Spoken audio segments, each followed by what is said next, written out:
ڕێژەی 220,000 ئێمە ئەو خانەنشینی پلە باڵاکان کەم دەکەینەوە فی سەبیلی ئەوەی دوای ئەوە حکوومەت داڕشتنی خۆی بکات و خانەنشینەکانی تر لەو پارەیە کە دەگەڕێتەوە بۆ حکوومەت زیادی بکات. بۆیە پێم وایە کە ئەو 170 کە دیاری کراوە بۆ خانەنشینی پلە باڵاکان زۆرە لە 150 تێپەڕ نەکات. ئەوە خاڵێکیان. خاڵێکی تر بڕگە 4 لە مادەی 7 باسی ئەو 3 ساڵە دەکات کە ئەگەر هاتوو 15 ساڵ خزمەتەکە نەگەیشتە 15 ساڵ 3 ساڵی دەدرێتێ. ئێمە لێرە کە باسی دادوەری دەکەین ئەو 3 ساڵە بۆ بە خۆڕایی بخرێتە سەر خزمەتی فەرمانبەران دەبێت 3 ساڵی خۆی بە تەواوەتی بە خزمەتی فعلی تەواو کات اینجا خانەنشین بکرێت. سپاس بۆ جەنابەت. کاکمەم بەڕێز سەرۆکی پەرلەمان، من لە ماوەی و 2 دقیقەیە ڕێگەم بەی پێشەوەی قسە لەسەرم یاسایە کەم ڕوونکردنەوەیەکی هەر پەیوەنددار بۆ لەسەر لەسەر مۆزوعانیە پەیوەندیارە بەم مەسەلەیە. کاکمەم بەڕێز سەرۆکی پەرلەمان لەسەر مادەی 7 قسە بەڵێ لەسەر مادەی 7 دەیبەستمەوە بە کێشەیەکی هاوڵاتیەکەوە. بەڵێ طبعاً ئێمە لە نهۆمی 4م باجیەکمانەیە چای چییە؟ نزیکەی 30 ساڵ خزمەتی هەیە. پێش دانیشتنەکە بە منی وتی ئەم یاسای خانەنشینە چی لێ دەتوانین ئێمە بە چەند خانەنشین نەکرین. یعنی مەجموعەیەک مناڵی هەیە باجێکی لەو شێوەیە نزیکەی 30 ساڵ خزمەت بە 200,000 خانەنشین کرێ. بەڕاستی ئەوە ترۆبکی نەعەدالەتە کە منەی بینم. جا قسەکەی من لەسەر چ شتێکی گرێم و بەسەر مەسەلەی عەدالەت و ئەم دادپەروەری کەم یاسایە داوایەکان. لەناو ئەم یاسایە گەرمانێ دادپەروەری کرێ. من پشتیوانی لە هەموو بۆچوونانەیە کەم ئەوانی پلە نزمن بە داوای لەبڕنەوە مەبەستم لە پلە نزم ئەوانی موچەکانیان نزمە بێ بە ڕادەیەکی ێزگار زۆر بەرز بکرێنەوە بۆ ئەوەی ئەو بۆشایی هەیە لە نێوان پلە بەرزەکان موچە بەرزەکان و موچە نزمەکان لە خانەنشینەکانیانە کەم بکرێتەوە. هەتاو سپەیسە کەم کرێتەوە ئەو کاتە ئەتوانی قسە لەسەر دادپەروەری ڕاستەقینە بکەین. بەنسبەت بڕگەی دووەمەوە طبعاً من پشتیوانی لە بۆچوونەکانی پەرلەمانتار دکتۆر شێرکۆ جەودە دەکەم و هەروەها خاتوو سەرچنار و هەروەها کاک ئەبوبەکر ئەوەی کە پەیوەنددارە بە مەسائیلی خانەنشینی ئەبێ بە پێی و سیستمە بێ و ئەمەوێ پێداگریەکەم لەسەرەوەی بێ بە پێی عێراق بێت کە بەشێکی زۆری لە دادپەروەری و عەدالەتی تایە. لەسەر ئەو ڕێژەیە کە لە خاڵی یەکەمە هاتووە 125 چەندێ پێشنیازیان کرد 115 من پێشنیازەکەم ئەمە کەم کرێتەوە بۆ 105. ئەم موچەیە ئەگەر 105 بێ خانەنشینی بۆ نمونە وەزیر و پەرلەمانتار تەنیا لەم 105 کاتە 400,000 دینار دواتر ساڵانی خزمەتی بۆ ژمارەکرێ. ئەوە بەشێک لەو سپەیسێکی ئاماژەم پێکرد کەمەکرێتەوە خاڵێک. خاڵێکی تر ئەوەی کە من ئەمەوێ ئاماژەی پێ بکەم بەنسبەت بڕگەی 4مەوە بەڕاستی لە ناو بڕگەی 4میشە لەن ئەو خاڵی کە ئەڵێ ئەبێ 12 ساڵی هەبێت و ئەبێ 3 ساڵی بۆ ژمارکرێ پێم وایە مجاملەیە و ئەوە بنەمای ڕێگەم بە تکایە بەنم نیو دقیقەیە ئەم نیو دقیقە تکاکەم ئەم 3 ساڵش نەهێڵڕێت و بەنسبەت موچەی خانەنشینی پەرلەمانتار تا چەندە مەجالی تایە ئەوانەشی کە مستحقن 15 ساڵ و 45 ساڵیان تەواو کرد دەبێت کە بەپێی یاسای خانەنشینی و چەند مەجالی تیا هەیە کەم بکرێتەوە من پشتیوانیەکەم و سپاسدانم. سپاس بۆ جەنابەت. کاکاروان بەناوی خودای گەورە و میهرەبان کاروان گەزنەیی بەڕێز سەرۆکی پەرلەمان وەکو هەمومان ئاگادارین لە ئێستادا تەمەنێکی زۆر نییە کە قەیرانمان بەجێهێشتووە لە هەرێمی کوردستان و دۆخێکی هەموار لە پێشە وەکو ڕەفیقەکانیشم پێشتر باسییان کرد سەرباری ماندووبوون و هەوڵ و جۆش و خڕۆشی هەموو لایەنێک بە تایبەتی لیژنەی دارایی و لیژنە تایبەتمەندەکان بەم پرۆژە ئێستایەوە توانرا زۆربەی زۆری خواستی گەلی کوردستان لێرەدا جێگەی بکرێتەوە. سەرباری ئەمانەش من وەکو خۆمەکو پەرلەمانتارێک هێشتا باوەڕم وایە کە بڕگەی دووەم لە مادەی 7م بڕگەیەشی زیادەیە و نەعەدالەتیی یەکجار زۆر لە پرۆژە یاساکەدا بەدی دێنێت بۆ پێی کە موچەکان ئەوەی کە ئێستا وازەحە وجودی هەیە بە 170 و هەروەها ئاسایشێکی هێزەکانی ناوخۆ بە 250,000 پێم وایە ئەم نەعەدالەتیە یەکجار زۆرە و پێم وایە لە هەمان کاتیشدا ئەمە جیاوازێکی یەکجار زۆرە بۆ دەستەبەرکردنی عەدالەت و بۆ دەستەبەرکردنی دادپەروەری وەکو یەکێک لە ئامادە سەرنجەکانی یاساکەدا هاتووە لە سەرەتادا من سەر لەبەری مادەکە ڕەت دەکەمەوە و لەگەڵی نیم بە هیچ شێوەیەک زۆر سپاس. سپاس بۆ جەنابەت. کاک گۆران بەناوی خوای گەورە و میهرەبان گۆران عومەر عەلی بەڕێز سەرۆکی پەرلەمان لە مادەی 7 بۆ ڕێژەی موچەی خانەنشینی پلە باڵاکان پشگیری لە وتەکانی بەڕێز مامۆستا عەبدوستار و کاک عەلی حەمەد ساڵح و کاک جەمالەکەم و هەروەها پشگیری بەڕێز کاگومێت خۆشناوکەم لەوەی کە خانەنشینی ئەوانەی کە خانەنشینەکەیان کەمە داوا لە حکومەت دەکەین کە بەو ڕادەی کە توانایان هەیە زیادی بکەن بەڵێ و هەروەها بۆ موچەی خانەنشینی دادوەرەکان هیوادارم ئەویش بخرێتە ناو ئەم پرۆژەیەوە پشگیری لە وتەکانی بەڕێز دکتۆر شێرکەوت جەودە دەکەم لەگەڵ دکتۆر مەحێدین و هەروەها پشگیری لە بەڕێز کاکدابان محەممەد دەکەم بۆ ئیزافەکردنی مادەیەک کە ئیزافە بکرێت لەم پرۆژەیە بۆ وەرگرتنەوەی قەرزی حکومت لە کۆمپانیاکان بەڵێ و هەروەها پشگیری بەڕێز دکتۆرە شایانەکەم بۆ هێنانی یاسایەکی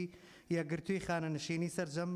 پلە وەزیفەکان بە یەک سیستەم لە خانەنشین بکرێت و زۆر سپاس. بەڵێ سپاس بۆ جەنابەت گولیزار خان عفو. خود مایکی جناب بله. برای سروکی پارلمان من گولیزارشی سندیم مسئله چاکسازی مسئله کی زور گرینگه پیوکه لسر زاری همی خلقت کردستانیه امشین بیشین روزانه و بحثت تکرنه او چندین ساله امید بیشین می چاکسازی کین او روزای هندیه ام چاکسازی الوی پروژه دا دست بسر بکین چسبینین عدالتی بینا کمالاتی اجتماعی برجسته بکین عدالتی برجسته بکین افرو ویت ام همی یک دست و بشفافیت و بعدالت و براستی و بدرستی ام عدالتی بزورین نوا و خلق باوریا خلقی بحکومت و پارلمانی بزورت نوا از تاییدا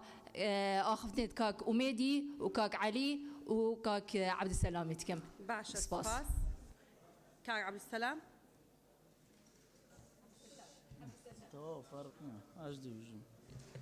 بەناوی خدای گەورە بەڕێز سەرۆکی پەرلەمان وێڕای پشگیری تەواوم بۆ چوونەکانی بەڕێزان کاک ئومێد و کاک جەمال و کاک عەلی و کاک عەبدولستار لەبەرەوەی ئێمە ئامانجمان لەو پرۆژە یاسای چاکسازیەدا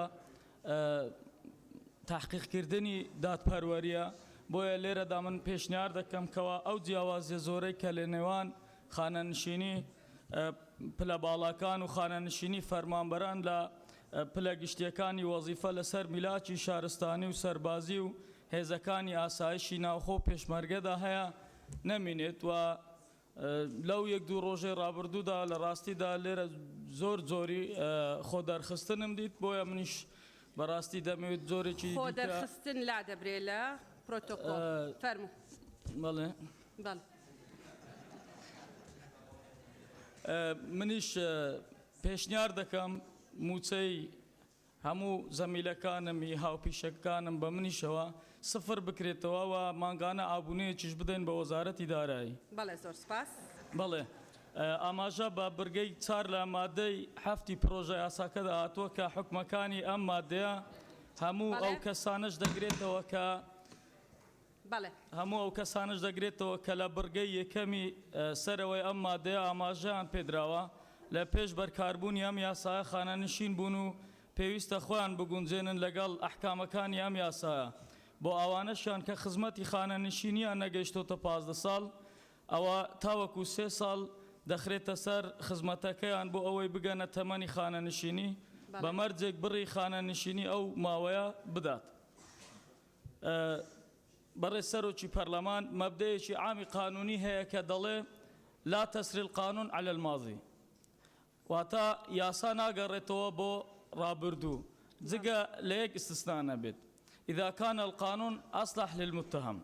واتە ئەگەر یاسایەک دەرچوو لە بەرژەوەندی متهم بێت یاسا پێشترە و مافەی بە پلە باڵا تایبەتەکان داوە کە دەکرێت ئەو خانە نشینانەی کە پێشتر یاسا حەقی پێداون ئەسەری مادی لەسەری کەڵەکە بوو بن ناکرێت ئێستا ئەفو دکتۆرە تەواو من پەیامەکەم نەگەیاندووە بڵێ ناکرێت ئێستا یاسایەک بێت و یەکسەر ئەو حەقا ببڕێت بێ ئەوەی مراعاتی زروفی مادی و مەرکەزی و ئەسەریان بکرێتن دەکرێت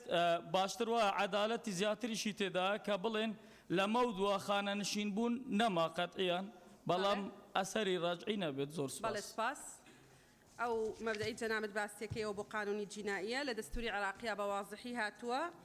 قوانین ئەسەری ڕەجعی نابێ گەر بە نەس نەبێ تاڵەمان نەس هەیە و ئیلا بە قانون نەبێ و ئێمەش بە قانون ئەسەری ڕەجعی دادنین. بەڵێ سپاس. مژدەخان.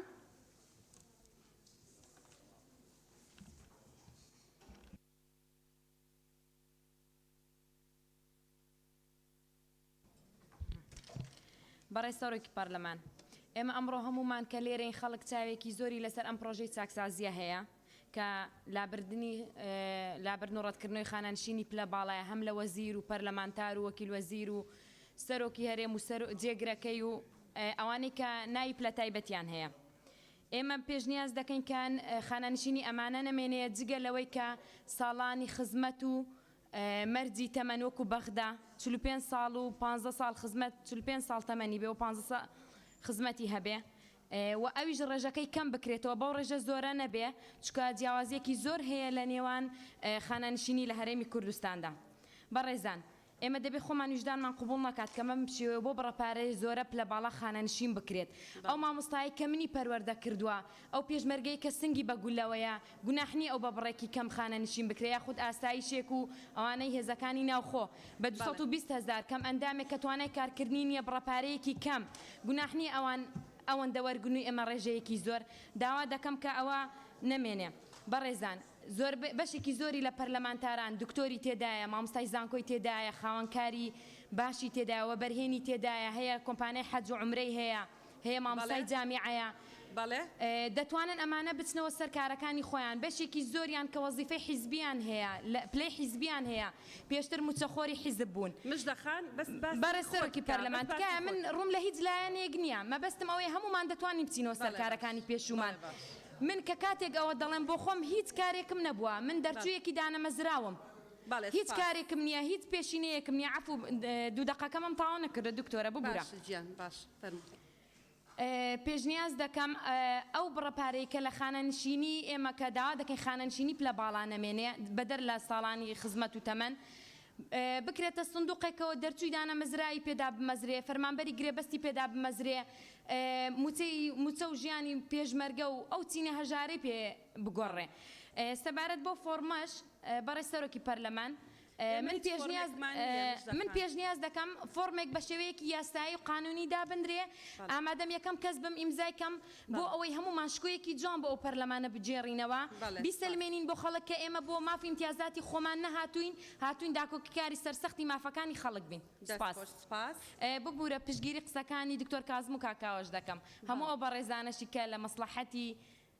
خەڵق قسە دەکەن هەموو لە مەسلحەت قساکەن یعنی ئەوانەی کە لەگەڵ ئەوە دابوون خانانشینی پلە باڵا نەمێنێت. باشە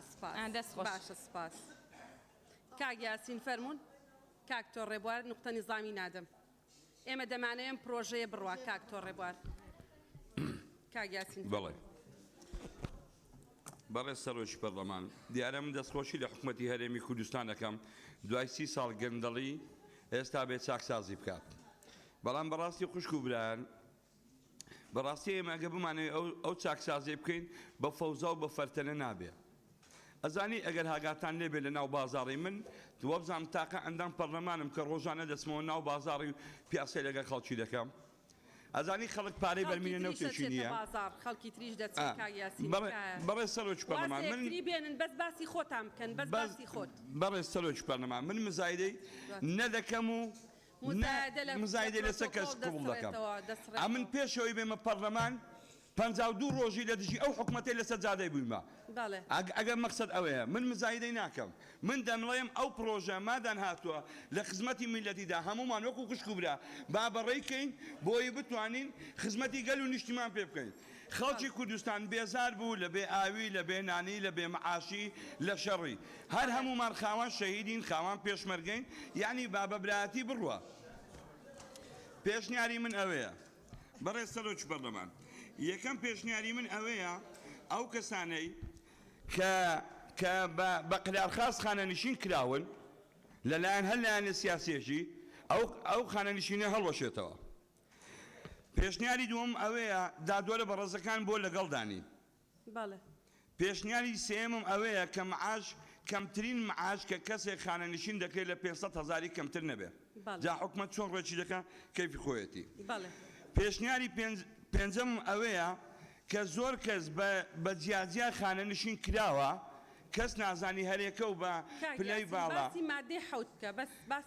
بەڕێ سەرۆکی پەرلەمان ئەوە هەمووی تێدایە من ناسمە سەر مادە بەڕاستی ینی ئەو هەموو مادانە هەر کەسێک دێ دەڵێت ئەو مادە من باسی خودی پرۆژەکەی دەکەم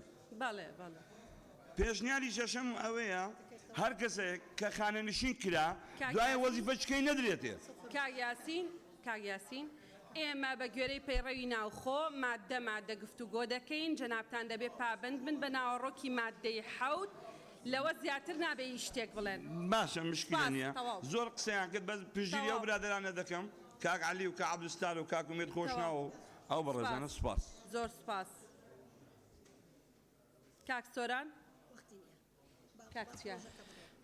بەڕێز سەرۆکی پەرلەمان بە نیسبەت مادەی حەوت بڕگەی یەکەم هاوڕام لەگەڵ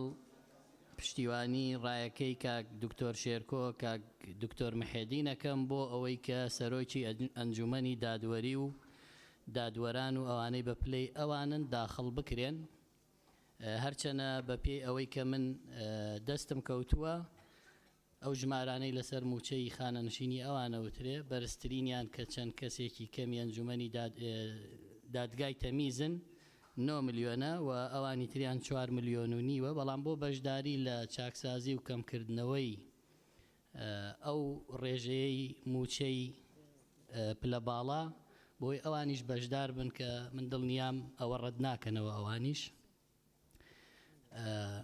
سەبارەت بە بڕگەی دووەم خاڵی سێەم منیش هاوڕام لەگەڵ هەموو ئەو پەرلەمانتارە بەڕێزانەی کە ڕێژەکە لە 170 تێنەپەڕێ بێتەوە بۆ خوارەوە بڕگەی چوارەم کە دەڵێ حکومەکانی ئەم مادەیە ئەو کەسانە شەگرێتەوە کە لە بڕگەیەکی مادەی دوو ئین بڕگەیەکی ئەم مادەیە هاتوون کەواتە فەرمانبەرانی شەگرێتەوە من وای لێ تێگەیشتوم ئەگەر وانە داواکەم لە وەزیرە بەڕێزە پەیوەندیدارەکان وەڵام بەدانەوە مادام ئەڵێت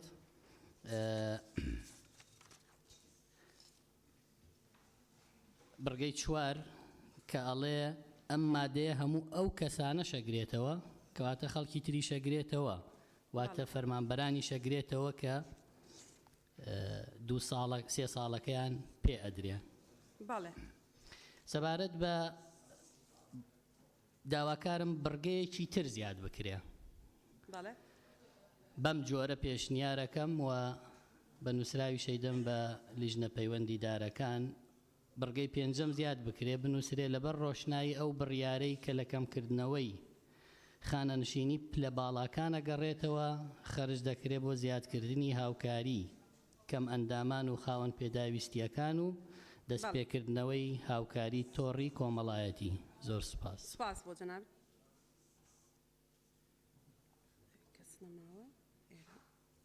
شێخ زاهر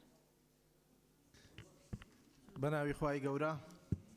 بەڕێز سەرۆکی پەرلەمان لەبەر ئەوەی لە مەبادی ئەساسی ئەم یاسایە هاتیە باسی دادپەروەری دەکات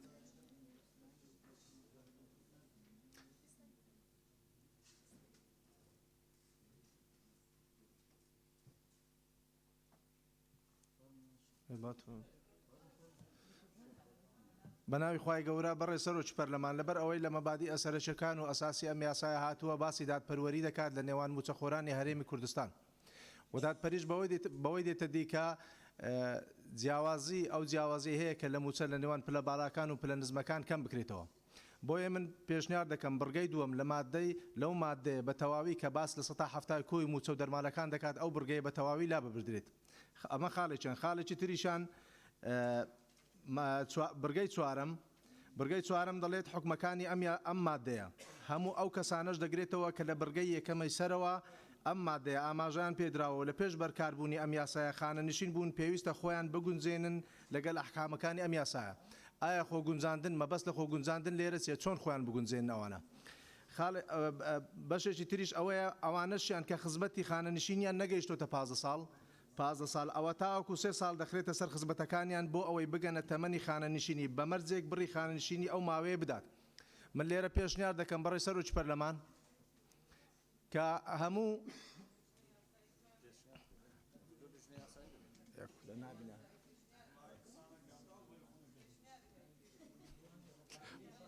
بەڕێ سەرۆکی پەرلەمان لە بەشێکی تری ئەم بڕگەیە هاتیە باس لەوەی دەکا کە 3 ساڵ خزمەت بخرێتە سەر خزمەتی ئەو کەسانەی کە مدەی خانەنشینیان تەواو نەبووە و من پێشنیاری ئەوە دەکەم کە ئەمە شتێکی باشە لەبەر ئەوەی کەسێک ئەگەر 63 ساڵ عمری بی ینی تاوانێکی نییە کە نەگەیشتێتە 15 ساڵ ینی 2 ساڵی کەم بووە و داوا دەکەم لێرە هەموو فەرمانبەرانی خانەنشینیش فەرمانبەرانی شارستانی بگرێتەوە ئەم بڕگەیە لەگەڵ پلە بالاکانیش و زۆر سوپاس. سپاس بۆ جەنابەت. کاک مەلا ئیحسان. بنابێ خدای مەزن و دلۆڤان بەرێ سەرۆکا پەرلەمانی من دەبێت سەر مادەی 7 سێ خاڵە بەحث لێ بکەمەوە کە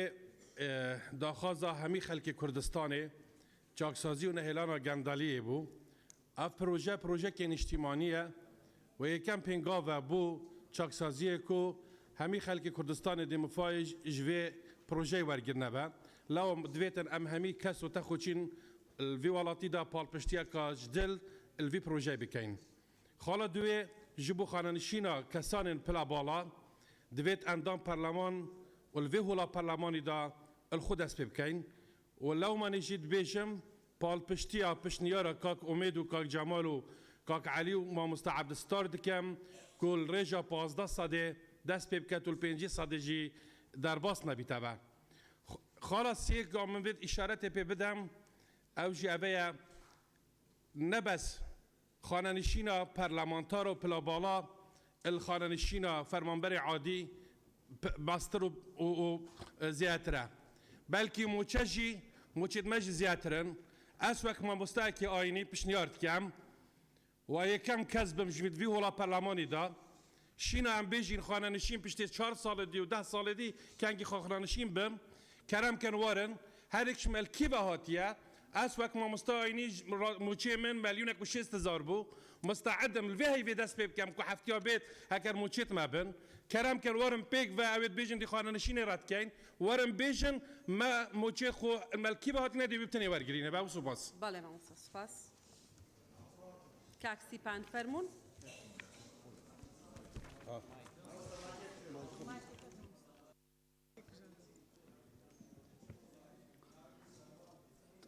بەڕێز سەرۆکا پەرلەمانی دەربارەی مادە هەفتێ من دەوێت وێ چەندێ دیار بکەم ئەگەر ڕاستە ئەم بەحث لێ چاکسازیە بکەین ئەگەر ڕاستە مەدوێت چاکسازیە بکەین و ئومێدێکێکی بۆ خەلکی بزڤڕین ئەو خەلکی و دەنگی خوددایمە ئەڤرکەنی نەراتیاوانکە ناڤاهولا پەرلەمانی کوردستانێدا ڕەنگە ژوێ دەست پێ بکەین هەڵەشاندنە خانشینیا پلەیەن باڵا بشێوەیەکی گشتی ji bo yekê ew parê ku ji vê çendê dizivît û ew kujmeyê ji encamê vê çaksaziyê dizivî ji bo hikûmetê biçîne ser moçê xanenişînên medenî moçê xanenişînê hêzên asayîş û navxwe ji bo yekê jiyaneka şayîste derbas bikin û bişên ew xanenişîna ji wan têde dabîn kirin jiyaneka şayîste derbas bikin lê ne ew kujmê ku encamê vê çaksaziyê jî dihête diyarkirin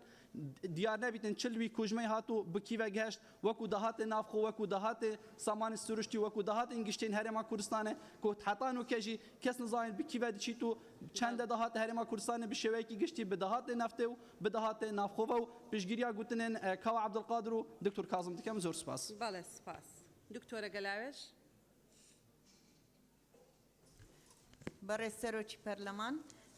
ئێمە ناوەڕۆکی ئەو بە مادەی هەفتەم زۆر بە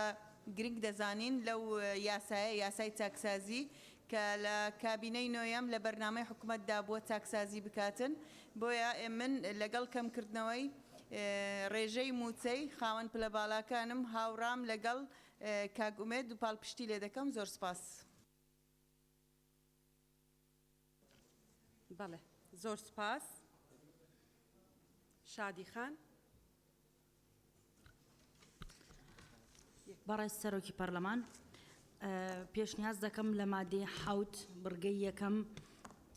دادوەرانی ئەنجومەنی دادوەری و دادوەرانی گشتی و مشرف قەزاییەکانیش ئات بکرێن و بۆ هەمان پێشنیاز پشتگیری لە هەموو ئەو هاوکارە بەڕێزانم دەکەم کە داوای ئەو خاڵیان کردبوو کە دادوەرانیش بگرێتەوە و لە هەروەها شارەزایانیش لە خاڵی یەکەمدا زیاد بکرێ تاوکو شارەزایانیش لە هەرێمی کوردستان بە هەمان یاستا مامەڵیان لەگەڵ بکرێ و زۆر سپاس. بەڵێ زۆر سپاس کاک مسلم جەنابەت ئاخر کەسی. زۆر سپاس بەڕێز سەرۆکی پەرلەمان مسلیم عەبدوڵڵا ڕەسوڵ. بەڕاستی مادەی حەوت ئەو مادەیە کە باس لە بابەتێکی زۆر گرنگ و چارەنووسازەکە کە مەسەلەی خانەنشینی فەرمانبەر و پلەی وەزیفیە جا چ فەرمانبەری یاسایی بێ و چ پلە تایبەت و پلە باڵاکان بێ دەیانگرێتەوە. بەڕاستی من نیەتێکی باشە بینم لە دڵسۆزی بۆ نهێشتن و کەمکردنەوەی ئەو جیاوازیە زۆرەی کە لە ڕێژەی خانەنشینیدا هەیە. بۆیە من بەڕاستی کێشەیەکی زیاتری خانەنشینی لەوەیە بینم کە ئەسڵم پلە باڵاکە موچەشیان زۆرە بۆیە لە خانەنشینیشە شێشە دروستەکە و ئەم یاسایە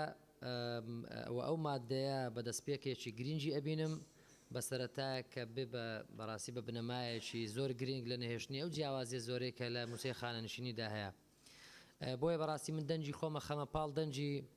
بەڕێز مامۆستا عەبدوستار و کاگومێد و مامۆستا جەمال ومێ دەکەم کە ئەم یاسایە و ئەو مادەیە و لەمە دووە لە دەرچوونی ئەو یاسایە ببێتە بنەمایەک بۆ بەرقەراربوونی دادگەری لە نەمانی ئەو جیاوازی زۆرەی کە لە موچەی خانەنشینیە هەیە و هەر بۆیە داواش دەکەم لە ڕێگەم یاسایەوە دوای نهێشتنی ئەو جیاوازی زۆری لە خانەنشینیەوە و داهاتەی لێوە دەگەڕێتەوە دەست دەکەوێت بخرێتە سەر موچەی کەمە خانەنشینیەکان تا لە نهێشتنی ئەو جیاوازیەوەدا ئێمەش دڵسۆزیەکەمان بگاتە شوێنی خۆی. تر زۆر سپاس بۆ بەڕێستان.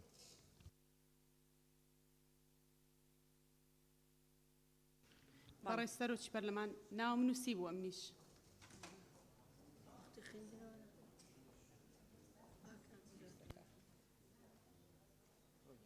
ناو نەنووسیوە. بۆ بەڕێز سکرتێری پەرلەمانم نرد ئەو کاتێک کە ناوەکانتان نووسی بووە من لە ژوورێ نەبوو. دوایەوەی ناومان نووسی بوو؟ بەڵێ. ئاخر نابێ ئەمەش بیدعەیەکی ترە نابێ.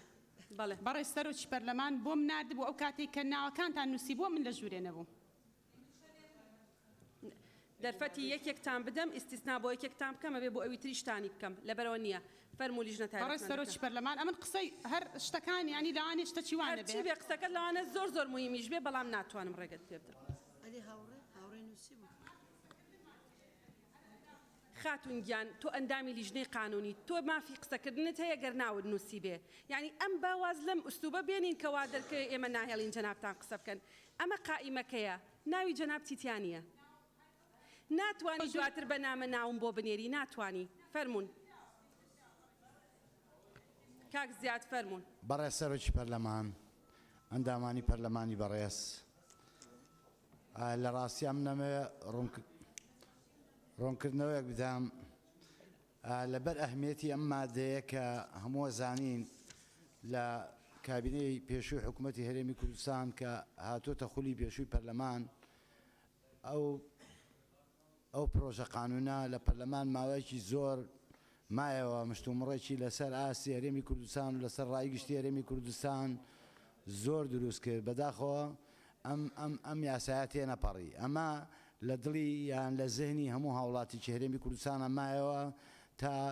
خولی پێنجی پەرلەمانی کوردستان و دەست بەکاربوونی کابینەی نوێی حکوومەت دیسانەوەڵێمەوە لەبەر ئەهمیەتی ئەم پرۆژە یاسایە هەو هێزە سیاسیانی کە ئێستا لە حکوومەت بەشدارن بە تایبەت سێ هێزە سەرەکیەکە پارتی و یەکێتی و گۆڕان هەموو لە ئیتفاقەکانە باسی پرۆژە یاسای چاکسازی کراوە بە شێوەیە کە هەموو هاوڵاتیانی هەرێمی کوردستان چاوەڕێ بوون ئەم پرۆژەیە بێتە پەرلەمان بەدڵێکەوە کە ئەمە توانێت خزمەت پێشکەش بە خەڵکی کوردستان بکە. ئێمەش لە هەموو فراکسیۆنە جیاجیەکانی پەرلەمانی کوردستان بە پەرۆشەوە چاوەڕێ بووین کە حکوومەتی هەرێمی کوردستان ئەم پرۆژەیە بنێرێتە پەرلەمان. بۆیە هەر لەبەر ئەهمیەتی ئەم پرۆژەیە بوو ماوەیەکی زۆر حکوومەتی هەرێمی کوردستان خەریکی وردەکاری و دراسەکردنی ئەم پرۆژەیە بوون. لەبەرەوە ئێمە بە پێویستمان زانی کە ئەم پرۆژەیەت ئەهمێتێکی زۆر بەم پرۆژەیە بین بتوانین بە شێوەیەک بێ کە لەم بێتە دەستکەوتێک بۆ ئەم خولەی پەرلەمان و بتوانین ئەم پرۆژەیە تێپەڕێنین و هەنگاوی یەکەم بێت بۆ چاکسازی و کە ومێدی زۆرمان هەیە لە کۆبنەوەکانیشا لەگەڵ حکوومەت لەگە جنابی سەرۆکی حکوومەت و جێگری سەرۆکی حکوومەت و وەزیری بەڕێزەکان باسمان کرد کە چاوەڕێ ئەویان لێ یەکەین هەنگاوەکانی کەی بەدووا بێت تاوەکۆی کە لە مەسلەی داهاتیش چاکسازی بکرێت لە ناوم پرۆژێشە یەکێک لە خاڵە یان لە مادە ئەساسیەکانی کە مشتومڕێکی زۆر زۆری لەسەر بوو کە چاوەڕێ ئەوە بووین کە بە ئاسانی تێنەپەڕێت هەمومان ترسێکی زۆرمان لێ هەبوو کە ئەم مادەی کە ئێستا لەم راپۆرتەی لیژنەی دارایی و لیژنەی هاوبەشا کراوەتە مادەی حەوت ئەمە ئێمە کاتێک لە لیژنەی دارایی هاتینە سەر گفتوگۆکردنی ئەمە برادران من حەزەکەم بەوردی گوێتان لەمە بێ تا ئەم دقەیە کە ئێستا ئێمە دانیشتوونتیا 68 سەعات و نیو لیژنەی دارایی ئێمە لە کۆبنەوە بووین مشتومڕێکی زۆر لەسەر ئەم مادەیە کرا ئەگەر بهاتایەتە سەر ڕێی لیژنە بەڕێزەکان لە بریتە لە 11 ئەندام پیشەیانە و ویژدانیانە قسەمان لەسەر کردایە ئەوەی کە تەسبیت کراوە ئەومان تەسبیت ناکرد بەڵام بە موافقەتی طبعاً هەرسێ ئەو سێ فراکسیۆنەی کە بەشدارن لە حکوومەت ویستمان بە شێوازێک ئەمە ڕێ بخێنەوە کە دەرچەیەک و دەرفەتێک بێڵینەوە بۆی لە ناو هۆڵی پەرلەمانە ئەفونکەم با تاویکەم دکتۆرە بەڕێز سەرۆکی پەرلەمان با تاویکەم دەرچەیەک بێڵینەوە بۆی لێرە گفتوگۆی تێروتەسەری لەسەر بکێ کە هەمومان قەنەعەتمان بەوە هەبووە کە ئەم پێشنیارەی کە حکوومەت ناردەتی پێویستە کەم بکرێتەوە بەڵام بۆیە ئێمە بە تەواوەتی ئەومان تەسبیت نەکرد بۆی دەرچەیەک هەبێت بۆی لێرە گفتوگۆی لەسەر بکەین بە تایبەتی لە نێوان فراکسیۆنەکانە بە تایبەتی و فراکسیۆنانی کە لە حکوومەت بەشدارن و فراکسیۆنەکانی معارەزەش پێکەوە بتوانین بە هەمومان ڕایەکی ئیجماعی بۆ بکەین بۆی بتوانین بە شێوەیەک بێ کە ئەم یاسایە تێپەڕێنێن هەم ڕوسور بین لە بەردەم میلەتەکەمانە هەم بتوانین خزمەتێکی زۆریش بکەین من ویستمە و ڕوونکردنەوەتان بدەمێ کە ئەوەی کە تەسبیت بوو لە ناو راپۆرتەکە ئەوە بە ڕایەکی پیشەیانە و ویژدانیانەی لیژنەی دارایی نەبووە تەنها ئەوە بووە کە ئەو دەرچەیە بێڵینەوە لێرە گفتوگۆی لەسەر کرێ پێکەوە بین بتوانین ئەو موچەیە کە هەمومان قەنەعەتمان پێیەتی زۆرە دابەزێنرێەوە زۆر سوپاس. سپاس بۆ جەنابەت. بەڵێ. بەڕێز سەرۆکی پەرلەمان هەر لەسەر پەیوەندی بەم بابەتە لەگەڵ بەڕێز وەزارەتی دارایی قسەمان کرد کە هەموو ئەوانەی لە پلە باڵان ئێستا ئەوانەی لە کارکردن و ئەوانەی کە تەقاعد بوونە مانگانە لە کوی 895 میلیارد دینار کە حکوومەت موچە دەداتە خەڵکی هەرێمی کوردستان 10 میلیاری ئەوانە واتە ئەگەر 50% کەم دەکەینەوە 5 میلیارد دینار بۆ خەزینەی هەرێمی کوردستان دەگەڕێتەوە ڕەنگە ئەم ڕقەمە کەم بێ یان زیاد بێتن ئەمن پێشنیارێکم هەیە بۆ هەموو خەڵکی کوردستان لە ڕێگەی ئەو مادەیەوە ئەتوانم بۆ ئایندەی کوردستان زۆر سۆدی لێوە بگرین لە جاتی ئەوەی بکەنە موچەیەکی کەم بدرێنەوەنە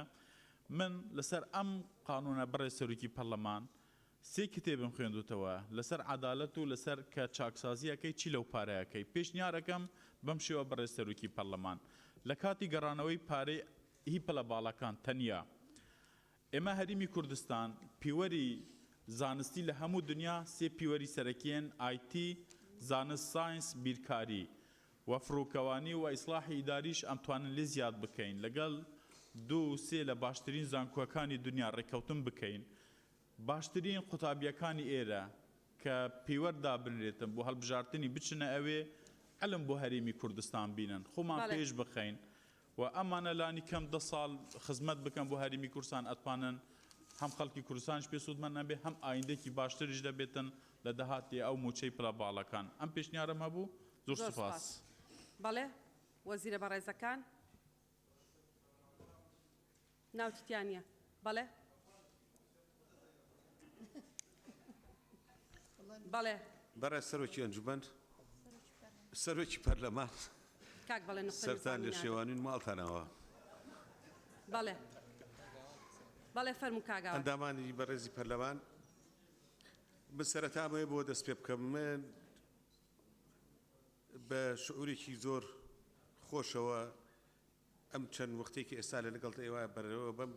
بۆ یەکەم جار تقریبا ئیجماعەکە بینیم لەناو پەرلەمانی کوردستانە لەسەر بەرژەوەندیی گشتی کە جێی ئیهتیمامی هەموو لایەکە ئەو ڕادەی بەرخورد و هەڵوێز دەربڕینە بینم کە حدێک ڕەنگە لەگەڵ ئوستوبەکەیانە بم بەڵام لەگەڵ ناوەرۆکەکەیە دەستخۆشی لە هەموو لایەکەکەم بە تیجاهە جیاوازەکانیشەوە زۆریشم لا گرنگە ئەو شعورە لەگەڵ حکوومەتە مشتەرەکە کە هەردوو لامان لەسەر بەسەرێکی زۆر گرنگ کە چاکسازیە بەپێی ئەم پرۆژە یاسایە تا ڕادێکی زۆر وەگیەکی یا چوونیەکی یا لێکتێگەیشتنی مشتەرەکمان هەیە بۆ قەزەیە کە قەزەی هەموو میلەتەکەی ئێمەیە ئێمە حەزەکەم بە ڕاشکاوی عەرزی هەمووتان بکەم لە ئەنجومەنی وەزیران ئێمە ئەم مادەیەمان بەم سیاغەیە بەجێهێش بۆ بەڕێستان حەدی عەلاکەمان دانا بەلامانەوە گرنگ بوو حەدی عەلا تێنەپەڕێ بەڵام لە ناوەخنی ئەم پرۆژەی ئەم مادەیە هەرچی کەمکردنەوەیەک جەنابتان بەلاتانەوە گرنگ بێ ئێمە پشتیوانیەکەین بەلامانەوە شتێکە چونکە ئەوە ئامانجی ئێمە کەمکردنەوەکە بوو کە ویستمان لەم هەڵوێستە لەم بەرخوردە هەردوو لامان هاوڕا و هاو هەڵوێست بین بە خۆشحاڵی و پێتان ڕاگەێنم ئەو ئومێدەی ئێمە هاتە دی ئێستا ئێمە لەگەڵ جەنابتانە هاوڕا و هەڵوێستی لەسەر چۆنێتی مراجعکردن بەو ئیمتیازات و بەو موچە و بەو منحایە کە تا لەم بەرگەمادەیە هاتووە یەک ئەوەی کە بەلای ئێمەوە گرنگە جەنابتان بیزانن ئێمە لە مادەی 15 لەم یاسایە دەستنیشانی ئەومان کردووە ئەنجامەکانی جێبەجێکردنی ئەم قانونە بۆ چۆچێ کاک هەڤیدار ئێستا بە ڕاگوزار ڕقمێکی عەرزی ئێوە کرد کە گوایە ڕەنگە 10 ملیارێک بێ ئەوەی معلوماتی لای ئێمەیە لە 10 ملیار کەمترە ئەو لە 150 بە ضرورەت ناکاتە 5 بە جەنابتان بیزانن چونکە خۆتانەزانن ژمارەی ئەو بەڕێزانە بەپێی خزمەت موچەکانیان ئەگۆڕێ ئێمە لەبەرەوە تەوزیعکردنەکەی ئێمە لە ڕێگەی مادەی 15 هەمەوە حکومەتمان پێ ئیلزام کردو کە چۆن بەکارهێنێ وەکو جەناب پرسیارە کرد ئەوەی شتێکی کەش کە لە ناو مادەکە لەسەر 3 ساڵ هاتووە وەکو من لە پێشەوە جارێ سەرەتا 3 ساڵەکە بە نیسبەتی ئێمەوە بە نیسبەت حکومەتەوە هەموو ناو ئەگەگرێتەوە پلە تایبەت و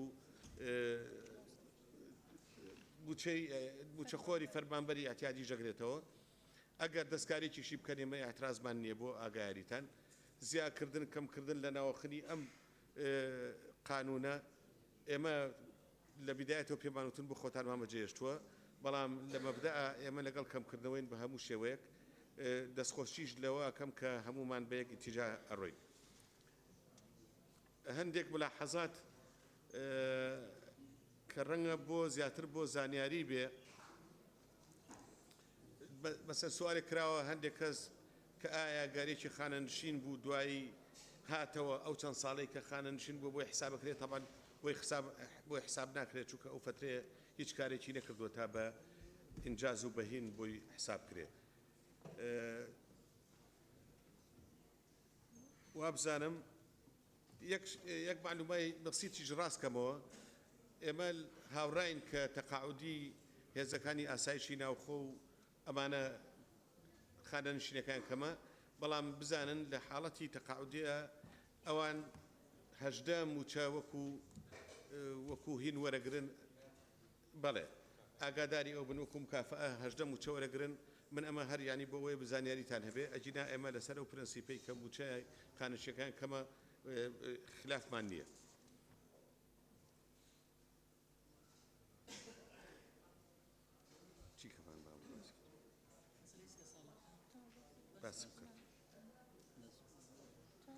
ئەو خوشکەش پرسیاری لە من کە ڕێژەی موچەی ئەندام پەرلەمانەکان چەند دەرەچێ طبعاً ئەمەی کە ئێستا دروست بووە بە ئاگاری ئەمە و بە عیلمی ئێمە نەبووە تا خۆمان بۆ ئەم جوابی جەنابێ حازرکەین و هێشتا مسادقەش لەسەر ئەو نەکراوە نازانین بە چ ڕێژەیەک تەواو بێ کە ڕێژەکە تەواو بوو ئەوەی کە جەنابتان بڕیارتان لێیە هەڵبەتە ناتیجێکی بێ ناتیجەکە بە لای هەموو کرایەک حازرە بێت من سوپاستانەکەم زۆر سپاس مادەی 8 نقطە نظام وەرناگرم ڕۆژان مادەی 8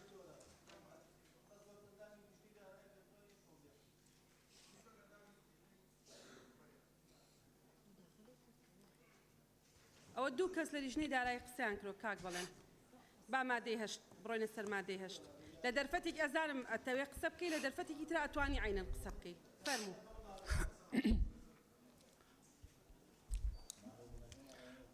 ناوی ئیزافەیە بۆ سەرەوەی کاکێوی دار و کاک زیاد وتیان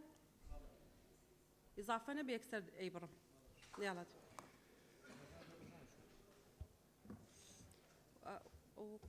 ئەندامی لیژنەی دارایی تۆ ڕۆژ خان بەس ئەو دەرگایە بکرێتەوە بەڕێز سەرۆکی پەر ببوورە بەڵێ بەڕێز سەرۆکی پەرلەمان دیارە من لە سەرەتای قسەکانمان کە لەسەر ئەم مادەیە قسەم کرد باسیەوەم کرد کە ینی بە خۆشحاڵیەوە کۆدەنگیەکی گەورە لە ناوان هەموو فراکسیۆنە جیاوازەکان لەسەر ئەم مەبدەئە لەسەر مەبدەی عەدالەت و گەڕانەوەی دادپەروەری هەیە ئێمە لە ماوەی 45 سەعات زیاتر کارکردن لە لیژنەی دارایی دیارە بێگومان گەشتینە چەند سیغە و قەرارێک کە پێشتر قەرارمان لێدا بوو دواییش بە هەندی ئەترازەوە دەستکاری کرا بەڵام لەو بڕگە و خاڵانەی کە ئێمە دەنگمان لەسەردا بە تایبەت لەسەر موچەی پلە باڵاکان منەمێ بە تەحدیدی ئەمە ڕوون بکەمەوە هەموو فراکسیۆنە جیاوازەکان کە ئەندامیان هەیە لە لیژنەی دارایی بە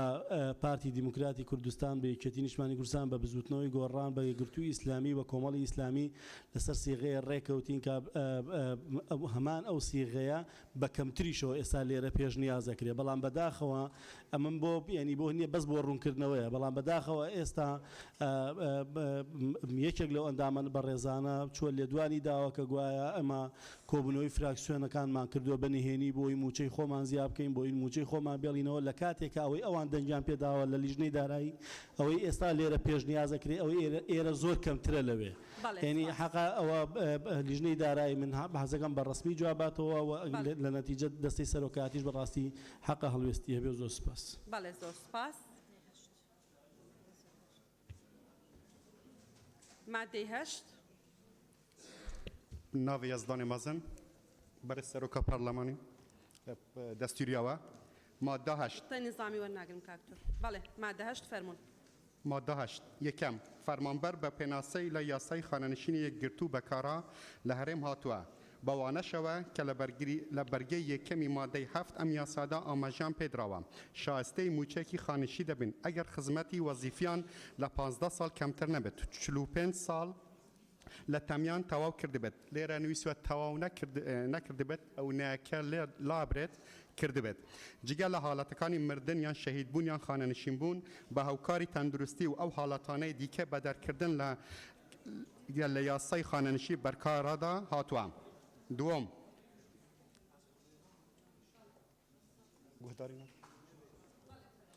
دووەم ئەوانەی بە خزمەتی گشتی ڕاستپەردراون لە برگەی یەکەی مادەی 7 ئاماژیان پێکراوە مەرجی یەکەم ئەم مادەی ناگرێتەوە بە ڕێژەی 40% کۆی گشتی دوا موچە و دەرمالە و خانەنشین دەکرێن تاکو خۆگەنجاندن لەگەل برگەی یەکەمی ئەم مادەیە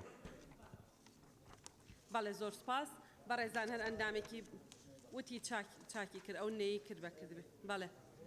بەڕێزان هەر کەسێک دەیەوە قسە بکە لەسەر ئەو مادەیە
دکتۆر کاظم بەڕێزان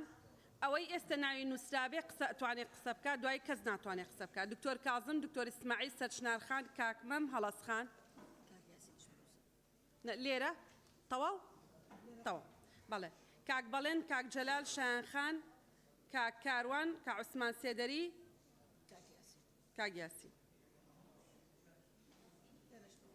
تەواو بەڵێ مامۆستا عەبدولستار بەڵێ بەڵێ کاگومێت ناوت بنووسم کاگومێت ناوڵە نقطە نیزام مادەی چەند مادەی چەندی پەیڕە دەیەوە نقطە نیزام نیە وەرد ناگرم بەڵێ کاک بەڵێن کاک جەلال دکتۆرە شایان کاک کاروان کاک عوسمان کاک یاسین تەواو بەڵێ مامۆستا عەبدولستار لێرە کاک محەممەد کاک بەهمەن حەسیبەخان کاک زانا کاک سەروان جوان خان کاک شێخ زاهر کەسی تر هەیە لێرە کاک محسن نەجات خان بەڵێ کاک عەلی کاک بژار بەڵێ بەڵێ باش بەڵێ باش لیزا خان بەڵێ بەڵێ بەڵێ کەیتر تەواو بەڵێ کاک من مادەکە ناوی بێنە پێشەوە یەک قسە بکەیت بەڕێز سەرۆکی پەرلەمان بە حکمی مادەی 56 بڕگەی دووەم یەکەم دووەم ئێمە لە مادەی هەفت کۆتاییمان بۆ بابەتە هینە ئێستا مادەی هەشت چ حیکمەتەکی دەمێنێ گفتوگۆ بکەین هەموو ئەو پێشنیارانی خرانە ڕوو چارەسەری مادەی هەفت و هەشت بەیەکەوە دەکات زۆر سپاس بەڵێ ئەو قسانەی دەتانێت جەنابتان بیکەن لەسەر ئەو مادەیە مەیکەن بەس ئەوانی تر حەقی ئەویان هەیە قسەی لەبارەوە بکەن بەڵێ دەتوانن دووبارەیکەنەوە فەرموون كاكمم واضحة بلى واضحة تأكيد بلى جنابتي بەڕێز سەرۆکی پەرلەمان دەربارەی مادەی هەشت من پێشنیازەکەم بڕگەی دووەم بە تەواوەتی بسڕێتەوە و لەو یاسایان نەبێت زۆر سپاس بەڵێ زۆر سپاس کاک بژار بەڵێ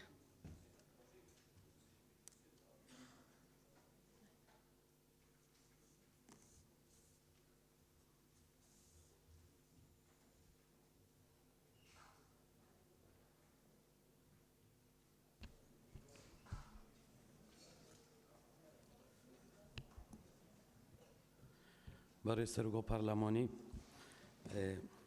هرچند السر ماده هفته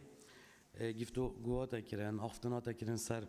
وان حالت تقاعده هفی تمن و خدمت ها کو مشمول بود مشترک بود نو برای ماده هفت و هجده او خوب ویز بود ماده هشت اف برگه هاد با آماجه پیدان لپر حال نکمل سر ماده هشتن وكو لجنة قانوني من بيشنيارك هاي بحي ما عندك نابت ياسايك در كافت يوم پسند بد عندك حالتان ديف خوبه لتكو چاره بو نبد چاره کرنا وان حالتان إلا پناه بو تعديل ديسا وي قانوني ببين برگدو اجوه ياساي اجوه پروژه عفو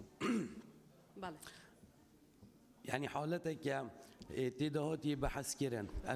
يعني استحالة تدا مستحيلة اف قاعدة وكي خو بيتا تحقيق كرن وكي اف اندام برلماني كو تمني بيجي بيتيان خدماتوي كيم بد الفي حالتي بيشتي اندام برلمان بيتا تقاعد كرن سروي نسبات يا بيشنيار كرن يعني او بت افاد في بروجي دال بردست بيجت تاوكو خو گونجان دنيان تاوگو خو گونجان دنیان تشتك استحالات ده يعني مستحيله بين از شوال برلماني خلاص بم الكيري خدمت خو زيده كم دي شوا خدمت خو زيده كم جبرنده از حس كم وكلجنا قانوني جي دو عندهم برلمان جي پیشنیار کر دیو داجی حسین جناب وزیر هرمی جی بکار باره پارلمان اگر توضیح حق سرنده بت یا نم بشیم پیک و برگەیەکێ بدۆزین بۆندێ ئەف کەسێ ئەف پەندان پەرلەمانی تەقاعد بێت یان پلە باڵا بێت بشێت خزمەتە خوب ڕێکێکی بگەینتە 15 ساڵان دوکو ڕۆژێک بێت بگەهتێ ئەvە وەکو ڕئیسە لژنا قانونی من ئاف نەگوت وەکو ئەندام پەرلەمانەکە گەی ڕوخسەت بێت نیف دەقێ مژی پێخۆشە دەستخۆشیە لە هەمی ئەندام پەرلەمانە هەمی فراکسیۆنات کەم بۆ هەندێک و دوێ جەلسێدا هەرچی نەبێت ئەم شیاین هەزرتن لێدا بکەین و وەزیفەی خوددا نزیک بکەین گەل وەزیفەی خەلکی یان ئەvێ فەرقیە هەی ئەم کێم بکەین ئەس طلبە بۆمە لە ابتیدایی سەرەتایی نوکە و بەلکی پشتی دەمەکێ دیدێ باوەرنامە دکتۆرایەژی وەرگرم ئەو مامۆستای دەرسدانەمە لە ابتیداییە حتا نوکەژی مامۆستای ابتیدایی هەیە یعنی پڕاستیژیش بەرندێژی دڵخۆشم و ئەف موچە بێتە کێمکردن سوبایە بشێم چاوت من بەرچاوتی ڕۆبن معقول نینە 4 ساڵە ئەس بەریوی و موچەیەکی گەلێکی مەزن تاقاعد بم حەستکەم گەل جەناب وەزیرە هەرێمێژی بۆ کاروباری پەرلەمانی ئەم سیغەیەکی بدۆزم بۆندێ ئەف کەسی خزمەتەویە کێم بێت بشێت پشتی وا 4 ساڵە خزمەتی بکات پڕێکێکی بگەینتە 15 ساڵە و بەڵێ سپاس مامۆستا عەبدولستار بەڕێز سەرۆکی پەرلەمان سەبارەت بە مادەی 8 من وا بزانم ئاماژەم پێکرد لەو پێشنیارێکی کە ئێمە کردمان ئەم مادەی 8 بە پێشنیارەکە ئێمە ئیلغاب بێتەوە پێویست ناکە بمێنێ بۆی ئەوانەی کە ئەگەر بە چاوڕۆشن نەبن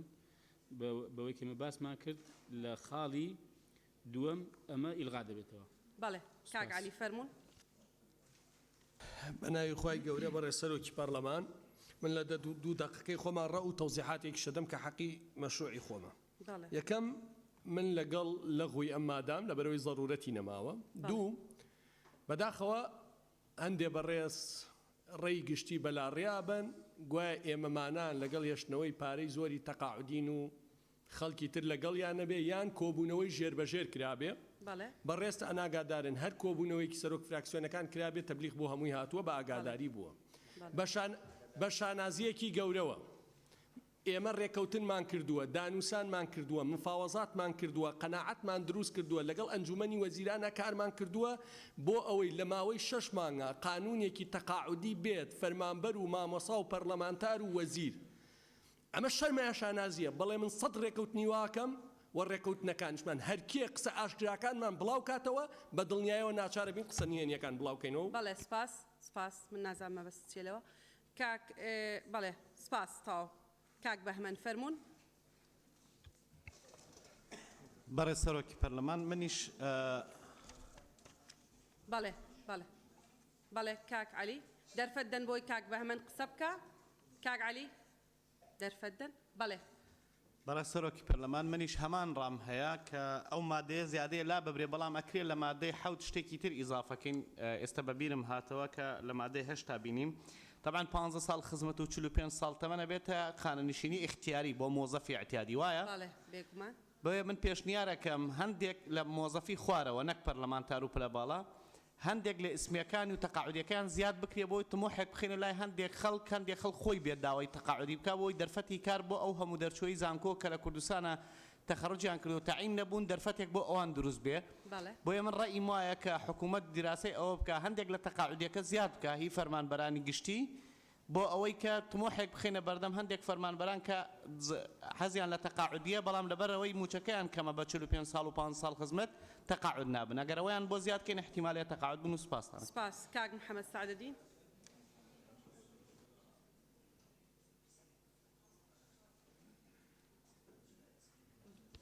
بەڕێز سەرۆکی پەرلەمان منیش هاوڕام لەگەر ئەو برادرانەی کە پێش من قسەیان کرد لابردنی مادەی 8 چونکە لە پێشنیازەکانی مادەی 7 معالەجەی ئەوە کراوە حکمە نەمای لەو مادەیە سوپاسان دەکەم بەڵێ سپاس دکتۆر کازم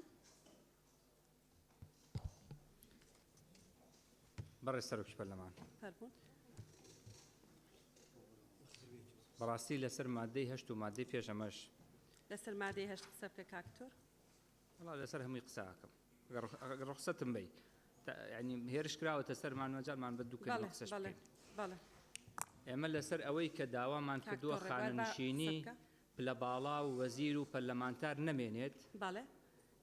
زۆر ناشرینە بۆ ئەم پەرلەمانە عیبە لەناو پەرلەمانە لەناو پەرلەمانە پەلاماری فراکسیۆنینەوەی نوێ بدرێت بەڵێ و بە دەلیلی ئەوەی کە ئەلێرا شەڕەکە کرا و پەلاماری ئێمە درا معنای وایە هێرش کراوەتە سەرمان و پەلامارمان دراوە ناقەید ئەو دۆخە ئارام ئەوم تێپەڕانەوە من بە ئارامی قساکەم بەزەمێ پێت بڵێ بە جەنابەت بڵێم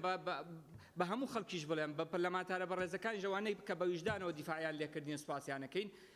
بڵێن کە بڵێ بەم شێوازە دژایەتی کردنی گەندەڵی باجی خۆیەوێت و ئێمە وەکوونەوەی ئامادەی ئەو باجین لە خۆشمانەوە دەستمان پێ کردووە ئێستا لەم مادەی هەشتەیە کە باسی ئەوەکە لە بڕگەی دۆماڵی ئەوانەی کە مەرجی بڕگەی یەکەم نانگرێتەوە واتە تەمەنیان ناگاتە 45 ساڵ و 15 ساڵ خزمەتیان نییە بابە لە 140 خانە نشین بکرێن ئێمە ئاڵێن ئەوەی کە تەمەنی ناگاتە ئەو 63 ساڵە و 15 ساڵ خزمەتی نییە با هەر خانە نشین نەکرێ با بگەڕێتەوە سەر وەزیفەکەی من پزیشکم ئەچمەوە سەر وەزیفەکەم لە نەخۆشخانەی هیوا بە ڕێزێکی تر مۆزەفە لە دایرێک با بچێتەوە سەر وەزیفەکەی بەڵام بۆ لەسەر ئەم قسە حەقە پەلامارمان بدرێ و لەناو پەرلەمانە لێمان بدرێ لەسەر ئەوە نییە ناخر لەسەر ئەوەی ئێمە داوامان کردووە کە بەڕێز سەرۆکی پەرلەمان ئێمە دەمانێت بەقسەکەم بکەم یعنی ئەزانی چی ئاگادار بووم لە دواوە بە دوو کەس دەستیان گرتبووین و لە پێشەوە لێیان نەدایت بەڵێ فەرموو بەڵێ کاکتۆر کازم ئەوە تەواو بووە ئێمە ئەگەر بەڵێ تەواو بووە بە بچینە ئەزانم باشە بەڕێ سەرۆکی پەرلەمان ئێمە بەڕوون و بە ئاشکرایی لەم مادەیە باسی ئەوواکەین وەکو فراکسیۆنینەوەی نوێ وەکو پەرلەمانتارەکان بەڕێزەکانمان داوا دەکەین خانەنشینی پەرلەمانتار و وەزیر و ئەوەی پێوتێ پڵە باڵا و سەرەوە و ئەوانە هەر هەمووی ڕابگیرێ و ببردرێ و بدرێ بە خەڵکی فەقیر و هەژار کە موچەکەی 220,000 دینار ئەمە پەیامی ئێمەیە لەسەر ئەمە پەلامارمان درراوە پەیامەکەت وازحە لەسەر ئەوە نەبووە پەیامەکە وازحە کاک ئومێد ڕێگەت نادەم ئێمە لە مناقەشەکردنی مادەیەکی ترا بووین کاک ئومێد کاک دکتۆر ڕێبوار ئێمە دەمانەوێت ئەم پرۆژەیە بە ئارامی تێپەڕێ بەڵێ آخر پەیڕەوی نییە کاک ئومێد بەڵێ باش بەڵێ کاک ئومێد پەیڕەوی بێ بەڕێز سەرۆکی پەرلەمان بە حکمی مادەی 57 بڕگەی یەکەم دووەم ئێمە داواکارین کە لێژنەیەکی دەرخستنی ڕاستیەکان دروست بێ کە سەرەتا ئەو ڕووداوی ڕوویدا کە ڕووداوێکی نەخوازراو بوو زۆر پێی نیگەرانین لە چێوە یەکەم زار پەلامار بووە تا ڕاستیەکان بۆ ڕای گشتی ڕۆم ببێتەوە هیچ پەیوەندداریش نییە بە گفتوگۆی ئەو بابەتانە بابەتی دیکە بۆ داواکارین لە بەڕێستان لێژنەیەکی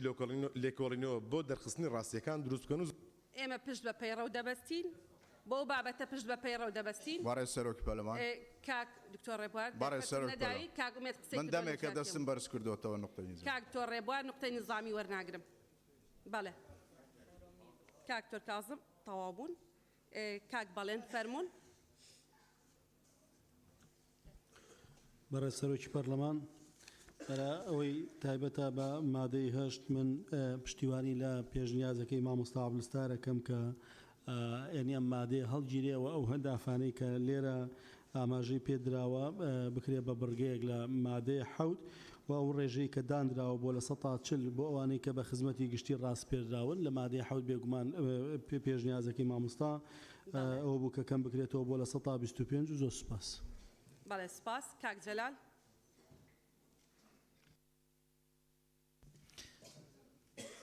بەڕێز منم کاکە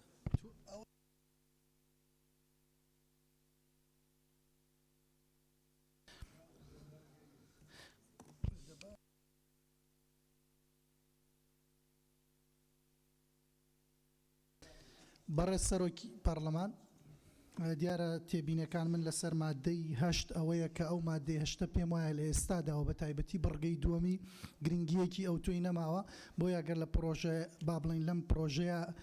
بڕگەی دووەم لا ببرێ و ئێمە لەگەڵ ئەوە نین کە پەرلەمانتارەوەی کە مەرجی تەمەن و خزمەتی نییە خانەنشین بکرێ هاوکات ئەوەی کە دەبینرێ مەسەلەنجەوێکی وا دروست بووە کە فراکسیۆنێک یا لایەنێک لەگەڵ خانەنشینی پلە باڵا هەبێ لایەنێکی تر نەبێ ئێمە خانەنشینی بە هەمان شێوە بۆ کەسێک کە مەرجی تەمەن و خزمەتی نەبێ لەگەڵ نین و من بۆ خۆم یەکێکم لەوانە دوو ڕۆژ پێش ئێستا وتومە دەگەڕێمەوە سەر وەزیفەکەم و شانازی پێواکەم و بە هیچ شێوەیەک خۆمان خانەنشین ناکەین. سپاس بۆ جەنابەت زۆر سپاس حەسی بەخان بەڕێ سەرۆکی پەرلەمان پشتگیری ڕای کاک جەلال ئەەکەم لەوە منیش لەگەڵ ئەوەدانیم ئەگەر کەسێک مەرجی تەمەنی نەبێت و ساڵانی خزمەتی تەواو نەبێت خانەنشین بکرێتن مەبەست لە یاسای چاکسازی دادپەروەریە دادپەروەری بەرجەستە نابێتن ئەگەر ئێمە لەژێر هەر ناونیشانێک شتێک بۆ ئەو کەسانەی کە ڕێژەی تەمەن و خزمەتیان دروست نییە دابڕێژینەوە بۆیە پشتگیری ڕای کاک جەلالەکەم و لەگەڵ ئەوەم ئەو مادەیە بەو جۆرە ڕێک بخرێتەوە یاخود هەر نەمینێتن تەنها ئەو کەسانە خانەنشینی بگرێتەوە کە مەرجی تەمەن و ساڵانی خزمەتی تەواون. سپاس. بەڵێ سپاس. کاک زانە. بەڕێز سەرۆکی پەرلەمان لای هەمومان ڕوون و ئاشکرایە کە دوو ڕۆژی پڕگفتوگۆ لەم پەرلەمانە بەڕێزەداوە بەڕێوە دەچیت هەمومان ئامانجمان ئەوەیە کە هەنگاوەکانی چاکسازی لەم کابینەی حکوومەتی هەرێمی کوردستاندا دەست پێ دەکەن و کاری گەورەتری بەدوایەوەیە دڵنیاین و جدیەتی حکوومەتی هەرێمی کوردستان لەم بارەیەوە ڕوونە بۆ هاوڵاتیانی هەرێمی کوردستان بۆیە پێمان وایە کە ئەم مادەیە زیادە مادەی هەشت پشتگیری لە هەموو ئەو بەڕێزانە دەکەم کە پێیان وایە مادەی زیادە چونکە لە مادەی هەفتەمدا گفتوگۆی تێروتەسەری لەسەر کرا و بە هیچ شێوەیەک لەگەڵ ئەوە نین کە پلە باڵاکان وەزیفە باڵاکان ئەوانەی لە تەمەنێکی گەنجدان و هێشتا خەڵکی وەبەرهێنی ئەم وڵاتەن خانەنشین بکرێن و لە تواناکانیان کەم بکرێتەوە بگەڕێنەوە سەرکار و پیشەکانی خۆیان بۆ ئەوەی سوود بە کۆمەلگاکەمان بگەینن. زۆر سپاس. کاکمان فەرموون. ئەم جەنابەت. بەڕێز سەرۆکی پەرلەمان منم بەڵێ جەنابتی بەڵێ. بناوێ یازدانێ مازن بەڕێز سەرۆکا پەرلەمانی مادە هەفتێ دامە بزاف کرد ناوێ مەمە گوتبەلکی نوێسی بیرپۆشینێ و دیاربوونەوەت بنوێسین دا کو زیادەتر سەرێ جانەبێ ئەوژینەیەشینین مە ئیلحاح نەکرد کابووی ناوێ مەناوەتیە نوێسی ئەم دەستخۆشیە حکوومەت هەرێما کوردستانێت تیان تراوشەکە ئالۆس یا کو دەڤەر پرەنگێکی گشتی تێدا دەرباز بیتن حکوومەت ئەمە بیر چاکسازیە بکەتن ئەوە پێنگۆڤەکە گەلەکە پیرۆزە نیازپاکیە حکوومەت ئیرادا ڕاستەقینە یا کابینە نەهێ نیشا دادن بۆ ئەنجامدانە چاکسازیە. بەڕێز سەرۆکی پەرلەمان ئەم لێرە وەختێ بەسێ پلێن تایبەت و بلند کەین ئەگەر خەلەت نەبم ئەم خەلەتیەکی تێن وەختێ هەموو پلێن تایبەتێک هەلی ئێک دیکەین پەرلەمانتۆرێک نەتیجێ وەکالەتکردنا خەلکی بوومەوەیەکی دەستنیشانکردی نینەڕاتیە خەلکی کرد پەرلەمانی کوردستانی ئەدگەل فەرمانبەرێکی پلە بلند حکوومەتی کومەوەیەکی گەلێک درێژ دێ خزمەتی دەدەکێت ئەم وا پێیڤەگیرێ دەین چۆرانەویسیەوە یاشمە بە ئەم خەلەتیەکی دکەین ئەوەکو پەرلەمانتۆر و وەزیر تێتن نینەڕاتیەکە بوودەمەکی دەستنیشانکردی بیت خودێنەکێتن ڕەوشەکە نە ئاسایی ڕوو بدەتن ئەف پەرلەمانە پەڵواشیتن یان ئینتخاباتی پێشوەخت بێنەکردن ماوەیێ ساڵێدا ینی دەرفەت بوون بێدەدان سەرموچەیەکی بلند بێمە دامەزراندن فەرمانبەرێکی دیدرێت ئاستێت پلێت بلندە الحکومەتی 30 ساڵ 40 ساڵ خزمەت هەبن و چۆرانویسیویژی ئەس پێخوە گیرە دەم و بریارێ چۆرانویسی بدەم یۆشمە بێت ئەوە بهێنە جوداگیرن ئەگەر نیف دقیقی دەرفەتیژی بدەن ئەم پەرلەمان کوردستانی بەرامبەر بەرپرساتیەکە مێژووی و دیروکی داینە ئەم حساسترین کاودانێت خوددا دەرباز دەبین پرۆژێ چاکسازینی کە بەرێ هەموو خەلکی کوردستانی یلوی پرۆژێ چاکسازی چونکی بەحسێ قویت و موچێ هەمی خەلکی تێتن هەدەفۆوی پرۆژەیژی دادپەروەریە تاکو ئەم سەرخوو بین و هێمن بین و عقلانی ئەم مناقشە سەروی پرۆژێ بکەین ئەم زیاتر خزمەتە هەموو تەخۆ تویژ و پێکهاتێت ئولی نەتەوەی سیاسی وی وڵاتی دەتێن گەلای سپاس. سپاس بۆ جەنابەت دکتۆر ئیسماعیل. بله بسم الله الرحمن الرحیم سەرۆکە پەرلەمانی بەرێز مادە هەشتێ برگەیەکێ ئەز گەلم بمینیت ژبەر فەقەرە ئەخیری بێشتن جگە لە حالەتەکانی مردن یان شهید بوون یان خانەنشون بۆ هاوکاری تەندروستی ئەوەت یعنی قوانین تقاعد دایتن و حالەتەت واردن یعنی ئەس بینم ئەوە بمینید نە مادە هەممی بێتە لەغوکردن بەس یە دوێ کو ئەوێ 4 ساڵ یعنی خزمەت نەبیتن 40 ساڵی بێتە هێدیکن ئەز گەلم ئەو بێتە لابرن و سپاس. بەڵێ سپاس. دکتۆرە شایان. بەڕێز سەرۆکی پەرلەمان شایان کاکە ساڵح پشتگیری لە وتەکانی کاک جەلال دەکەم ئەو کاک جەلالە. بەڵێ زۆر سپاس. سپاس بۆ جەنابێت. باش کاک کاروان. بەناوی خودای گەورە و میهرەبان کاروان گەزنەی بەڕێز سەرۆکی پەرلەمان دووبارەوەی ڕای دەستخۆشین بۆ هەموو لیژنە تایبەتمەندەکانی پەرلەمان کە جوهدێکی یەکجار زۆریان کردووە و تەمەنا دەکەم وتکا دەکەم خوشکبراکانم بە ڕۆحێکی خوشکبرانە لەم وەربگرن منۆک و پێشتر کە ئاماژەم بۆ کرد کە خاننشتنی پلە باڵاکان ڕەت دەکەمەوە لێرەش بە هەماشەوە ئاماژە بۆ دەکەم کە مادەی هەشتیش دووبار لەم سنفەدایە و پێشنیازیەوە دەکەم کە بڕگەیەک جێگیر بکرێت بە اختیاری ئەو گەنجانی کە نانەوێ خاننشین بکرێن بگەڕنەوە بۆ سەرپیشەکانی خۆیان بۆ دووبارە خاننشتنی پلە باڵاکان و مادەش ڕەت دەکەمەوە. زۆر سپاس. خۆی هەیە ئەو مادەیە بەڵێ لەناو پرۆژەکایە کاک سەروان. بەڕێز سەرۆکی پەرلەمان من پشتگیری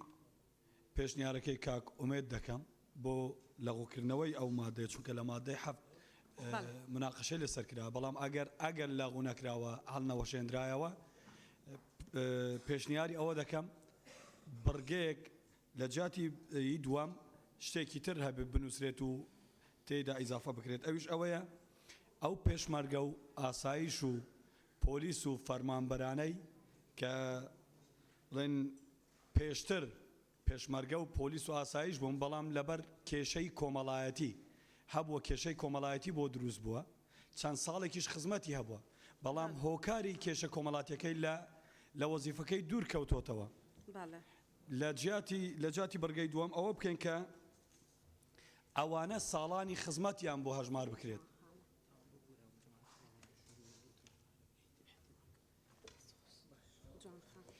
ئەوانە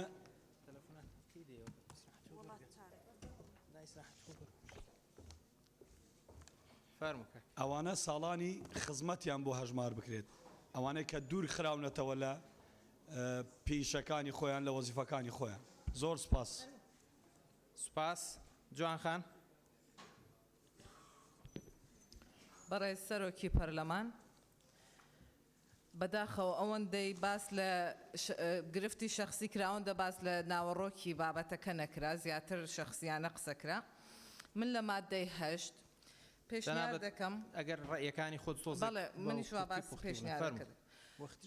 ئێمە کە باس لە چاکسازی دەکەین دەبێت بە فعلی ئیش لەسەر چاکسازی بکەین ئەگەر لە خۆمانەوە دەست پێ نەکەین ناتوانین بە هیچ شێوەیەک چاکسازی بکەین بۆیە من لەگەڵ ئەوم کە مادەی هەشت ئەوانەیە کە خانەنشینی نانگرێتەوە لە تەمەن ناکرێت دێکێکی من وەکو من 33 ساڵ بە 4 ساڵی پەرلەمان ئەرکێکە لەسەر شان متەواو دەکەم خانەنشین بکرێم مامۆستایەکیش ئەوەندە ساڵە خزمەتی هەیە بە موچەیەکی کەم خانەنشین بکرێ بۆیە من لەگەڵ مادەی هەشتا نیم ئەو مادەیە ڕەت دەکەمەوە. سپاس.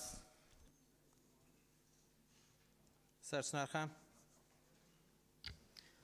بەڕێز سەرۆکی پەرلەمان سەبارەت بە مادەی هەشت بڕگەی یەکی تایە لەگەڵ بڕگەی دوو من لەگەڵ بڕگەی یەکەم لەبەرەوەی باس لە 15 ساڵ خزمەت و 45 ساڵ تەمەنەکات کە ئەوە ستانداردێکە بۆ خانەنشین بوون و ئێمە لەگەڵینی سەبارەت بە بڕگەی دووەم کاڵی ئەوانەی بە خزمەتی گشتی ڕاستپێدراون لە بڕگەی یەکی مادەی حەوت ئاماژەیان پێکراوە مەرجی یەکەمی ئەم مادەیە نەیانگرێتەوە ینی 15 ساڵ خزمەتەکە و 45 ساڵ تەمەنەکە بە ڕێژەی لە ساچلی کۆی گشتی دواموچە و دەرماڵە خاننشین دەکەن تاوەکو گونجانیە لەگەڵ بڕگەی یەکەمی ئەم مادەیە بە هیچ شێوەیە من لەگەڵ ئەم مادەیەنی پێویست ناکە و ئیسیسنایی بۆ بکرێت لەبەرەوەی پرۆژەکە خۆی پرۆژەی حکوومەتە و ئەم ئیسیسنایش هەر بەرگرانی بۆ حکوومەت دروستەکاتەوە پێویست ناکە بەوە لەبەرەوە هەر یاساکەوەکو خۆی بڕات و ئەم ڕەدی ئەم بڕگەیەکەمەوە پشگیری دکتۆر ئیسماعیل سگیری لەگەڵ کاک مەمبورهانەکەم کە ئەوانیش ڕەتکردنەوە. سپاس. لیزا خان فەرموو. بەڵێ منیش پاڵپشتی بەڕێز سەرۆکی پەرلەمان منیش پاڵپشتی لە ڕایەکانی کاک جەلال و حەسیبە خان و کاک زانا و جوان خان دەکەم بەڕای من ئەو گەنجانەی کە ئێستا دەرفەتیان پێدراوە هاتوون بۆ پەرلەمان دەبێت ئەو دەرفەتەش بە خۆیان بدەن و بە هاوڵاتیانی کوردستانیش بدەن کە لە ستێکتەرەکانی تر ئەو ئەزمونێ لە پەرلەمانی کوردستان وەری دەگرن لە ستێکتەرەکانی تر خزمەتی خۆیان بگەین بە هاوڵاتیانی تر و ئەو ئەزمونەی کە هەیەە لە پەرلەمانەوە بیگوازنەوە ئەو شوێنەی کە هاتوونە بۆیە پێشنیار دەکەم مادەی هەشت بەڕاستی بە تەواوی مادەی هەشت بەرگەی دووەم بە تەواوی هەڵبوەشێتەوە هەر ئەندام پەرلەمانێک کە مەرجەکانی تەمەن و مەرجەکانی خزمەت نایگرێتەوە بگەڕێتەوە سەر ئەو وەزیفەی بۆی هاتووە بۆ ئەوەی بتوانێت ئەو ئەزمونەی کە لە پەرلەمان هەیەی بیگوازێتەوە ئەو سێکتەرەی کە لێوەی هاتووە و زۆر زۆر سپاس. زۆر سپاس. کاک عوسمان سێدەری. بەڕێز سەرۆکی پەرلەمان دیارە من تەحەفوزێکم هەبوو لەسەر ئەوەی کە ئایا تەمەنی تەواو نەکرد بێت 45 ساڵیان ناکردنەوەکەی داو من هیچ کەم نییە زۆر سپاس. هەڵسخان فەرموو. بەڕێز سەرۆکی پەرلەمانی دەستنیشانکردنا دوو مەرجە geleka giringe jî ku geş bite 45 salî gel 15 salet xizmetê gelekiya pêtiviye bu xanenişînkirina her fermanberekê Kurdistanê taybetî pilên taybet. Ez gel hebûna wê xalêda me ladana birga dûişmada heşt piştgiriyê mamosta serçinar û mamosta min Burhan dikim ku ev birga henê bête ladanê çunkî dîtna min bargiraniyeka zûr el ser hikûmetê bargiraniyeka daraya bû çi de îstîfna hindekayê te kirinê 40 sadê bideye û hîç mercekî yasayî têda nebitin bibête xanenişînkirin û zor memnûnim. زۆر سپاس کاک شێخ زاهر فەرموو. بە ناوی خوای گەورە بەڕێز سەرۆکی پەرلەمان مادەی هەشت بڕگەی یەکەم فەرمانبەر بەو پێناسەیە لە یاسای خانەنشینی یەکگرتووی بەرکار لە هەرێم هاتووە بەوانەشەوە کە لە بڕگەی یەکەم مادەی هەفتی ئەم یاسایە ئاماژیان پێکراوە. بەڕێز سەرۆکی پەرلەمان دیارە بەپێی یاسای قانونی خدمەت مەدەنی کە بە تایبەتیش ئەو یاسایانەی کە بەرکارن دەربارەی فەرمانبەران بە تایبەتی ژمارە 24 ساڵی 1960 بەوە پێناسەی فەرمانبەر دەکات هەر کەسێک ئەرکێکی پێ بسپێدێت بە شێوەیەکی هەمیشەیی و لە ناو میلاکی دەولەت لە مقابلی ئەزر ئایا وەزیر کە 4 ساڵ لە پلەی لە وەزارەتەکەی خۆیتی یان پەرلەمانتار 4 ساڵ لەوەیتی ئایا مەشمولە بەو یاسایە بەو پێناسەیە کەواتە یان دەبی پێناسەکە بگونجێندرێ یا خوش دەبێت ئەو مادەیە لە ئەسڵدا هەڵوەشێتەوە بگۆڕێت. زۆر سپاس. نەجات خان.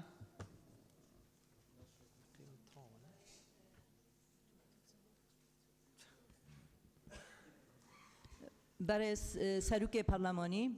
ji ber ewa guhorînê totî nekirin birgê duê dal madê heftê pêtiviya birgê duê madê heştê bêhta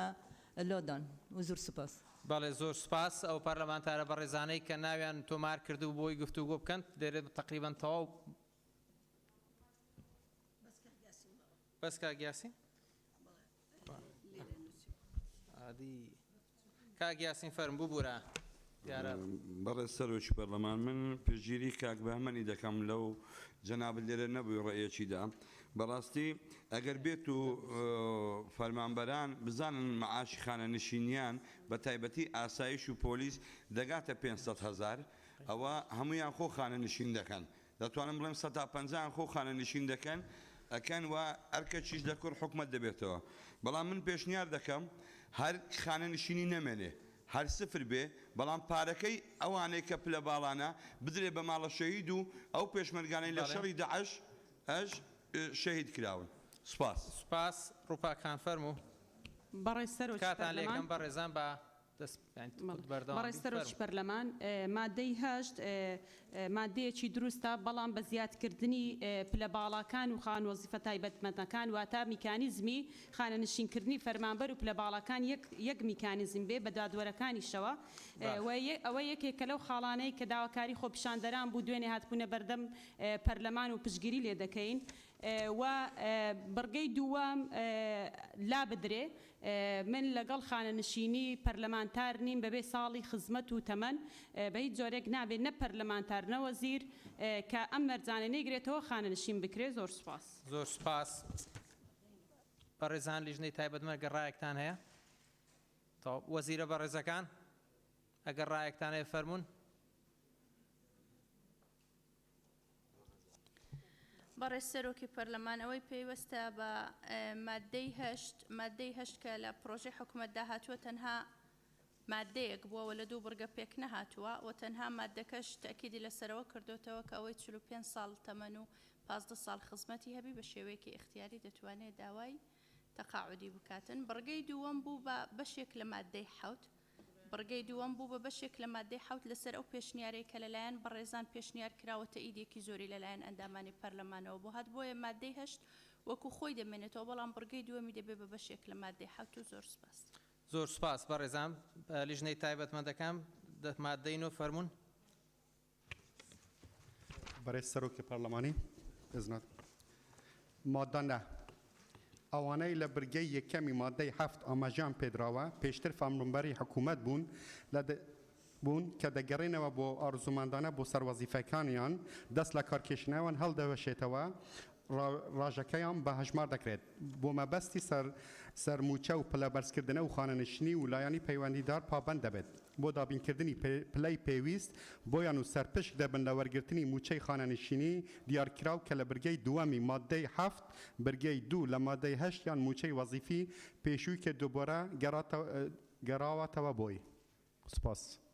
سپاس بەڕێزان. هەر بەڕێزێک ئەوێت گفتوگۆ بکە ئێستا ناوەکەی تۆمارەکەین دوای ڕێگە نادەین داوا بکرێت ناو ئیزافە بکرێت جا بۆیە کرێت بەڕێز سکرتێری پەرلەمان فەرموو بەدرێخان فەرموو کاک دابان دکتۆرە شایان ئەو کاک دکتۆر کازمیش لە زۆنی 4 گوڵستان خان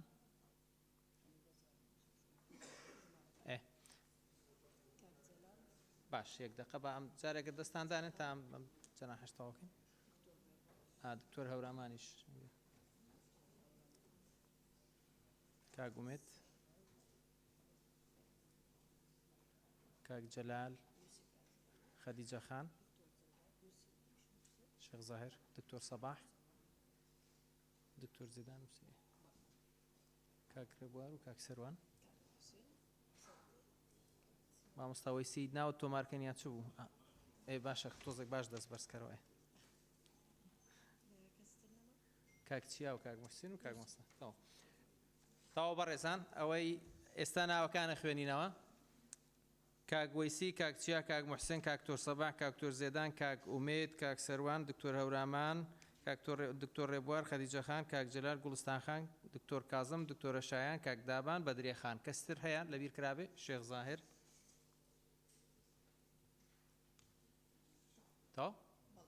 تاو ئەم ناوانەوەرگ کاک شێخ زاهر فەرموو بەناوی خوای گەورە بەڕێ سەرۆکی پەرلەمان مادە نۆ ئەوانەی لە بڕگەی یەکەم مادەی هەفتی ئاماژەیان پێدراوە پێشتر فەرمانبەری حکوومەت بوون دەگەڕێنەوە بە ئارەزومەندانە بۆ سەر وەزیفەکانیان دەست لە کارکێشانەوەیان هەڵدەوەشێتەوە ڕاژەکان بۆ هەژمار دەکرێت بە مەبەستی سەرموچە و بەرزکردنەوە و خانشینی لایەنی پەیوەندیدار پابەند دەبێت بە دابینکردنی پلەی پێویست ئایا پلەی پێویست چۆن بە چ شێوەیەک پابەند دەبێت یەکێک ئەندامی پەرلەمانە بچیلە ئەو پرسیارەت بۆ کێیە کاک شێخ بۆ جەنابی وەزیر باڵێ جەنابی وەزیر لای خۆتان تۆماریکەن زۆر سپاس سپاس کاک تۆر کازم بەڕێز سەرۆکی پەرلەمان مادەی نۆ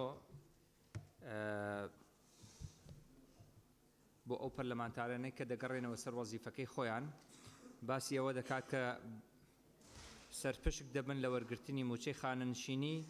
یان موچەی وەزیفەکەی ئەمە جگە لەوەی کە جۆرێک لە نەعەدالەتی تایە کە ئێمە لە مادەکانی پێشوارەتمان کردوێتەوە هاوکات کێشەی ئیداریش دروستەکە ئەگەر ئەو مۆزەفە ئەگەر ئەو پەرلەمانتارە یانە وەزیرە کە گەڕایەوە سەر وەزیفەکەی خۆی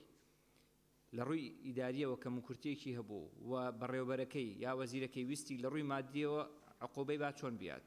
ئەگەر ئەو موچەکەی لە لای ئەو نەبێت یا موچەکەی لەو بەڕێوەبەرایەتی وەزارەتە نەبێت ئەمە بێجگە لەوەی کە لەگەڵ ئەوە ناگونجێت کە بۆ نمونە پەرلەمانتارێک گەڕاوەتەوە سەر وەزیفەکەی موچەی خانەنشینی پەرلەمانتارەکەی ڕەنگە بگاتە 4 ملیۆن دینار بەڵام برادەرەکەی لە تەنیش خۆیان لە هەمان وەزیفەیە 700 دینار وەربگرێت لەبەرەوە عەدالەتی تیانە و ئێمە پێمان وایە پەرلەمانتاران و وەزیرەکان دوایەوەی کە 4 ساڵی جەنابەت چێ بۆ خاڵ پێشنیارمانەوەیە کە پەرلەمانتار و وەزیرەکان دوایەوەی کە 4 ساڵەکەیان تەواو دەکەن دەگەڕێنەوە سەر وەزیفەکەی خۆیان بە موچەی وەزیفەکەی خۆیان موچە وەربگرن و موچەی خانشینی وەرنەگرن واتەش سەرپشک نەبن دەستخۆش زۆر سپاس کاکتۆر هەورامان فەرمو بەڕێ سەرۆکی پەرلەمان هەورامان گەچێنەی من پێشنیارەکەم لێرە بۆ ئەوانەی کە لە بڕگەی یەکەم مادەی حەوت ئاماژیان پێکراوە مەرج نییە تەنها بگەڕێتەوە بۆ سەر وەزیفەکەی خۆی ئەبینی لەوانەیە اختصاسێکی تری پێخۆشتر بێ ئەگەر بڕوانامەیەکی هەبێ شەهادەیەکی باڵاتری هەبێ بتوانێت لە جێگایەکی تر خزمەت کا بە ئارەزومەندانە بێت سوپاس سپاس کاگومێت فەرمون بەڕێ سەرۆکی پەرلەمان تایبەت بە مادەی نۆم پێشنیار دەکەم بە ڕێزان لێژنە تایبەتمەندەکان بڕگەیەکی بۆ زیاد بکەن بۆ نمونە پلەباڵایەک خانەنشین نابێت دەگەڕێتەوە سەر وەزیفەی خۆی اختیاریە بەڵام ئیجباری بێتن کە نەتوانیتن بەرکەوت یان 6 مانگەی موچەی کۆتایی وەربگرێتن واتە ئەگەر خانەنشین نابێتن نابێ ئەو پارەی وەربگرێت دەگەڕێتەوە وەزیفەکەی کە کاتێک گەڕا وەزیفەکەی ئەو کاتی بەو پلەیە کە لەو وەزیفەیدایە خانەنشین دەبێتن بۆیە ئەوەش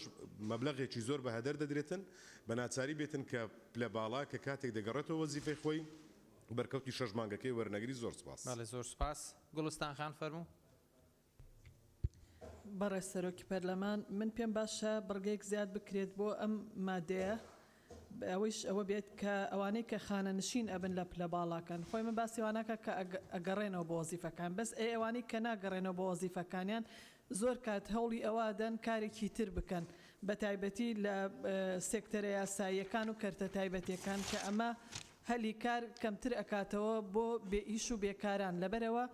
بە بڕوای من پێویستە ئەوانەی کە خانەنشین ئەبن لە باڵاکان مۆڵەتی کارکردنیان پێ نەدرێت لە کەرتە تایبەتیەکان و سێکتەرە یاساییەکان تا هەلی کار زیاتر بێ بۆ پێکاران سپاس زۆر سپاس کاک چییە؟ بەڕێز سەرۆکی پەرلەمانی من ڤیا مادانە هەیە بەرگێک لێ بێتە زێر دەکرێن هەر کەسێکی کە بزڤڕێتن ئارزومەندانە بۆ سەر وەزیفە خوا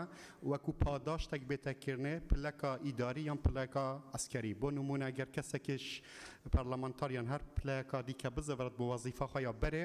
پلەکە ئیداری بێتێ لێ زێدەکردن ئەگەر ئەسکەری بت بۆ نمونە گەر نەقیب بت ببتە ڕائیت وەکو پلەک وەکو خۆبەخشانە ئەڤەج دێ بت هاریکار هەر کەسێک بزەڤڕتە بۆ وەزیفە خۆیان بۆ ئەس پشتگیریەوەکم کە هەر کەسێک بزەڤڕتە سەر وەزیفە خۆیان بەر وەک پاداشتێک زۆر سپاس پاس خەدیجە خان فەرموو بەڕێ سەرۆکی پارلمان تکایە داواتان لێ دەکەم کە دادپەروەری هەبیت و هەموو لایەک بتوانین کە مافی خۆمانەکە لە کاتی گفتوگوکردن لەسەر مادەکان کە ناومان دەخیندرێتەوە لە هول دیارە دەمانە پەیامێکمان هەیە قسەیەکمان هەیە لەسەر مادەکان ئەو دەرفەتە بە یەکسانی بە هەمومان بدرێت فەرمون دەرفەتەکە بە پێی مادەی 82 دقەیە بۆ هەر بە ڕێزێکی پەرلەمانتار کە بێ گفتوگۆ لەسەر ئەو مادەیە بکات سەر مادەی 7 ویسمان قسە بکەین زەحمەت ئەگەر جەنابەت بچێ سەر ئەو ڕێی کە ئێستا هاتە لەسەر مادەی نۆ تکایە خەدیجە خان بەڕێ سەرۆکی پارلەمان ئەوە لە مادەی نۆ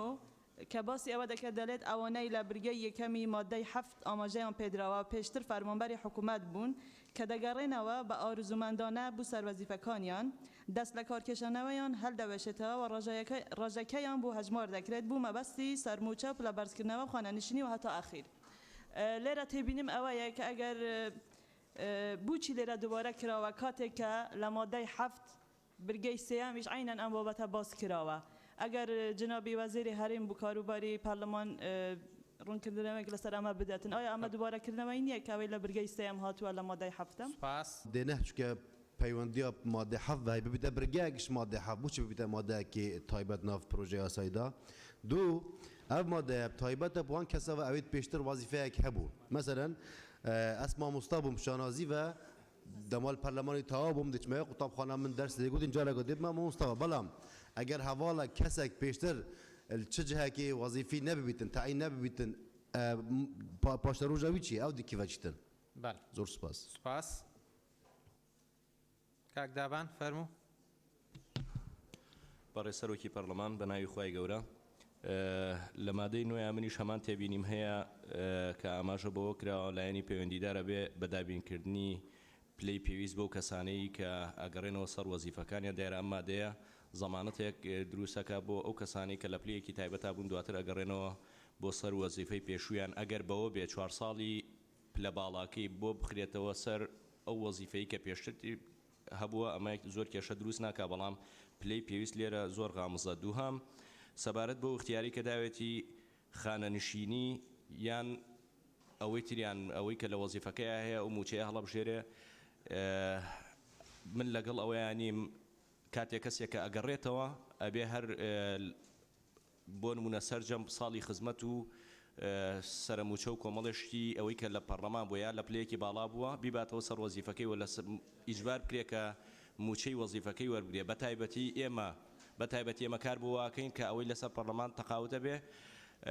هیچ وەزیفەیەکی تر نەکا هیچ ئیشەیەکی تر نەکا بووی ئێمە دەرفەتی کار بدۆزینەوە بۆ ئەو سەدان کەسەی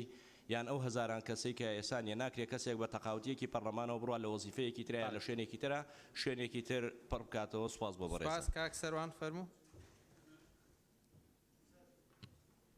بەڕێز سەرۆکی پەرلەمان من هەمان پێشنیاری مادەی هەشتم هەیە بەڕاستی بۆ ئەوەش پێم خۆشە بە دیقەت هەم وەزیری کاروباری پەرلەمان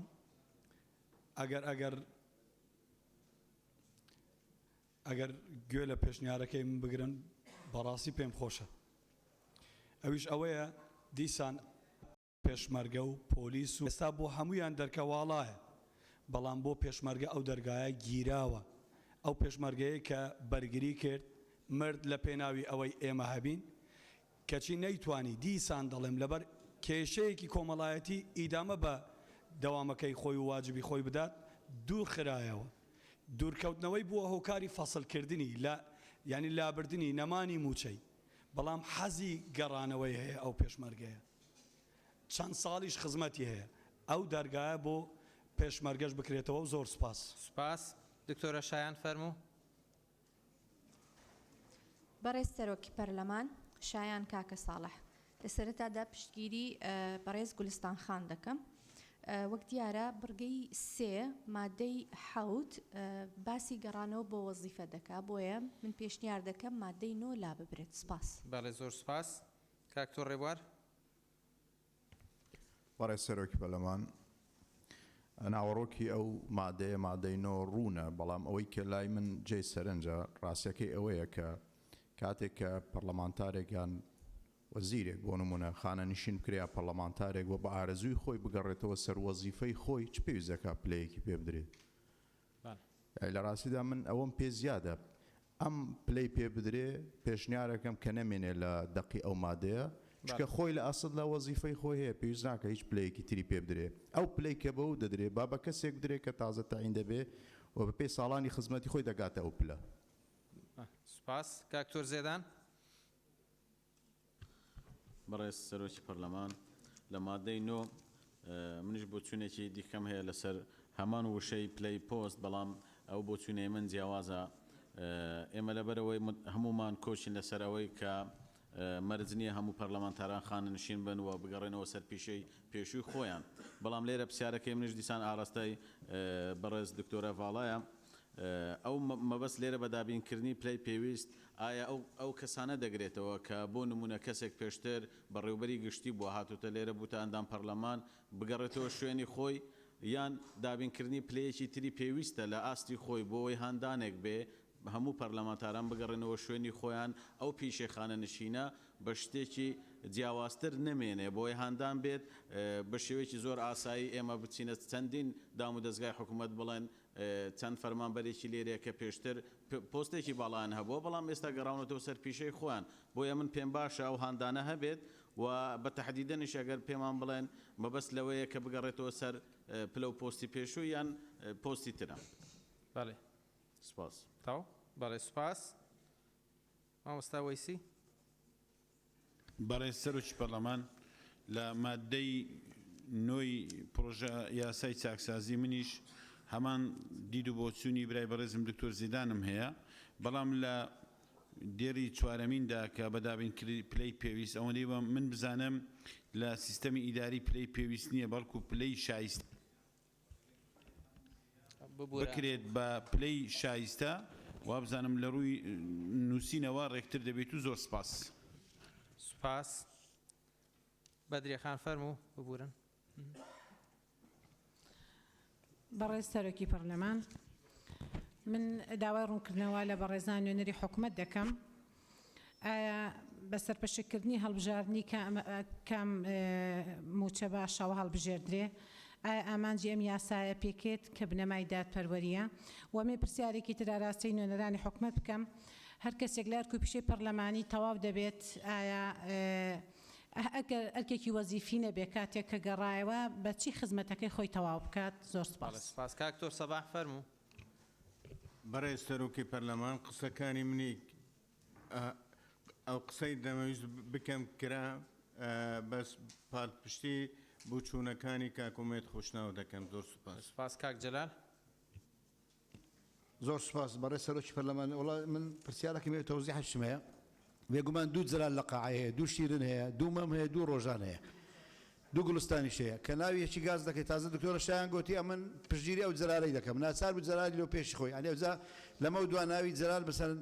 ناوی بای بنووسێ بۆی ئەوش کار لەنگۆش دروست نەبێت دەستەی سەرۆکاتی سپاس با قسەکەم تەواوکەم قوربان کاکەم فەرموو دەی ئێڵێن سپاس بۆ تێ باشە قوربان چاو کۆتایی پێ بێنە فەرموو ئەوجا ئەمن باسی یەکش دەکەم ئێستا بەرسمەتە خۆم ئەمن پێشتر مامۆستا بووم لە بەڕێوەتی چاڵاشی وەرشی دواتر بوو بە ئەندامی ئەنجومەن بە دەنجی خەڵک ئێستا بووی بە ئەندامی پەرلەمان هەتا دەگەڕێنەوە زام ئەنجام ئەنجومەن نامینێ ئەم بچمە چێن دەرێ باڵێ بەڕاستی سیارەت بۆ کێ بۆ دوای بۆنگۆ بۆ جەماعەتی ئەنجومەنی وەزیرە سپاس بچمە چێ باش سپاس سپاس بەڕێزان کاتان لە یەکەم لیژنەی تایبەتمەند ئەگەر ڕاوتە سەرنجێکتانێ فەرمونون اینجا وەزیرە بەڕێزەکان بەڕێز سەرۆکی پەرلەمان بەرینوکێژی من ئاماژە پێدا یاسایەک دەمێ دەردکەوێت قاعدە قانونی دەمێ تێتە دانان نابێت هەندێک حالەتا پەیدا کرد غمۆز تێدا بێت یان کو مەشاکلە بخۆلەقینێت دیڤدا جارێکە دیدێ مەجبور بین پەنایە بین بۆ تعدیلێکە دی یان پەنایە بین بۆ تەفسیر و اجتهادا جهات رسمية توكي مجلس الشورى بتيان جارك دي از في داخازش نينرت حكمت كام طيبات از في بسياري ارستي جنابك دكتور أميد صباحي كام الفيري يا بحث كري افي الثمانية ومشمول نبت يام بازا صالة خدمت نبت وموظف نبوه بيشتر أفا ديل كيرشيت خدمت خو جاين تا بازا صالة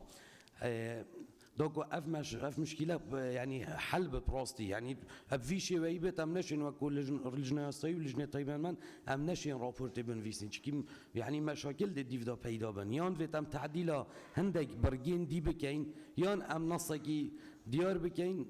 دوكو اف مشكله مستقبلا بوما پیدا بتو سپاس زور سپاس برس وزير برزكان اگر راو سرنجكتانه فرمون بەڕێز سەرۆکی پەرلەمان ئێمەش تەئیدی ئەو ڕای دەکەین کە لە ڕووی شکلەوە مادەینەوە بکرێتەوە بە بڕگەیەک لە مادەی حەوت لەبەر ئەوەی پەیوەستا بە مادەی حەوت خاڵی دووەم ئەوەی کە باس لە دابینکردنی پلەی پێویست کرا مەبەست لەوە ئیستحداسکردنی دەرەجەی وەزیفیە بۆ نمونە بەڕێز دکتۆر زێدان پێش ئەوەی ببێت بە ئەندامی پەرلەمان مامۆستای زانکۆ بووە کاتێک کە بووە بە ئەندامی پەرلەمان ئیستیقالەی کردووە واتە ئەو دەرەجە وەزیفەی نەماوە لە زانکۆ کاتێک کە دەگەڕێتەوە بە ئارەزوومەندانە بۆ سەرکارەکەی خۆی وەکو مامۆستای جامیعی ئیستحداسی دەرەجە وەزیفەکەی بۆ دەکرێتەوە و بە شێوەیەکی ئاسایی دەوامی خۆی دەکا بەپێی ئەوەی کە لەناو ئەو مادەیەدا هاتووە ئەوەشی کە پەیوەندیدارە بە لەسەر پشک دەبن لە وەرگرتنی موچەی خانەنشینی دیاریکراو لە بڕگەی دووەم مادەی حەوت و بڕگەی دوو لە مادەی هەشتیان موچەی وەزیفی پێشووی کە دووبارە گەڕاوەتەوە بۆی ئەوە بۆ پەرلەمانی بەڕێز بەجێی دێڵین دەتوانێت پەرلەمان ئەو نهایەتی ئەو مادەیە هەڵگرێتن ئەوەش بە دەنگدان یەکلایی دەکرێتەوە و پێشنیارکراوەمە هیچ مانعێکمان نییە کە سەرپشکردنەکە هەڵگیرێ زۆر سپاس تکاتان لێکەم لە جێی خۆتانە بەدرێخان تکاکەم بەڕێزان ئەگەر سەرۆکی پەرلەمان وەڵامەکەی من نیوەی گەیشت باڵێ ئەخر ئەگەر داوا بکە اینجا بە پێی پەیڕە و داوا لە سەرۆکی پەرلەمان سەرۆکی دانیشتن بکرێ نەک لە جێی خۆتانەوە ببوورە نقطە نیزامە کاگرەوەر توضیح نقطە نیزام ئەگەر هەر پێویستە تەوزیحەکە بدرێ بەپەلەک بەڕێز سەرۆکی پەرلەمان کەواتە پێویستە وشەی دابینکردنی پلەی پێویست بگۆڕین بۆ گێڕانەوەی پلەکە چکە مادەم لە بنچینەدا ئەو کەسەوەکو مداخلەی پێشتر باسم کرد خۆی وەزیفەی هەیە کەواتە گێڕانەوەی وەزیفەکەیتی بۆی نەک دابینکردنی دابینکردنی واتە شتێکی تازەیە استحداثی پلەیەکەکە و لێرە پێویستی بە استحداث نییە پێویستی بە گێڕانەوەی سپاس سەرنجەکەگەشت لیژنەی تایبەتمەند مادەی دەفەرمونون. مادەی دەیەم هەمواکردنی مادەی 12 لە یاسای وەزارەتی دارایی و ئابووری بوو یەک دقه سەوسان خام کە ببوورە دەتوو وەرە وەرە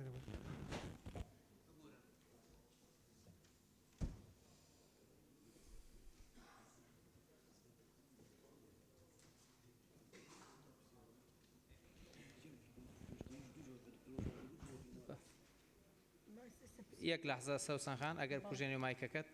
بەڕێزان وەزیرێرێن بۆ کاروباری پەرلەمان دیارە سەرۆکی لیژنەی یاسایی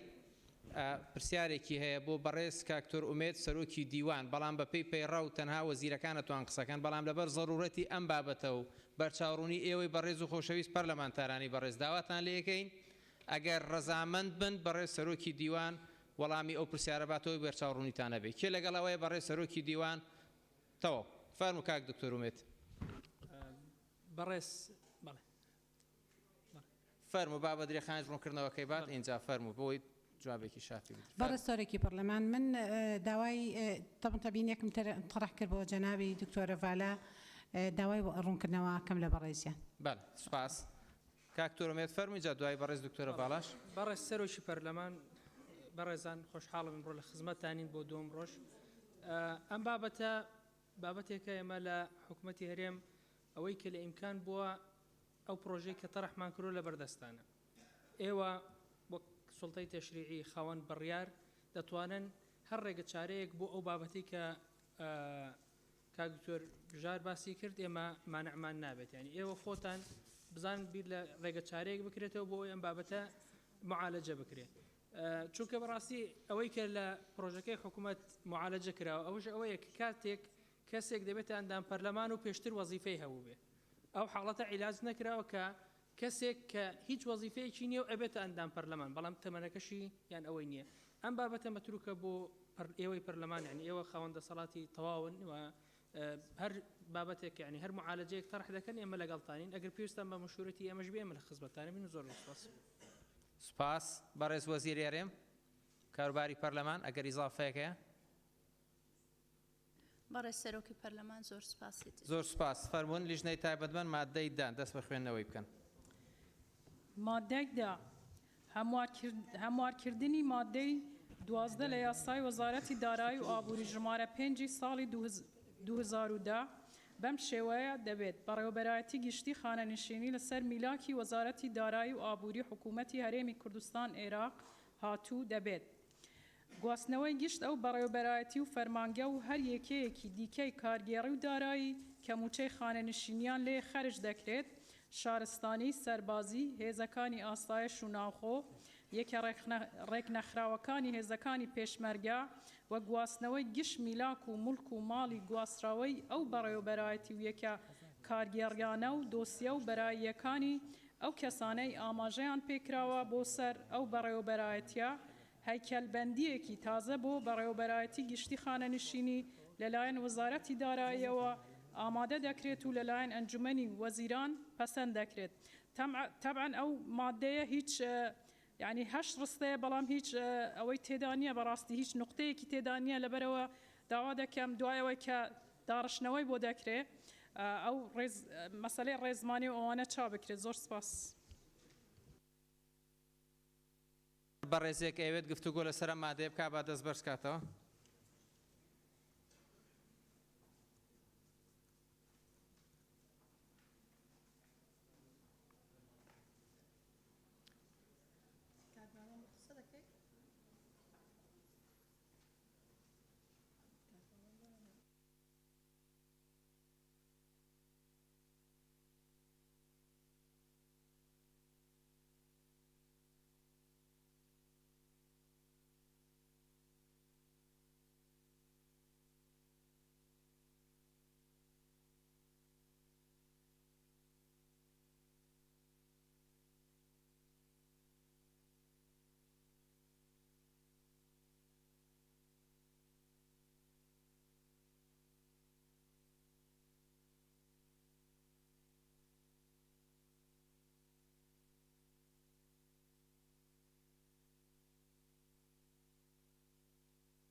بەڕێزان ئەم پەرلەمانتارە بەڕێزانە ئەیانەوێت گفتوگۆ لەسەر مادەی دەبکەن ناوەکانە خوێنمەوە کاکتۆر ئیسماعیل کاک عوسمان سێدەری کاک لوقمان کاکتۆر شێرکۆ کاک محەممەد کاکتۆر ڕێبوار کاک زانا بەڕێز دکتۆرە گەلاوێش بەڕێز ڕۆژان خانم کەسی تر هەیە؟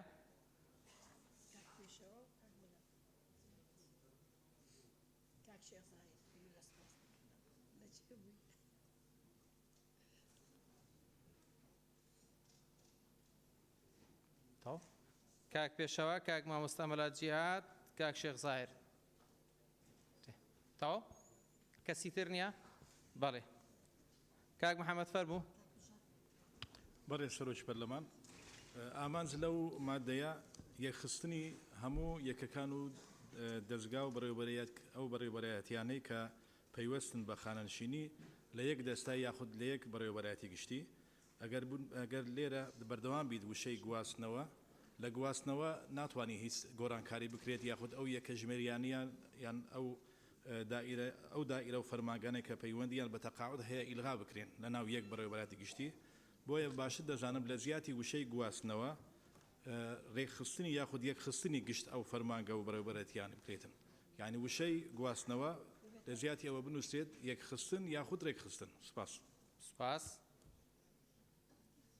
کاک عوسمان سێدەری فەرموو بەڕێز سەرۆکی پەرلەمان دیارە لێرە ئیشارەت بۆ دراوە کە هەیکەلبەندیەکی تازە بۆ بەڕێوەبەرایەتی گشتی خانەنشینی لەلایەن و وەزارەتی داراییەوە ئامادە دەکرێت و لەلایەن ئەنجومەنی وەزیران و پەسەند دەکرێن پێم باشە ئەو بەڕێوەبەرایەتی گشتی خانشینە بکرێت بە دەستەی خانەنشینی یەکگرتو وەسەر بە ئەنجومەنی وەزیران بێ زۆر سپاس بەڵێ زۆر سپاس کاکتۆر شێرکۆ مداخەلەکەیان تەلەفۆنەکە کامیان فەرم کاکتۆر شێرکۆ بەڕێز سەرۆکی پەرلەمان شێرکۆ جەودەت سەبارەت بە مادەی دە باس لە بەڕێوەبەرایەتی گشتی خانەنشینی بۆچی بەڕێوەبەرایەتی گشتی بێ بۆچی هەیئە نەبێ تەمەعان لەوەی کە حکوومەتیش ناردوێتی هەر باس لە هەیئەیە هەیئە بریتیە لەوەی کە چەند ئیشێک ئەکا بەمعنای ئەوەی کە ئەم سندوقی خانەنشینیە تەنها ئەوە نییە پارێتیا کۆ بکرێتەوە بەڵکو ئیسیسماراتیش ئەتوانێ بکە بەڵکو ئەتوانێ دیون و قوڕوضیش بات لەبەرەوە ئەم سێ ئیشە کۆنتترۆلکردنی داهاتی خانەنشینی ئیسیسمار پێکردنی پێدانی دیون سێ بەڕێوەبەرایەتی ئەوێ تقریبن کە ئەمە یەکسانە بە هەیئە لەبەرەوە لە یەک بەڕێوەبەرایەتیە تەوان تەخەوفەکە کاڵە لە یەک بەڕێوەبەرایەتیا کۆبێتەوە تەخەوفەکە لەوەیە بوو کە گوایە مؤسسەیەکی تر دروست بکرێ و مەصارفی تر دروست بکرێ بەس خۆی وانە هەر هەیئەکە لە ناو وەزارەتی داراییە ئەتوانێ هەمان بەو سێ تەوزیعە ئیشی هەیئە بکات کۆنتترۆلی داهاتەکەش بکە و ئیسیسماراتیش بکە و دیونیش بدا و هەیئە بێ سەر بە وەزارەتی دارایی بێ و پێم وایە ئەوە سەرکەوتووترەوەک لەوەی کە بەڕێوەبەرایەتیەکی گشتی بێ یەک ئیش بکات تەنها داهاتەکە کۆبکاتەوە کە خۆی لە ئەسڵا سندوق و بەڕێوەبەرایەتی خانەنشینی کە ئەڵێ هەیئە بێ بۆ ئەوەیە کە بتوانێ لەوانەیە سبێنێ حکوومەتی هەرێم قەرزی لێ بکە وەکو لە عێراق لە ڕابردووە ساڵان ڕابردوو حکوومەتی عێراقی قەرزی لە سندوقی خانەنشینی کرد 5 ملیار دلاری پێدا بە قەرز و ئێستاوا وەردەوردە لێ وەرەگرێتەوە لەبەرەوە پاڵپشتێکی باشە بۆ ئابووری ئەگەر هەیئە بێ زۆر سپاس زۆر سپاس کاک لوقمان وەردی فەرموو بڵێ زۆر سپاس بەڕێز سەرۆکی پەرلەمان سەبارەت بە مادەی دا هاتووە کە هەموارکردنی مادەی 12 لە یاسای وەزارەت دارایی و ئابووری ژمارە 5 ساڵی 2010 بەم شێوە دەبێت بەڕێوەبەرایەتی گشتی خانەنشینی لەسەر میلاچی وەزارەتی دارایی و ئابووری حکوومەتی هەرێمی کوردستان عێراق هاتوو دەبێت ئەو هاتووە زیادە تەسەوڕەکەم لا ببرێ باشە دوو من پشتیوانی لەوە یەکەم کە ئەم بەڕێوەبەرایەتی و خۆی بمێنێتەوە چونکە لە ئێستادا ئێمە قسە لەسەر چاکسازیەکەین و سیاسەتی حکوومەتی هەرێمی کوردستان لە ئێستادا زیادکردنی دامەزراوەی تازە نییە تەسەوڕەکەم ئەم بەڕێوەبەرایەتیە لە چوارچێوەی وەزارەتی دارایی و ئابووری کافی بێ بۆ سەرپەرشتیکردنی خانەنشینی زۆر سپاس زۆر سپاس ڕۆژان خان فەرموو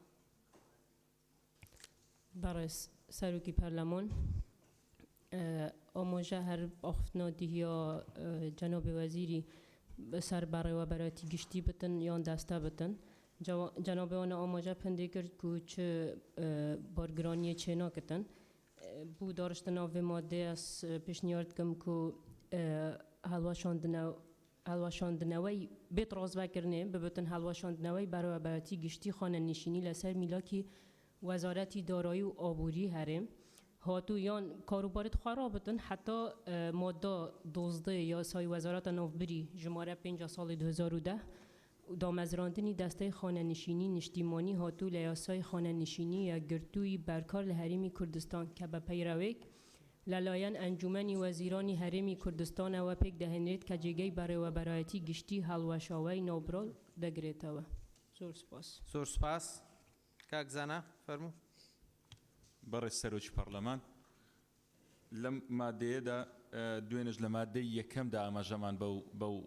هەیکەلێتی ئەم بەڕێوەبەرایەتی گشتیە کرد بۆ ئەوەی دژبەیەکێک دروست نەبی لە نێوان هەردوو مادەدا ئاماژە بە پەیامی وەزیری بەڕێز وەزیری ناوخۆش کە دوێنێ لێرە بەشدار بوو لە جەلسەکەدا و ڕای حکوومەت ئەوە بوو کە ئەم بەڕێوەبەرایەتی گشتی بکرێت بە دەستەی گشتی خانەنشینی نیشتیمانی چونکە مبەڕەکەش بەڕێکی زۆر معقولە چونکە ئێمە چەند بەڕێوەبەرایەتێکی گشتی هەڵدەوەشێنینەوە لە جیاتی ئەوەی کە بەڕێوەبەرایەتیە گشتیەکان بنکەی فراوان بکەین ناکرێ بچووک بکرێتەوە بۆیە هەموو بەڕێوەبەرایەتیە گشتیەکان بخرێتە سەر ئەم دەستەیە بە مەرجێک پەیڕەوەکە لەلایەن ئەنجومەنی وەزیرانەوە دیاری بکرێت و بۆ ئەوەی بارقورسی لەسەر حکوومەت زیاد نەکات چونکە پرۆژەکە پرۆژەی چاکسازیە دەکرێت بە هەمان هەیکەلێتی ئێستای بەڕێوەبەرایەتی گشتی خانەنشینیەکە بەڵام ناوەکەی بگۆڕدرێت بۆ دەستەی گشتی خانەنشینی نیشتیمانی. زۆر سپاس. کاکتۆر ئیسماعیل فەرموو. بله بسم الله الرحمن الرحیم هێژە سەرۆکی پەرلەمانی ئەژل گەلەندێ ماولان پەیوا گۆستنەوە ببیتە ئێک خستن دروسترە ینی دەمجە نەژگۆکی نەقلەیە چونکە نەقل نابیتە دەمج یادی دیسار مادەیەکی مە مقتەرح کرد و ببیتە دەستە و ئەژی پشتەوانیەوان برات کەمە بێتگوتی ببیتە دەستە شینا مدیریە. سپاس. زۆر سپاس. کاک پێشەوە فەرموو. بەڕێز سەرۆکی پەرلەمان مادەیدا ئەم مادەیەکی زۆر گرنگ و پێویستەوە جێبەجێکردنی ئەوەی کە لە ناو ئەم مادەیە باس کراوە داهاتێکی زۆر بۆ حکوومەتی هەرێمی کوردستان ئەگەڕێنێتەوە هەروەها ینی ئەتوانم بڵێم لە هەرێمی کوردستاندا چەندین شوێنی خانەنشینی هەبوون کە بە نایاسایی و بە شێوازی جۆراوجۆر خەڵکیان تێدا خانەنشین کراوە ئەو شوێنانە وەکو بانکی گەندەڵی وابوون ئەگەر هەموو ئەمانە یەک بخرێنەوە لەژێر چاودێری وەزارەتی داراییە بن ئیتر لەمە دووە خانەنشینی ڕاستەقینەوە ئەوەی کە بە ناحەق و بە ناشایستەیی خانەنشین کراوە لە یەکتری جیاکرێنەوە بۆیە بە تەواوی پاڵپشتی مادەیدا ئەکەین و هەمووی لە چوارچێوە یەک بەڕێوەبەرایەتیە کۆ بکرێتەوە. سپاس. سپاس. کاک سۆران عومەر فەرموو. بەڕێز سەرۆکی پەرلەمان پشتیوانی قسەکانی کاک پێشەوە ئەکەم ئەم مادەیە گرنگە چونکە لە هەرێمی کوردستانە 6 شوێنی خانەنشینکردن هەبووە تەنها دوانیان سەر بە وەزارەتی شەهیدان و وەزارەتی دارایی بووە ئەو کاگەویدارە لە حەوت 12 من 6 شوێنی خانەنشینکردنم لایە من 6 شوێنی خانەنشینکردنم لایە کە ئەمانە خەڵکیان لێ خانەنشین کراوە بەڕێوەبەرایەتی گشتی خانەنشین لە وەزارەتی دارایی تەنها فەرمانی خانەنشینکردنەکەی بۆ چووە بۆ بەستنی موچەکە بۆیە ئەم مادە گرنگە و بەڵام من ئیزافەی بڕگەیەکەم هەیە بۆی ئەمەش یەکێکە لە ئامانجەکانی مادەی یەک کە تحقیقە بێ بەڵام بڕگەی سێمی ئامانجەکان کاراکردن و پشتیوانی سندوقی دارایی مەفروزە لە یەکێک لە بڕگەیەک لێرە زیکر بکرێ کە سندوقەکەش کارا کرێ و پشتیوانیە کرێ و بۆ ئەو مەرجانەی کە لە یاسای خانەنشینی هەیە. زۆر سپاس. کاک شێخ زاهر فەرموو. بە ناوی خوای گەورە بەڕێز سەرۆکی پەرلەمان من لە بەشێکی ئەو مادەی دەست پێکەم گواستنەوەی گشت ئەو بەڕێوەبەرایەتی و فەرمانگە و یەکەی دیکەی کارجێڕی و دارایی و کە موچەی خانەنشینیان لێ خەرج دەکرێت شارستانی سەربازی هێزەکانی ئاسایشی ناوخۆ یەکە ڕێکنەخراوەکانی هێزەکانی پێشمەرگە گواستنەوەی گشت میلاک و ملک و مالی گواستراوە و لێرەدا پێویستە مالی گواستراوە و نەگواستراوە ئەموال منقولە و غێر منقولە زیاد بکرێت بەڕاستی. باڵێ سپاس. مامۆستا جیات. بەڕێز سەرۆکی پەرلەمانی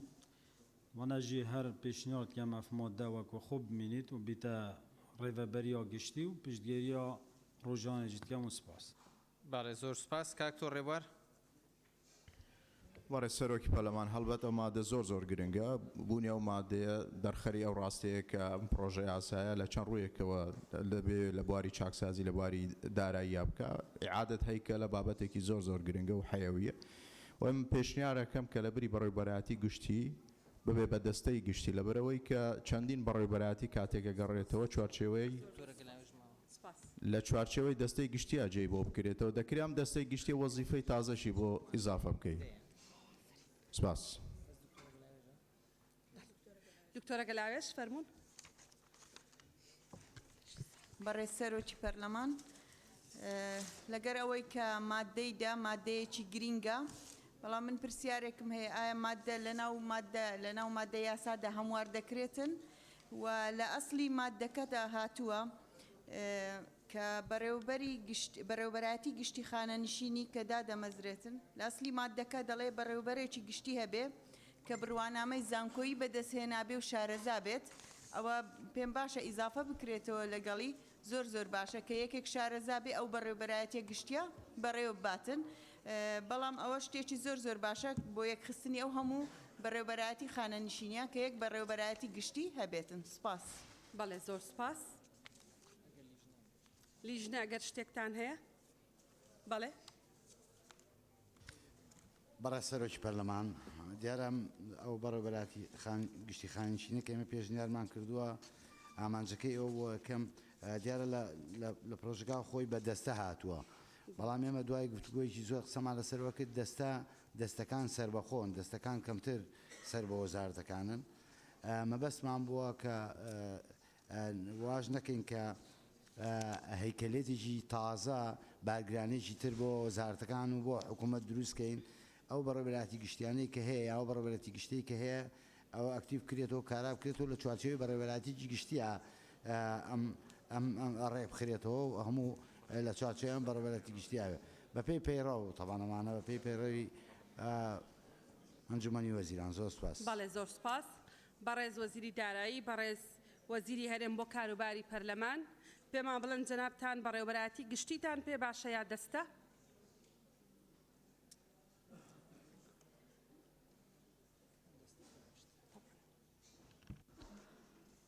بەڕێز سەرۆکی پەرلەمان مادەی ئەتوانم بڵێم ئەگەر لە زۆری مادەکانی تر ئەهەمیەتی زیاتر نەبێ قەت کەمتر نییە لە بەنسبەتی حکوومەتی هەرێمەوە لە ئەنجومەنی وەزیران کە ئەم خاڵات ئیجماعی لەسەر بووە ئەچێتە خانەی تەکمیلەی تەوحیدی وحدەی حسابی هێزە نارەخراوەکانە وەکو خۆتانەی زان و ئاگاتان لەیەتی یعنی تەکمیلەی کۆمەڵی خەتەواتەیەک بە دوایەکە ئەو هەنگاوانە بە دوایەکە هاتوون ئەمە لە شێوەی بەڕێوەبەری گشتیا بێت هیچ تعارضێک لەگەڵ اختصاصاتی وەزارەتی مالیە دروست ناکە چونکە لەو فەقەرەیە کە ئەبێ داهات پیاکە کە فەقەرەی سنووقی خانەنشینیە وەکو لە وەزارەتی دارایی چەندین مدیرێتی تری هەیە وەکو بانقە بازرگانیەکانی بە شێوەی گشتی بانقەکانی بە شێوە اینجا دڵنیایی اینجا هەنێ اختصاصاتی تری هەیە کە بە ئیتیجاهی پیاکردنی دەستکەوتنی ڕبح یا قازانج دروستکردن کارەکات لەبەرەوە مانەوەی لەناو بەڕێوەبەری گشتەکە بەپێی ئەو هەیکەلە تازەی دوای تعدیلەکە ئەکرێ ئەو هەیکەلە کە لە ئەنجومەنی وەزیران و مصادقەی لەسەرکرێ ئەکرێ ئەو اختصاصە تازانش کە بۆی دروستە بێ جێگەی بکاتەوە یا تەنانەت ڕەنگە لە قۆناغێکە پێویست بۆ بکە بۆ نمونە مدیرێتێکی عامی هەبێ بۆ سنووقی خانەنشینی ئەنی هەر ئەوە خۆی بۆ خۆی بکە بە مؤسسەیەکی مستەقل کە تابعی وەزارەتی مالیە بێ لەبەرەوە بەم شکڵە تازەیەش هیچ مەناعەتێک هیچ هینێک دروست ناکە وەکو بەلامانە زۆر گرنگە ئەم مادەی وەکو خۆی بمێنێتەوە و دەولای بەڕێستانەوە تەصدیق بکرێ و ببەسترێتەوە بە وەزارەتی مالیەوە بەپێی تایبەتمەندێتی وەکو ئارستانکەم سپاس. بەڵێ زۆر سپاس. بەڕێزان قسەی ترتان نییە بەڕێزان وەزیرەکان؟ بەڵێ زۆر سپاس. مادەی 11.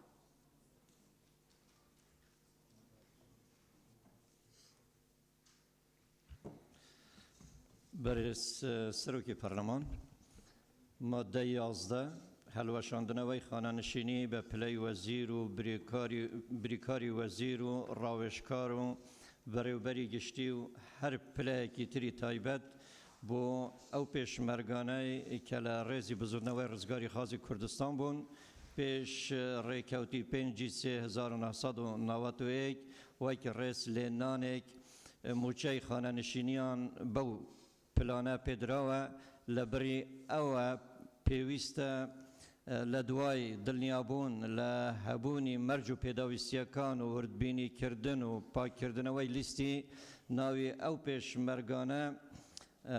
لە ناوی کەسانی ناشایستە ئیمتیازێکی دارایی شایستەیان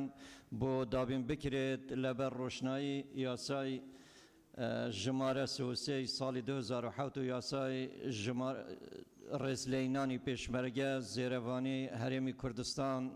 خەت عێراق یان یاسای ژمارە 34 ساڵی 2007 یاسای خانەنشینی کەمەندامانی پێشمەرگە زێرەوانی هەرێمی کوردستان خەت عێراق یان یاسای ژمارە 38 ساڵی 2007 یاسای ڕاژە و خانەنشینی پێشمەرگە زێرەوانی هەرێمی کوردستان خەت عێراق بەپێی تایبەتمەندی. زۆر سپاس. بەڕێزان هەر ئەندامێکی بەڕێزی پەرلەمان دەیەوێت قسە بکات لەبارەی ئەو مادەیەوە؟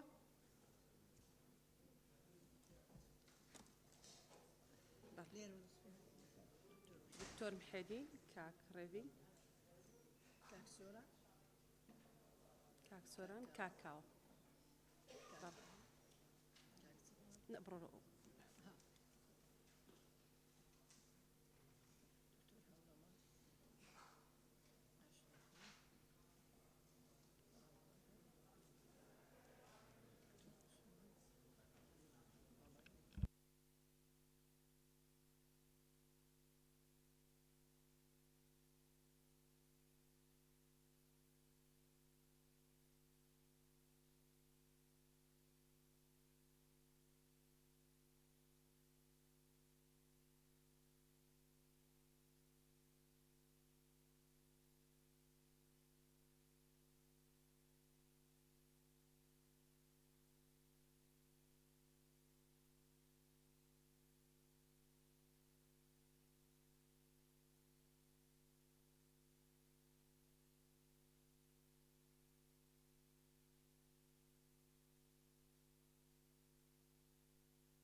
بەڵێ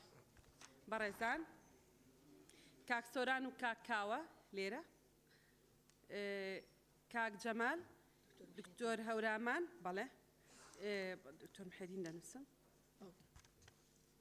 بەڵێ دکتۆر محێدین، بەڵێ کاک عەلی، کاک جەمال، دکتۆر هەورامان، ئاشناخان، کاک باڵامبۆ، دکتۆر عوسمان، کاک بەڵێن، کاک ڕزگار، کاک دابان. بەڵێ بەسەر کاک گۆران، شیرین محەممەد، کاک شاخەوان، کاک محەممەد سعدەدین، کاک باپیر، کاک ئیدریس، دکتۆر ڕێبوار، کاک پێشەوە، کاک زانا، مامۆستا جیهاد، کاک ڕێڤین،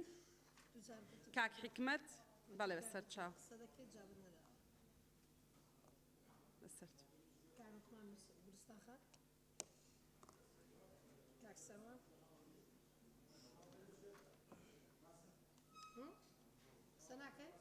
بەڵێ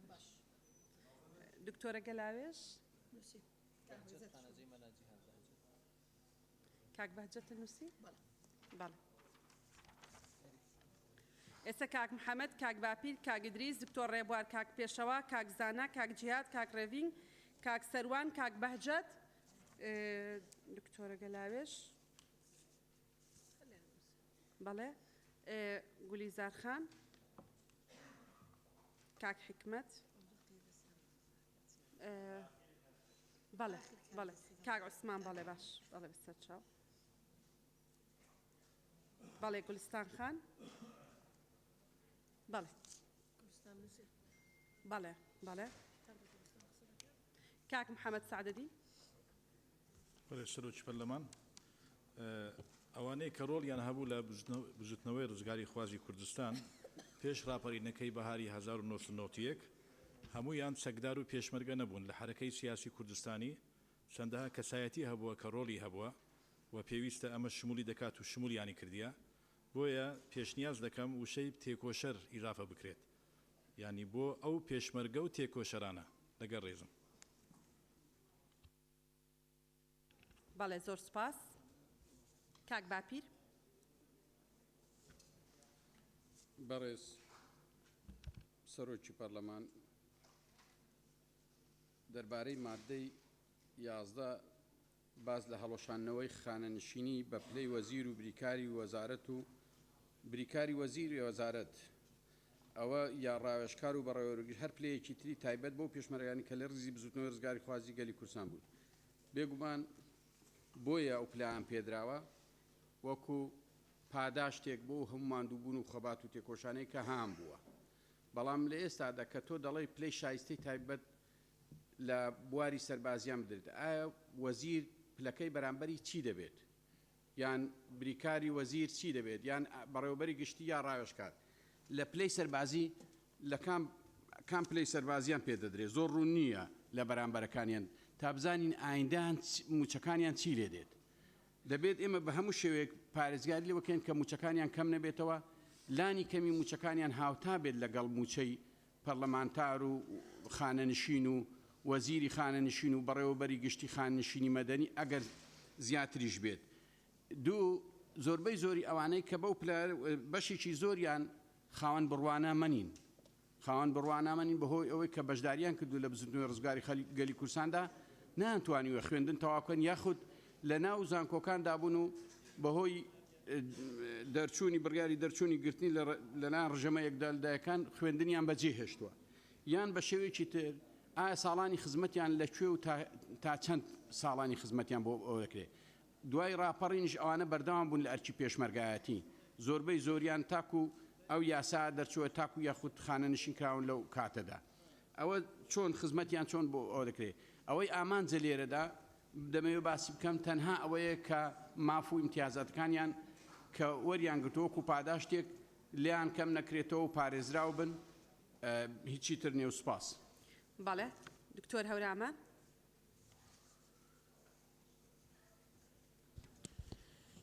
بەڕێز سەرۆکی پەرلەمان هەورامان گەچێنەی مادەی 11 هەڵۆشاندنەوەی خانەنشینی بە پلەی وەزیر و تا دوایی لێرە کە دەڵێ تایبەت بۆ ئەو پێشمەرگانەی بۆ تەنها بوو ئەوانەی کە پێشمەرگە بوون بۆ هەر کەسێک یان ئەو پێشمەرگانەی چونکە هەیە لەوانەیە بڵێن پێشمەرگە بووە و خەباتێکی کردووە لەبەر خەباتەکە ڕێزی لێ گیراوە بڵێن بە پلەی وەزیر و بریکاری وەزیر خانشین کراوە ئەی کەسێک کە پێشمەرگە نەبوویانی دوایی ئەگەر ئەم مادەی ئاوا بڕوا بوو ئەوانەی کە پێشمەرگە بوون دەیگرێتەوە بەس بۆ ئەوانەی کە پێشمەرگە نەبوون بە پلەی وەزیر و ئیلا ئاخیری خانشین کراوە ئەوانە ناگرێتەوە چونکە ئەمە دەقە نەسە بۆیە دەبێت بۆ هەر کەسێکیان پێشمەرگەش ئەوە زۆر سپاس سپاس بۆ جەنابەت کاک جەمال بەڕێز سەرۆکی پەرلەمان مادەی 11 دیارە تایبەتە بەهار بۆشانەوەی ئەو پلە تایبەتانەی وەزیر و بریکاری وەزیر و ڕاوێژکارەکان کەوانەی لە خەباتی ڕزگاری خوازی کۆمەڵانی خەڵکی کوردستان لە شاخ فەرماندە و سەرکردە بووینە ئەوە وەکو ڕێزلێنان و پاداشتێک بووە بە خەبات و تێکۆشانیان من پێم وایە نەدەبوو حکوومەت بستە ژێرباری وەی ئەو پلیان لێوەربگریتەوە ئەگەر ئەو سەردەمەی وان بەبیرە خۆمان بێنینەوە لە بۆ کورد بۆتە مێژووەک مێژوەشی پرشتنگدار نەک هەر ئێمە نەوەکانیشمان شانازی بەو ڕۆژگارانە بکەن کە ئەوانەی تێدا سەرکردە و فەرماندە بوونە. من بۆیە پێشنیار دەکەم ئەو پلەیە دیارە شایستە بە خۆیان بووە وەکو مەکرەمەیەک بۆ کوڕێزنان کە شایستە بە خەبات و تێکۆشانیان بی جارێ ئەگەر چوە پرۆژە یاساکە چوە بواری جێبەجێکردن جارێ موچەی ئەوانە نەبردرێ هەتاکو شوێنێکی شایستە بە خۆیان دابین دەکرێت ئەو کاتە موچەکانیان بردرێ و سپاس. سپاس. دکتۆر محێدین. بەڕێز سەرۆکی پەرلەمان من لەگەر ناوەڕۆکی ئەو مادەیە دوو بڕگە لە خۆ دەگرێت هەڵوەشانەوەی خانەنشینی ئەوانەی ناویان هاتووە لە مادەکەی دووەمیان پاکردنەوەکەیەتی من لەگەڵ هەردوو بەشەکەیدا بەڵام دوو سەرنجم هەیە بەشێک لەوانەی کە مستحقی خانەنشین بوون ئەگەر پلەکانیان بە وەزیر بیان ئەوە نەبێت زیادە لەوانە ئەوانە بەشێک بوون لەو کەسانەی کە لە ڕۆژانی سەخت و شەوەزەنجی دیکتاتۆریەت کە خەڵک نەیدەوێرا لە ماڵەکانی خۆی بحەوێتەوە ئەوانە سینجیاندا بەر قەلغانی دوژمن من سەرنجەکەی من ئەوەیە لێرە هاتووە بە ناوی شایستەیەکیان ئیمتیازێکی شایستەیان بۆ دابین دەکرێت مەبەست لە ئیمتیاز ئەو ئیمتیازە ئەوەیە من هەیە یاخود موچەیە ئەگەر بە جۆرەی ئەو سیاسایی بێ کە لە ناو مادەکەی هاتێ دەبێتە خانەنشینی کەواتە نەقل دەبێگە لە حالەتی مردنی لە بۆ خێزانەکەی یاخود منداڵەکانی و لە هەمان کاتدا من تەفسیری ئەوەم لەلا ئەوە دەکرێت کە پێم وایە دەبێ ئەوە ئیمتیاز نەبێ بەڵکو موچەیەک بێ بەڵام ئەو موچەیە بگونجێ لەگەڵ تێکۆشان و خەباتی ئەوانەوە لەگەڵ پاکردنەوەی لیستی ئەوانم کە بە نامستەحقی لە ڕێزی ئەوانەدا خانەنشین کراون. زۆر سپاس. سپاس بۆ جەنابێت. دکتۆر ڕێبوار. بەڕێز سەرۆکی پەرلەمان ئەلبەتە وەک عەرەب دەڵێ بەیت القەسید پێم وایە ئەو مادە بەیت القەسیدە هەموو مادەکان بەلاوە ئەو بەتەنە زۆر گرنگە. من دوو پرسیارم هەیە لە چۆ بەڕێز وەزیری دارایی بێ یان بەڕێز سکرتێری ئەنجومەنی وەزیران بێ بۆ ڕوونکردنەوە لەگەڵ تێبینێکشم هەیە لەسەر دەستەواژەی ئیمتیازی سیاسی. پرسیارەکە ئەوەیە ئایا ئیژداتیان لەبەر دەستە بزانین ڕێژەی ئەو بەڕێزانە چەندە و ئایا هیچ پلەیەک لە سەروی وەزیریش هەیە بۆی کە خانەنشین بکرێەوە ئەو جیاوکە مادیانە لێ بستێنرێتەوە. سەبارەت بە تێبینەکەشم نووسراوە ئیمتیازێکی دارایی شایستەیان پێدرێ کەمێک ناڕوونە چۆن یانی ئەوە لەسەر چ بنەمایەک ئەو شایستەیان پێدرێ و شایستەیە چەندە و خودی وشەی ئیمتیاز بە کوردی هەیە پێ دەڵێن جیاوک بۆچی ئیمتیازیان بەکارێنەوە بگۆڕدرێ بکرێ بە جیاوک. زۆر سپاس. درست. بەڵێ. جیاوک. کاک ئیدریس. بەرە سەرۆکی پەرلەمان من ڕستەیەک لە مادەی 11 دەخوێنم ئەوش پاکردنەوەی لیستی ناوی پێشمەرگە لە ناوی کەسانی نەشایستە ئیمتیازێکی دارایی شایستەیان بۆ دابین بکرێت. لێرە دیارە کەسانی شایستە کینە بەڵام کەسانی نەشایستە کینە و چی لێ دەکەن. هەلبەت کەسانی نەشایستە و کەسانانە کە بۆ ڕۆژێکش پێشمەرگە نەبوونە و لەسەر ناوی پێشمەرگە لەسەر ناوی پیرۆزی پێشمەرگە بە پلە و موچایەکی زۆر بەرز خانەنشین کراون ئێمە لەگەڵ برینی قوتی خەک نینن بەڵام لەگەڵ ئەوەش نینن کە کەسانێک بۆ یەک ڕۆژش پێشمەرگە نەبوو بێتن و لەسەر ناوی پیرۆزی پێشمەرگە خانەنشین کرابێتن. زۆر سپاس. زۆر سپاس. کاک شاخەوان. بەڕێز سەرۆکی پەرلەمان لە مادەی 11 باسی ئەوانە کاکە لە خەباتی نیشتیمانی و نەتەوەی بەشداریان کردووە و پرسیارەکە ئەوەیە پێشووتر هەندێک لەو هاوڕێیانە باسییان کرد ئەو شایستە داراییە چییە بۆیان دیاری ئەکرێتەوە خاڵی یەکەم دووەم ناکرێ ئەوانەی کە بەشدار نەبوون هەر وەکوانی کە بەشدار بوون حسابیان بۆ بکرێ یعنی جێگەی یعنی هاوشێوەی ئەوان حسابیان بۆ بکرێتوانە ئەمە توانە بڵێم ئەچێتە قاڵبی گەندەڵیوە وەکوایە هیچ ئەنی ئەوانەی کە هیچیان نەکرد بێت و حسابی ئەوانیان بۆ بکرێت کە پێشووتر پێش ڕاپەڕین لە خەباتی نیشتیمانی و نەتەوەی مشارەکەیان کردووە بەشداریان کردووە. قسەکە لەسەر ئەوەیە ئەگەر بڕیار بێ ئەوانەشی بەشدار نەبوون حسابی یا هاوشێوەی ئەوانەی کە بەشدار بوون حسابیان بۆ بکرێ ئیتر ئەم دەستکاریکردنە یا ئەم یاسایە ئەم یا بابڵێ ئەم پرۆژەی کە هاتووە لە ڕاستیە مەبەستەکەی خۆی وەکو پێویست ناپێچێ لەبەرەوە هەموو شتێک بە حساباتی خۆی ئەوانەی کە لە خەباتی نیشتیمانی و نەتەوەی تا ڕاپەڕین مشارەکەیان کردو بەشداریان کردو حەقی خۆیانە بەڵام بەڕاستی ئەوانەی کە وەزیفەیان نەدیوە بە پلەی مدیر عام یا بە پلەی ڕاوێژکار یا بە پلەی وەزیر خانەنشین کراون و لە شۆڕشەکانی ڕابردوو لە پێش ڕاپەڕین مشارەکەیان نەکردو بەشداریان نەکردو ئێستا یعنی هەمان ئەویان پێ بدرێت و جۆرێک لەوەی جێکردنەوەیکیان بۆ تەرتیب کرێت لە ڕاستی ئەمە بە بڕای منەچێتە قاڵبی گەندەڵی وەسواس. سپاس بۆ جەنابەت کاک عەلی. بەناوی خی گەورە بەڕێز سەرۆکی پەرلەمان ئەم مادەیە بە چاکردنی یەکێکە لە گرنگترین مادەکان و لای من بایەخێکی ئێجگار گەورەی هەیە و یەکێکە لەو مادانەی کە بە درێژایی خولی پێشوو لەگەڵ بەڕێز دکتۆر ئامان دایان دۆسیێمان ناردووە کە چۆن خەڵک بە ناقانونی تەقاعود کراوە بابەتەکە هەر شۆڕژگێڕە تێکۆشەرەکانی پێشنەوە یەک نییە ڕێکی خەمەوە بابەتەکە چیە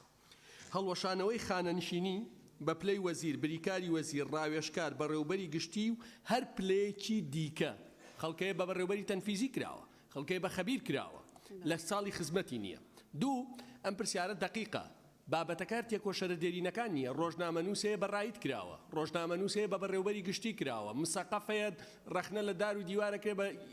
بریکاری وەزیر کراوە ئەبێ ئەمە هەمووی شمولکە بە پێی خۆی چونکە بە پێی ئەمە بەس تێکۆشەرە دێرینەکان تۆ لە تەفسیری ئەم مادە خوێڵە مجەڕەدەن تێکۆشەرە دێرینەکان ئەنێری بۆ یاسای خزمەت ئەوەکانی تر نووسەرە ڕۆژنامە نووسە کادرێکی سیاسیە کادرێکی حزبیە بۆ یەکەم سەرجەم پلەکان بگرێتەوە کە جاری وای هەبووە بە کتابێت 253 کەس کەلامە بە بەڕێوبەری گشتی ببوورە ئەوە کاک ئێویدار دەستی یعنی بە نووساوێک 253 کەس بە بەڕێوبەری گشتی کراوە 500 بە خەبیر کراوە 20 بە وەزیر کراوە و بابەتەکان هەمووی تێکەڵە بۆیە ئەبێ سەرجەم پلەکان بگرێتەوە بە پلەی سەربازی چونکە خەڵکێ بە لیوا کراوە بە عەمید کراوە بە عەقید کراوە بەبێ ئەوەی خزمەتی سەربازی و پێشمەرگایەتیشی هەبێت یعنی هەمووی تیا من دڵنیاتەکەم بۆ نمونە بەس لە 2013 بە پێی راپۆرتی دیوانی چاودێری دارایی 25,000 کەس خانەنشین کراون بە پلەی سەربازی تەنیا 437 کەسیان مەشمولن بە قانون من پێم وایە ئەم مادە وەک خۆی جێبەجێ بکرێت بەقەدەر هەموو یاساکە پارەیە گەڕێنێتەوە بۆ حکومەتی هەرێمی کوردستان ئەوەی کە پەیوەندی بە تێکۆشەرە دێرینەکانەوە هەیە تحصیل حاصلە وچەی موچە ئیمتیازی شایستەیان ناوێت چکە تۆ لە خوارەوە نووسیتە بەم قانونانە تەقاعود دەبن ئەوەی کە یاسای خانەنشینی ئەوەی کە ئاماژەی پێدراوە 33 و 34 و 38 شمولێکە تحصیل حاصل ئۆتۆماتیکە توانێت خاننشین بێ ئەوەی یەکەمیشی ئەوەی شایستەی دارایی حەقیقی نییە بە هەر پلەیەکی باڵا و ئاسایی و سەربازی خانەنشین کراوە دەگوتجێرێ لەگەر بارەی یاسایەکەیە زۆر سپاس کاک عوسمان سێدەری بەڕێز سەرۆکی پەرلەمان دیارە کەمە ئیشارەت بە وردبینیکردن دراوە بەڵام ئیشارەت بەوە نەدراوە کە لەلایەن چێوە وردبینی ئەکرێن بۆیە من پێم باشە ئەوە زیاد بکرێت کە لەلایەن وەزارەتی پێشمەرگە و کۆمەڵی پێشمەرگە دێرینەکان و دەستگای گوڵانەوە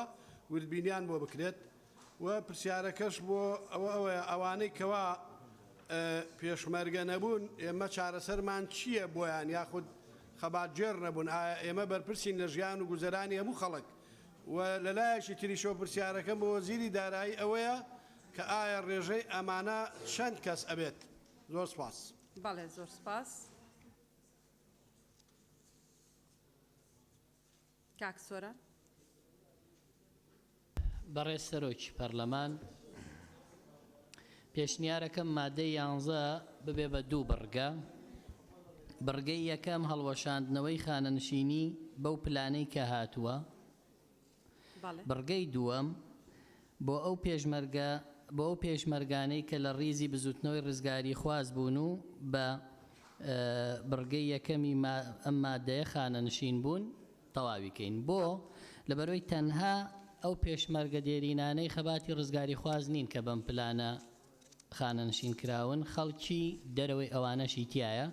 بۆ ئەوەی ئەمە تەنها بۆ ئەوان نەبێ بۆ هەر کەسێک بێ و ئەوان بچنەوە سەر ئەو یاسایانەی کە ئاماژەی پێکراوە بەوە خانەنشین بکرێن زۆر سپاس سپاس بۆ جەنابەت کاک حکمت بەرێت سەرۆکە پەرلەمانی ڕاستی بۆ مناڤڕووکە جهێ دڵخۆشیە کو هەمی ئەندامێت بەرێسیت پەرلەمانە کوردستانê li ser hindê kokin ku ew xizmeta wan pêşmergêt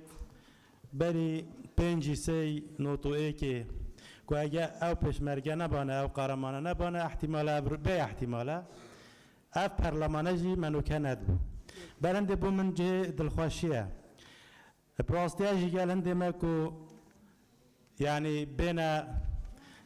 jê girtin ew ê dikune misteheq bin her derken ev ê dîtirê jî çi pilêt eskerî bitin an çi her ew navêt ku vê gavê lê ser hatîne teqaetkirin hatîne xanenişînkirin bimînin û zor spas. سپاس کاک پێشەوە بەڕێز سەرۆکی پەرلەمان دیارەکە لای هەمووان ڕوونە پەرلەمانی کوردستان لە ساڵی 1991 بە فەرمانی پێشمەرگەیەک لەسەر داواکاری پێشمەرگەیەک و بە پاڵپشتی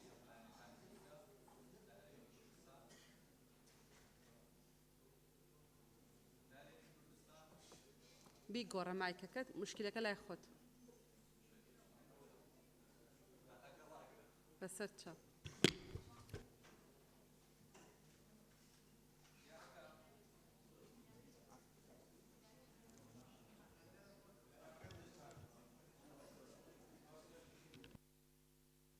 ئێستا ئەلو تەواو.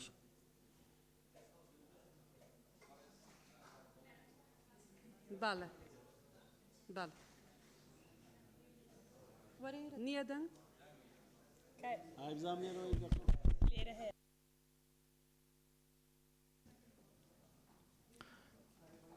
هیچ ناکات ئێسەیکە بەڵێ ئەم پەرلەمانی کە ئێستا ئێمە تێداین لە ساڵی 1991 بە تایبەت لە دوای ڕاپەڕین بە فەرمانی پێشمەرگەیەکە بەڕێز سەرۆک بارزانی بوو داوای هەڵبژاردننی کرد پەرلەمان دابمەزرێ دەبێت لەم پەرلەمانەوە مافی پێشمەرگەکان بپارێزرێتەوە ئەوانەی کە لە بزافی ڕزگاری خوازی گەلی کوردستاندا خەباتیان کردو و شەونخونیان کردو ژیانی خۆیان لەم پێناوەدا داناوە مافەکانیان پارێزراو بوون بۆ ئێمە پاڵپشتیە مادەیەکەین کە مافی پێشمەرگەی شۆڕژگی ڕەوانەی کە خەباتیان کردوانەی کە بە فعلی لەم هەرێمەدا لە پێناوە وڵاتەدا قوربانیاندا و هەندێکیان بریندار بوون هەندێکیان هەموو تەمەنی خۆیان داناوە لە پێناویدا موچەیەکی شایستە و ڕێز لێگیراویان پێ بدرێت بە جۆرێکە ینی ژیان و گوزەرانێکی باشیان هەبێت بەهۆی ئەم موچەیەوە بە ڕێکوپێکی بژین بەڵام ئەوانەی کە بە جۆرێک جێکراونەتەوە بە شێوەیەکی نایاسایی یانەوانەی کە شایستە نەبوون پێشمەرگەی فعلی نەبوون و ئیتر بە هەر جۆرێک بۆ تێپەڕێنرا و لەم شوێنە لەم لیستانەدا شوێنیان کراوەتەوە داواکەین کە ئەمانە پاک بکرێنەوە لەوانەی کە بەڕاستی پێشمەرگە بوونەوە بەڕاستی خزمەتی خەڵکی کوردستان و ئەزمموی هەرێمی کوردستان و بنیادنانی پەرلەمانی کوردستان و حکوومەتی کوردستاندا کردووە. سوپاس. کاک باڵام بۆ سوپاس بەڕێز سەرۆکی پەرلەمان دیارە لێرە لە بیدایەتی مادەی 11 نووسراوە هەڵوەشاندنەوە ئەگەر لە پێش ئەمە هەڵبۆشێنرێتەوە کێشە دروست ئەبێ لەبەرەوە ئەمە بە ئاسانی پاک ناکرێتەوە بۆیە باشتر وایە کە لە پێشدا بنووسێ پاککردنەوە و هەڵوەشاندنەوەی خانەنشین بە پلەی وەزیر و هەتا گاتە پلەی تایبەت بۆ ئەو کەسانەی کە پێشمەرگە بوون و پێشمەرگەش نەبوون چونکە وەکو هاوڕێیانی شاماژیان پێدا خەڵکانێک هەیە کە بە هیچ ناونیشانێک نەبوو ئێستا بە پلەی تایبەت و بە پلەکانی کە خانەنشین کراون بۆ ئەوەی ئەوانەش بگرێتەوە پێویستە بەو شێوەیە سیاغە بکرێتەوە و لەوێشدا کە دەڵێ وردبینیکردن و پاکردنەوەی لیستی ناوی ئەو پێشمەرگانە لە ناو کەسانی ناشایستە دیارە لێرە نووسراوە ئیمتیازی تایبەت خۆی بە پێی مادەی 38 بڕگەی مادەی 39 طبعا ئەڵێ ئەو پێشمەرگە دێرینانەی کە پێش پێنجی سێنەوە و یەک پێشمەرگە بوون ئەگەر 3 ساڵ خزمەتیان نەبێ 3 ساڵەکەیان بۆ ئەکرێ بە 15 ساڵ و خانەنشین ئەکرێ بۆیە کە مادەم لە مادەی 38 ئاماژە بۆ دراوە کە پێشمەرگەی دێرین خانەنشین ئەکرێ پێویستە لێرەشە بە موچە دیاری بکرێ لەبەر ئەوەی نەکرێ بە شایستە. سوپاس. بەڵێ سوپاس کاک بەڵێن بەڕێز سەرۆکی پەرلەمان دیارەوەی کە باس کرا فعلەن زۆر دقیقە لە بەرەوەی خەڵکی مطمئنی کراوە بە وەزیر هەموو مەلەفەکەی لە پێم وابێ وەرەقەیەکی ئەوەندەی تایە لەبەرەوە پشتیوانی لە قسەکانی کاک عەلی حەمەد ساڵح دکتۆر هەورامان کاک سۆران عومەرەکەم. بەڵێ کاکتۆر عوسمان. بەڕێز سەرۆکی پەرلەمان عوسمان عەلی، من ڕام جیاوازە لەگەڵ سەرجەم براو خوشکام لە پەرلەمان. هەڵبەتە دوای 5/3/91 دەڵێن پێشمەرگە دێرینەکان بۆ پێش ڕاپەڕین دەڵێن پێشمەرگە دێرینەکان، یعنی بەڕاستی ئەوە یان ناشایستەیە لەگەڵ ئەو پێشمەرگە قارەمانەکان. بەڵام بکرێتە دوو بەرگە، بەرگەیەکیان بڵین بە یاسا ڕێخستنی بە یاسا بۆ سەرجەم ئەو خەڵکانی کە خانەنشین کراون و هەروەها بڕینی ئەو کەسانێکەوە بە ناشایستە خانەنشین کراون. سپاسان دەکەم. سپاس بۆ جەناب کاکاوە. بەڵێ لێرە نییە. کاک زانە. بەڕێز سەرۆکی پەرلەمان، لەم مادەیەدا دیارە تەنها ئاماژە بە پلەکانی وەزیر بەرەو خوارو کراوە. ئاشکرایە لە وڵاتەدا کۆمەڵێکی دیکە هەن ڕەنگە لە پلەی وەزیر بەسەرەوە خانەنشین کرابن، بۆیە جێگای خۆیەتی لەم مادەیەدا ئاماژە بەوە بکرێ بە سەرجەم پلە باڵاو تایبەتەکان و هاوشێوەکانیان بۆ ئەوانەی کە بە هەمان شێوە بەو پلانەش موچە وەردەگرن. و بەڕای من ئەم مادەیە بکرێتە دوو بەرگە، ناکرێت پێشمەرگە قارەمانەکانی کوردستان ئەوانەی بەر لەم بەرواری لە مادەیەدا ئاماژەی پێکراوە بخرێنە ناو مادەیەک لەگەڵ خەڵکانێک کە بە نایاسایی خانەنشین کراون، ڕەنگە ڕۆژێک لە ڕۆژانیش پێشمەرگە نەبوو بن و جگە لەوەی پێشمەرگە نەبوو بن ڕەنگە لە ڕیزەکانی دوژمن بوو بن بەداخەوە ئەمڕۆکە بە نەعەدالەتی خانەنشین کرابن. و گومانیش لەوەدا نییە کە حتا ئەوانەی کە لە ڕیزەکانی پێشمەرگەی کوردستانیشدا بوون ناکرێ بڵێن دادپەروەری سەداسەد هەبووە لە خانەنشینکردنیان. ڕەنگە خەڵکانێکە بن بەیەکەوە خەباتیان کردبێت لە یەک سەنگەردا بوو بن، بەڵام پلەکانیان ئێکجار جیاوازی هەبێت، یەکێکیان بە پلەی وەزیر خانەنشین بوو بێت، یەکێکیان وەک پێشمەرگەیەکی ئاسایی خانەنشین بوو بێت. بۆ ئەم مەبەستە پێویستە لەم مادەیەدا جێگای بکرێتەوە سەر لە نوێ سەرجەم خانەنشینیەکان ڕێک بخرێنەوە ئەوانەی لە ڕێزەکانی هێزەکانی پێشمەرگەی کوردستاندا بوون و لە بەرگەی دووەمیشدا سەرجەم ئەو خانەنشینیانە هەڵبۆشێتەوە کە بە ناوی پێشمەرگە بۆ ئەوەی وشەی پیرۆزی پێشمەرگە ناشرن نەکرێت. زۆر زۆر سپاس. سپاس بۆ جەنابەت. کاک ڕێڤین. جەنابەت. بەڕێز سەرۆکی پەرلەمان. کاک ڕێڤین یا وەکو لیژنە وەکو ئەندامێک ناو نووسیوە قسە دەکەی؟ وەکو ئەندام قسە دەکەی. فەرموو فەرموو فەرموو 2 دقە دەتوانی قسە. بەڵێ فەرموون. بەڕێز سەرۆکی پەرلەمان، پرۆستی بووم ژیاف مادەیە گەلێکە گرنگەوەکی هەمی مادەیەن دیتر و وان جەلساتیشدا گەلێک بەحسێ پێشمەرگە هاتەکردن پرۆستیژی سەری پێشمەرگەیە ئەم هەمی vêrێت پاراستینە تایبەت بتنە و کەس باش زانەوێت ناوە شۆڕەشێدا بوون و چیادا بوون و لە ڕۆژێت نەخۆش بوون دەردەسەریەت پێشمەرگەتیە چاوا بوون. شبەر هەندێ ئەفخالە گەلێکە گرنگە وردبینی کردن و پاکردنەوە. پرۆسی ئەوە گەلێکە گرنگە دەبێت ئەف پێشمەرگێت هاتینە خانەنشینکردن یا ناوێ پێشمەرگەتی هاتینە خانەنشینکردن پاکردنێک بۆ بێتەکردن یا گەلێکە ڕێک و پێک گەل وێرێژی بەشێک دێژێ دەرکەون بێگومانە ئەوێ دەرکەون ژێ ئەم نابێژین ڤانا موچە بەر بکەن بەلێ حکومەت بەرپرسیارە بۆن چونکی گونەهاوان نینە بەلکی گونەها یا حکومەتێ بیتن ئەو سەروێ پلێ هاتینە خانەنشینکردن ناوێ پێشمەرگەتیە نەمینن هەر ناوێکی دیترێ پلەیەکی بدەنێ یان معاشێکی بدەنێ تشتێکی گەلێکی دروستە بەس نەمینن سەر ناوێ پێشمەرگەتیە چونکی پرۆسی ناوێ پێشمەرگەتیە گەلێکی پیرۆزە و دوێ خاڵە دیترێدا و ئیمتیازێک بۆ بێتە دابینکردن ئەف ئیمتیازە گەلێک هەواڵاژی ئیشارەت پێدان و ڕۆنینە لوێرێ پێشیە ئیمتیازە ئەم بێژین موچە و ئیمتیازێکی شایستە بۆ بێتە دابینکردن گەلێکە باشترێ بیتن. سپاس. زۆر سپاس. کاک ڕزگار. لێرە نییە؟ بەڕێز ئەو کاک ڕزگارە. بەڕێز سەرۆکی پەرلەمانی کوردستان مادەی 11 ڕێکەوتی 5/1991 وەک ڕێزێنانێک موچەی خانەنشینی بەو پلانە بکرێتە بەو پلەیانە لێرە هاتووەڵێ بەو پلانە بەو پلانە پێدراوە لەبری ئەوە پێویستە لە دوای دڵنیابوونی لە هەبوونی مەرج و پێداویستەکان و وردبینیکردن و پاکردنەوەی لیستی ناوی پێشمەرگەکان لە ناوی کەسانی ناشایستە و امتیازێکی دارایی شایستیان بۆ دابین بکرێت لێرەدا باسی امتیازەکە یعنی لە دوای دڵنیابوونیان من پێشنیارەکەم لە دوای دڵنیابوونیان لە خەبات و ماندووبوونیان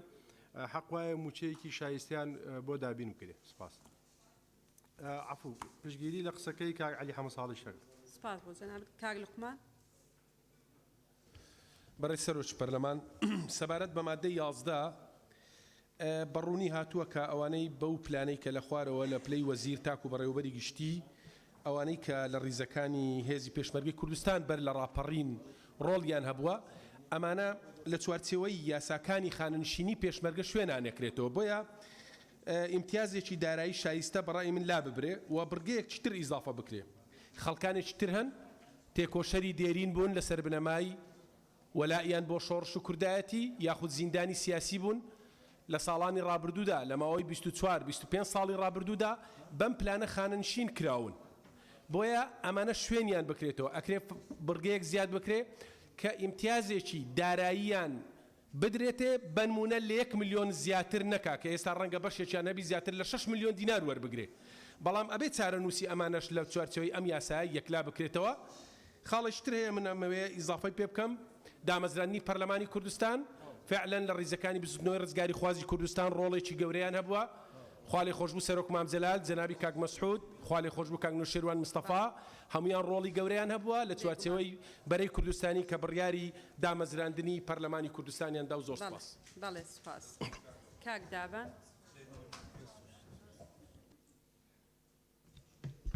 بەڕێز سەرۆکی پەرلەمان دیارە ئەم مادەیەکێکە لە مادە هەرە گرنگەکان بۆیە زیاتریش جەخت کرایەوە سەر تێکۆشەرە دێرینەکانیان ئەوانەی کە لە پێش 5 ساڵی 1990ەوە پێشمەرگە بوون ئەو تێبینی کاک عەلی حەمە ساڵح ئاماژەی پێکرد زۆر دەقیقە تەنیا باسی ئەو کەساناکە کە پێشمەرگە بوون بەڵام ئێمە ڕۆژانە دەیان لیست و دەیان قایمابینین کە خەڵکێکن پێشمەرگە نەبوون خەڵکێکن نووسن ڕۆژنامە نووسن یان لە فیەیەکی تران بە پلەی جیاواز خانەنشین بوون و پشگیری قسەیەکەیەکەم بۆی کە پلەی تایبەت لێرە لا ببرێ و پلەکانی دیکەشی بۆ ئیزافە بکرێ و ئەمەی کە باس لە ئیمتیازێکی دارایی شایستەیان بۆ دابین بکرێ لەبەر ڕۆشنایی لە کاتێکا سێ مادە هاتوو هەستەکەم ئەم جوملەیە مەتاتیە و دەرفەتی ئەوەدا لە دەرەوەی ئەم سێ مادەیە ئیمتیاز و ئەم سێ یاسایە لە دەرەوەی ئەمە یعنی ئیمتیازی زیاتریان بدرێتێ داواکەم ئەم جوملەیە لا ببرێ و ئەو لەبەر هینی ئەو مادەیە ئینکرێ ئەو سێ یاسایە ئەو بکرێ زۆر سپاس کاک سەروان بەڕێز سەرۆکی پەرلەمان من یەکەم جار لە پشگیری دەست پێ دەکەم پشگیری کاکزانە دەکەم بۆ داخلکردنی ئەوانەی بە پلەی وەزیر بەرزتر خانەنشین کراون کە ئەوانیش داخل بکرێت و پشگیری کاک ئیدریس دەکەم کە ئێمە هەرگیز لەگەڵ بڕینی قوتی خەڵک نین بەڵام لەگەڵ کەمکردنەوەی پشگیری کاک عەلی حەمە ساڵحیش دەکەم بۆ گرتنەوەی هەمویان نەک تەنها پێشمەرگە و پشگیری برای بەڕێز کاک لوقمان دەکەم بۆ پیرۆز ڕاگرتنی ناو مەکانەتی سەرکردە پیرۆزەکان کە ئەو ناوەی ئەوان هێنانە هەمان ناولای ئێمە پیرۆز و گەورن وەک خۆشیان پیرۆز و گەورە دەمێننەوە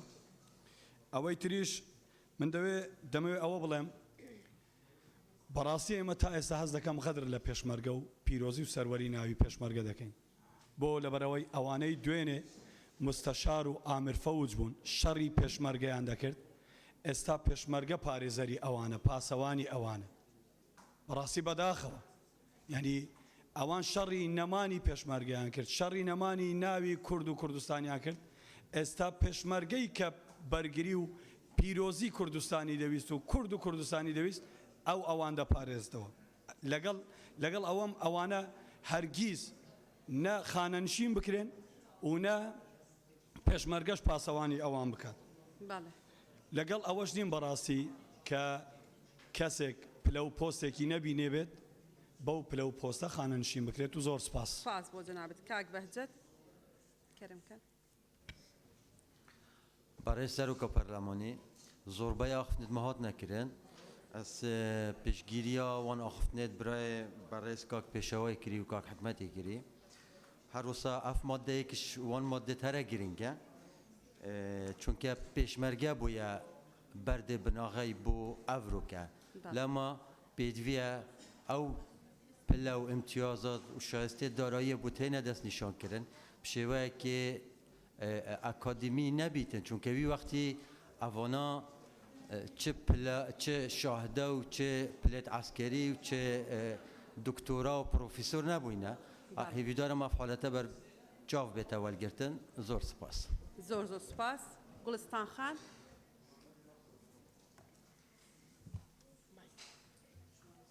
مایکەکەت بژێنەرە کاک بەڵێ بەڵێ بەڕێز سەرۆکی پەرلەمان گوڵستان سەعید من داواکارم ڕاستیەکەی جگە لە هەڵۆشانەوە پاکسازیش بکرێت و ئێمە بێ لەم مەرتەبانەی کە ناوی هێنراوە لەم مادەیەدا کۆمەڵێک مەرتەبەی تر هەیە کە توانم بڵێم هەندێکیان جۆرێک یعنی سوکاتیە بە خودی ژن بە تایبەتی ئێمە ئەوانەی کە بە ناوی ژنانی شاخەوە بە 37,000 دینار جۆرێک خانەنشینیان بۆ کراوە کە ئەتوان بڵێم ئەمە ئەتوانرێت لە ناو یاسای چاودێری کۆمەڵایەتیە جێگەیان بکرێتەوە هەڵبۆشێنرێتەوە بە پێی ئەم یاسایە لە ناو یاسای چاودێری کۆمەڵایەتی بە بڕێکی باشتر لەوە کە شایستەی ماندووبوون و هاوکاری ئەوان بێت لە کاتی شۆڕش و خەباتی شاخدا بۆیان ڕێک بخرێت ئەمە لەوێ ڕێک بخرێت لەگەڵ ئەوەی کە بەڕێز کاگعلی وە کاکدابان وە کاکسەروان ئاماژەیاندا بەو پلە و مەرتەبە عسکەریانەی کە وەکو عەقید و عەمید بۆ هەندێک کەس کراون کە لە ئاستی شایستەی ئەو پلانە دانین ئەوانە هەمووی هەڵوەشێتەوە بۆیە پشتیوانی لە بەڕێز کاکعەلی کاکدابان کاکسەروانەکەم زۆر سپاس ئاشناخان بەڵێ بەڕێز سەرۆکی پەرلەمان بە هەمان شێوە منیش پشتگیری قسەکانی کاک دابان کاک عەلی کاک بەڵێن خاتۆ گوڵستانی شەکەم لەسەر بەشێکی تری مادەی 11 تێبینیم هەیە لە شوێنێکاڵێ لە بری ئەوە پێویستە لە دوای دڵنیابوون لە هەبوونی مەرج و پێداویستیەکان وردبینیکردن و پاکردنەوەی لیستی ناوی ئەو پێشمەرگانە لە ناوی کەسانی ناشایستە ڕوون نەکراوەتەوە لێرەیە کە چی ئەکرێت بۆیە پێویستە لە کۆتایی ئەم مادەیە یان لە شوێنێکا جێگەی بکرێتەوە پێویستە ئەنجومەنی وەزیران بە پێی پەیڕەوێک ڕێکی بخە و ڕوونکردنەوەیەکیشمەوێت لە بەڕێزان لە ئەنجومەنی وەزیران بیر لەوە کراوەتەوە بە چ میکانیزمێک کەسی شایستە لە کەسی ناشایستە جیاکەنەوە یان جارێکا هیچ بەرچاو ڕوونیەک نییە زۆر سپاس بەڵێ زۆر سپاس گولیزار خان بەڕێز سەرۆکی پەرلەمان ئاخەفتن من هاتەکردنێ پاڵپشتیا کاک حکمەتی و کاک ئەدریسی و کاک ڕێڤینگێتکەم بەڵێ دکتۆرە گەلاوێش فەرموون بەڕێز سەرۆکی پەرلەمان مادەی 11 گرنگترین مادەیە لە بۆ چاکسازی و هەڵوەشانەوەی خانەنشینی نایاسایی من پێم باشە وشەی نایاسایی لێرە زیاد بکرێ پێشمەرگە سمبولی ئازایەتی و شۆڕشن نابێت ناویان لەگەڵ کەسانی ناشایستە تێکەڵ بکرێت بەڕاستی لە هەر پلەیەکی تری تایبەت پێم باشە تایبەت و سەربازی بۆ زیاد بکرێ لێرە لە ناو کەوانەچی و لێرەدا ئاماژە بە سێ یاسا کراوە بەیان ئایا کامە یاسا هەڵدەبژێرن یان ئایا ئەو کەسە سەرپشک دەکەن بۆ هەڵبژێردنی کام یاسا لێرە دیار نەکراوە بۆیە پێویستە مەسەلەن ڕێکخستنێکە بێت چکە بەیان یان یعنی سەرپشککردن لە هەڵبژاردننی کامە یاسا سپاس زۆر سپاس کاک گۆران بەڕێز سەرۆکی پەرلەمان ئەوەی کە من ویستم باسیکەم کاک عەلی حەمە ساڵحی بەڕێز بە جوانی ڕوونی کردەوە ئاماژەی پێکرد بۆیە پشگیری لە بەڕێز کاک عەلی حەمە ساڵح و کاک دکتۆر هەورامان گێچینەیی و کاک سەروان و گوڵستان خان و کاک دابانەکەم زۆر سپاس شیرین خان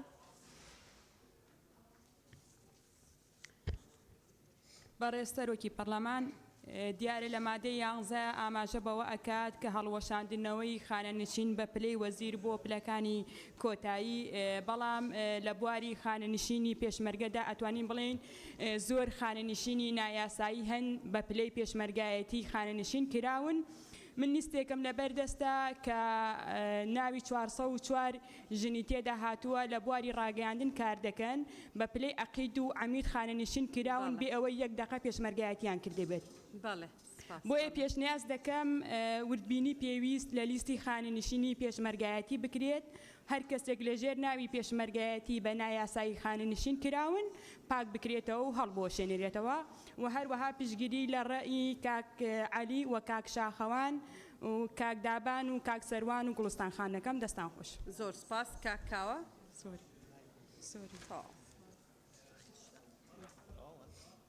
کاک کاوە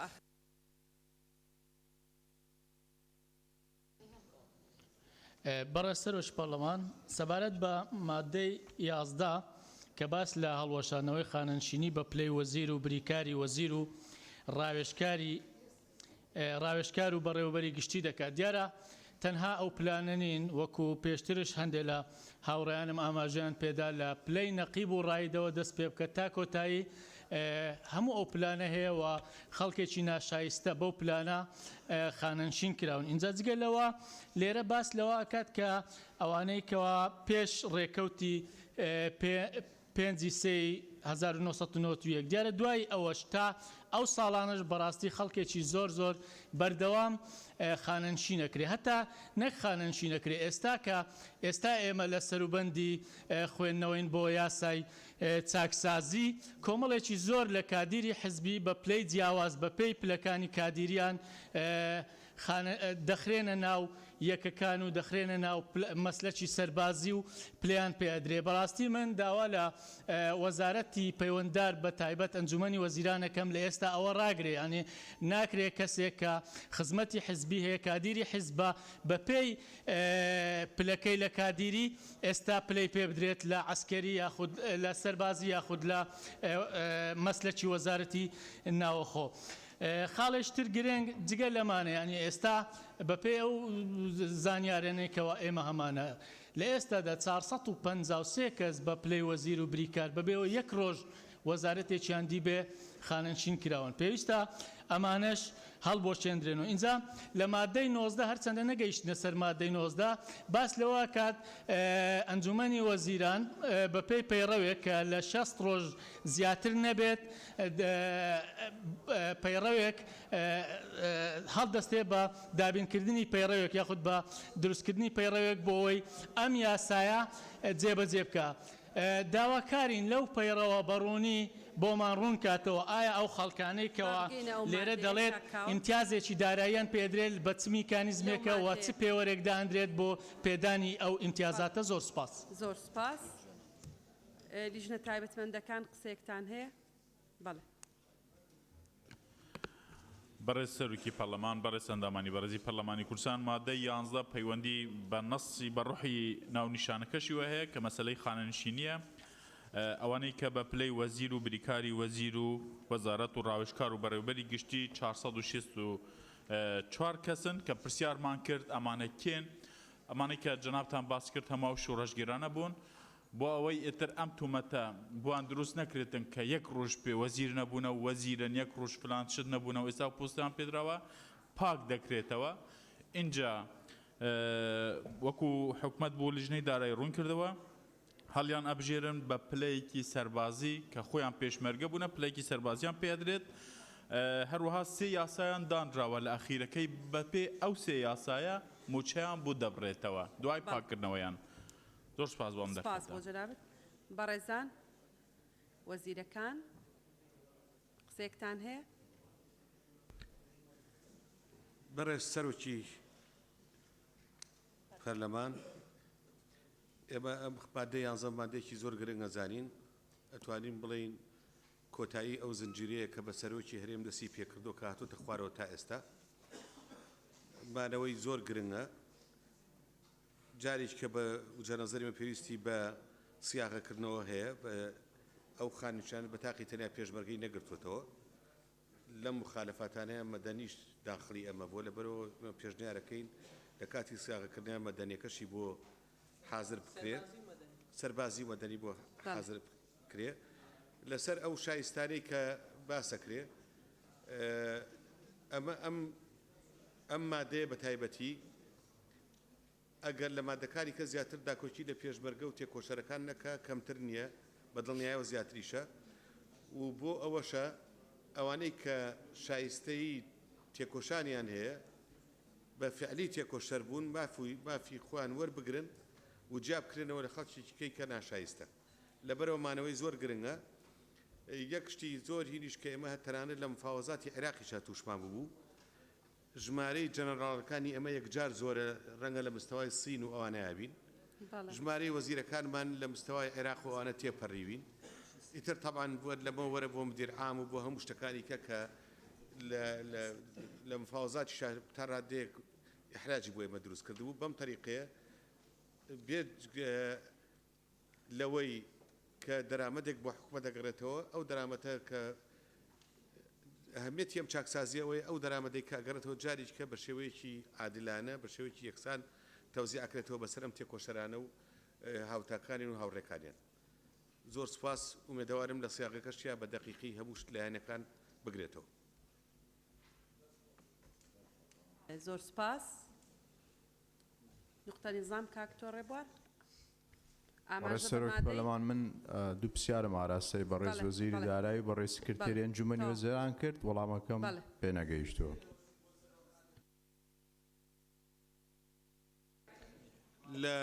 لە لای وەزارەتی دارایی هیچ پلەیەک لەسەر و وەزیرەوە نییە یعنی بەپێی لە لای ئێمە شتیوانیە هەر بۆ بەسەری ئەیش بە معلوماتتان لە لای ئێمە ئەوەی کە وابان پێگەیشتۆ کە نایاساین 53 وەزیرمان هەیە 53 بریکاری وەزیرمان هەیە 87 ڕاوێژکارمان هەیە 271 مدیر عاممان هەیە پرسیارەکەی تۆ ئاشناخان بەڵێ بەڵێ وازح بەڵێ بەڕێز جەنابی وەزیر میکانیزمی ئەم مادەیە لە مادەکانی دواوە دانراوە یان بەڵێ بەڕێز سەرۆکی پەرلەمان معیاری شایستە و ناشایستە بوون لەلایەکی یاسا بەرکارەکانن لە هەرێمی کوردستان هەر کەسێک لە خارجی یاسا بەرکارەکانی هەرێمی کوردستان هەر شایستەیەکی دارایی و هەر پلەیەکی وەزیفی وەرگرت بێتن ئەوە معیارەکە یاسا بەرکارەکانن و بۆ تەفاسیلیشی بەپێی ئەو پەیڕەوە دەبێت کە مادەیەک لە حکومە کۆتاییەکانی ئەو یاسایی ئیشارەتی پێداوە لەوێندەر هەموو معیارەکان ڕوون دەکرێنەوە بە وردی زۆر سپاس زۆر سپاس جەنابی وەزیر مادەی 12 بەڕێز سەرۆکی پەرلەمان مادەی 12 ڕاستکردنەوەی موچەی خانەنشینی سەرجەم ئەو کەسانەی کە بە شێوەیەکی نایاسایی یان بە پلەی بەرز لە پلەی شایستەی خۆیان خانەنشین کراون یان لەسەر بنەمای ئەژمارکردنی نایاسایی ساڵانی خزمەتی وەزیفی خانەنشین کراون و ڕاستکردنەوەی موچەی خانەنشینیان بۆ ئەو موچەیە بە پێی یاسای کارپێکراوەکان شایستە دەبن وەک لەم یاسایەدا ئاماژەی پێکراوە سپاس سپاس بۆ جەنابەت فەرموون هەر بەڕێزێک دەیەوێت لەبارەی ئەو مادەیەوە قسە بکە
بەڵێ بەڕێزان ناوەکانە خوێنینەوە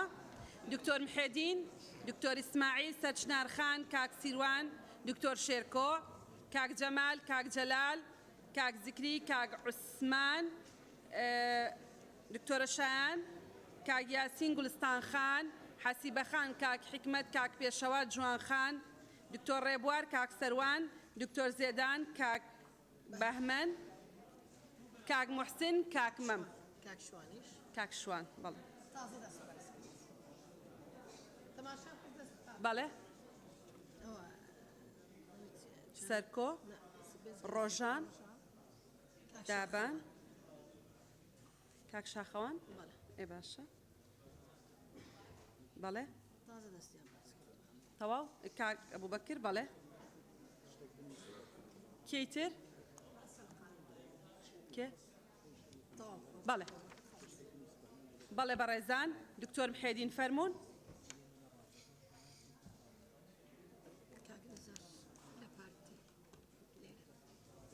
کاک نزار بینووسم مەینووسەوە کاک تۆر فەرموون کاک عەلی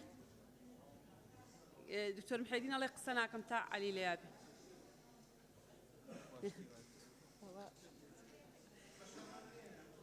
نا بەخوای من حەزم لە شەڕ نییە فەرموون کاک تۆر بەڕێز سەرۆکی پەرلەمان ئەو مادەیە باس لە ڕاستکردنەوەی موچەی خانەنشینی سێ توێژ دەکات ئەو کەسانەی کە بە نایاسایی خانەنشین بوون یان پلەیەکی بەرزتریان لە شایستەی خۆیان وەرگرتووە یان ئەژماری ساڵانی خزمەتی نایاساییان بۆ پلەکانیان وەرگرتووە من پرسیارەکەی من ئەوەیە ئایا کەسێک بە نایاسایی خانەنشین بێ چۆن موچەکەی ڕاست دەکرێتەوە کەسێک کە بە نایاسایی کارێکی کردبی پێم وایە یعنی ئەسڵ وایە خانەنشینەکە هەڵبۆشێتەوە دوای کەسێکی تر ئەگەر ساڵانی خزمەتی بەیاناسایی بۆ ئەژمار کرابێ و تەمەنی نەگەیشت بووە 15 ساڵ یان 35 ساڵ تەمەنی بێ و 15 ساڵ خزمەتی هەبێ لەو تەمەنەی لەو 15 ساڵی کەمتر هەبێ و لە 35 ساڵەکە کەمتر بێ لەو حالەتانە ئەو دوو حالەتە چۆن لێ دەکرێت کەواتە کەسێک بە نایاسایی خانەنشین کرابێ چۆن ڕاست دەکرێتەوە کەسێکیش ئەگەر ساڵانی خزمەتی هینابێتەوە تەمەنی نەگەیشت بۆتە ساڵانی خانەنشینی و 35 ساڵ تەمەنی تەواو نەکردبێت چۆن معارەجەکەی زۆر سپاس بەڵێ سپاس بۆ جەنابەت کاک زیکری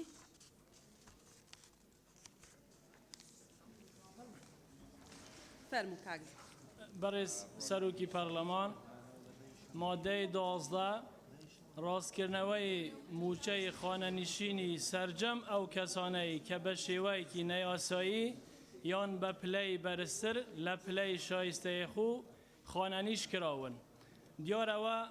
حکومەت دەوای مافێخو لە خەڵکی دەکات بەڕێز سەرۆکی پەرلەمان ئەس پێشنیار دکەم بۆ ئەو مادەیە بەرگەک زیاد بکرێت بۆ ئەو کەسانەی کە ئەوانیش مافێل نەک حکومەتێ پلە و سەرموچەیە بۆ بگێڕیتەوە بەڵێ سپاس بەڵێ سپاس کاک جەلال بەڕێز سەرۆکی پەرلەمان دیارە مادەی 12 ڕاستکردنەوەی موچەی خانەنشینی سەرجەمە و کەسانەی کە بە شێوازێکی نایاسایی لە پلەی بەرزتر بە خۆیان خانەنشین کراون من پێم وایە ئەوانەی کە بە نایاسایی خانەنشین کراون لە ئەساسدا نەک ڕاستکردنەوە بەڵکو کۆتایی پێهێنان بە خانەنشینیەکەیان ئەوانەی کە لە ئەساسا بە نایاسایی خانەنشین کراون و ئەوانەی کە هەژماری زیادەیان بۆ کراوە تەنیا ڕاستکردنەوەیان بۆ بکرێ بۆیە پێشنیار دەکەم مادەکە بەم شێوازەدا بڕێژرێتەوە کۆتایی هێنان بە هەموو ئەو موچەی هەموو ئەو کەسانەی کە بە شێوازێکی نایاسایی خانەنشین کراون و یاخود ڕاستکردنەوەی ئەوانەی کە لە پلەی بەرزتر بە خۆیان خانەنشین کراون سوپاس بۆ بەڕێز بەڵێ زۆر سپاس حەسیبە خان بەڕێز سەرۆکی پەرلەمان لە مادەی 12 مادەم ئاماژە بەوە کراوە کە بە شێوەیەکی نایاسایی پێویستە هەڵوەشانەوەشی لەگەڵ بەکار بێ بۆیە پێشنیار دەکەم کە ئەم مادەیە بەم شێوەیە دابڕێژرێتەوە هەڵوەشانەوە و ڕاستکردنەوەی موچەی خانەنشینی سەرجەم ئەو کەسانەی کە بە شێوەیەکی نایاسایی یان بە پلەی بەرزتر لە پلەی شایستەی خۆیان خانەنشین کراون یان لەسەر بنەمای ئەژمارکردنی نایاسایی ساڵانی خزمەتی وەزیفی خانەنشین کراون و ڕاستکردنەوەی موچەی خانەنشینیان بۆ ئەو موچەی بە پێی یاسای کارپێکرا و شایستە دەبن وەک لەم یاسایە ئاماژەی پێکراوە. سوپاس. بەڵێ زۆر سپاس. کاک حکمەت. بەرێ سەرۆکی پەرلەمان پشتگیریە لە قسەکانی حەسیبەخان دەکەم. بەڵێ من پێ وایە و ئەف مادەها ببیتە برگایەک لە مادەی 11 و ببیتە ئێک ژبەر کو سۆ تەسەورت کەم و پەیوەگرێدانەکە هەی. زۆر سپاس. بەڵێ کاک محسن. بەرێ سەرۆکە پەرلەمانی دیارە ئەف خەلکی نایاسایی هاتینە خانەنشینکردن سەردەمێکیدا بووە و ئەوە خەلەتیت حکوومەتت یەک دیفئێک بووە تەریما کوردستانێک و هاتنەکردن پشێوە واستە بووە پشێوەیەکی دی بێت هاتیەکردن بەڵام توی وەختیدا ڕەنگە خەلکێک یە زگورد بیت دەما خانەنشین بووی ئەبروکە ڕەنگە خودانێ خێزانێکە یان چەند کەسێک خێزانێکی دابن ji ber hindê ez gel peyva helweşandinînim tinê rastkirineve bimîntin و موچەیەکی شایستە jî بۆ wê xêzanê bête dabînkirin. Zor spas. زۆر سپاس. دکتۆر ئیسماعیل. بله بسم الله الرحمن الرحیم. ڕێزدار سەرۆکە پەرلەمانی ez gelendê me peyva helweşandin berî rastkirinەوە bête êdîkirin. Çünkü divêt ev destpêkê bêne helweşandin paşî ew qabiliî rastkirineve bêne rast vekirin û zor spas. زۆر سپاس. کاک جەمال. بەڕێستەرۆکی پەرلەمان مادەی 12 دیارە ڕاستکردنەوەی موچەی خانەنشینی ئەو کەسانەیە کە بە حەقی خۆیان خانەنشین نەبوونە ئێمە لەگەر نان بڕاوکردنیان نین بەڵام بە عەکسەوەش هەیە خەڵکێکی زۆر شایستە زۆر ماندوو بە پلەیەکی زۆر نزمتر خانەنشین کرا چونکە پشت و پەنای نەبووە غەدری لێکرایە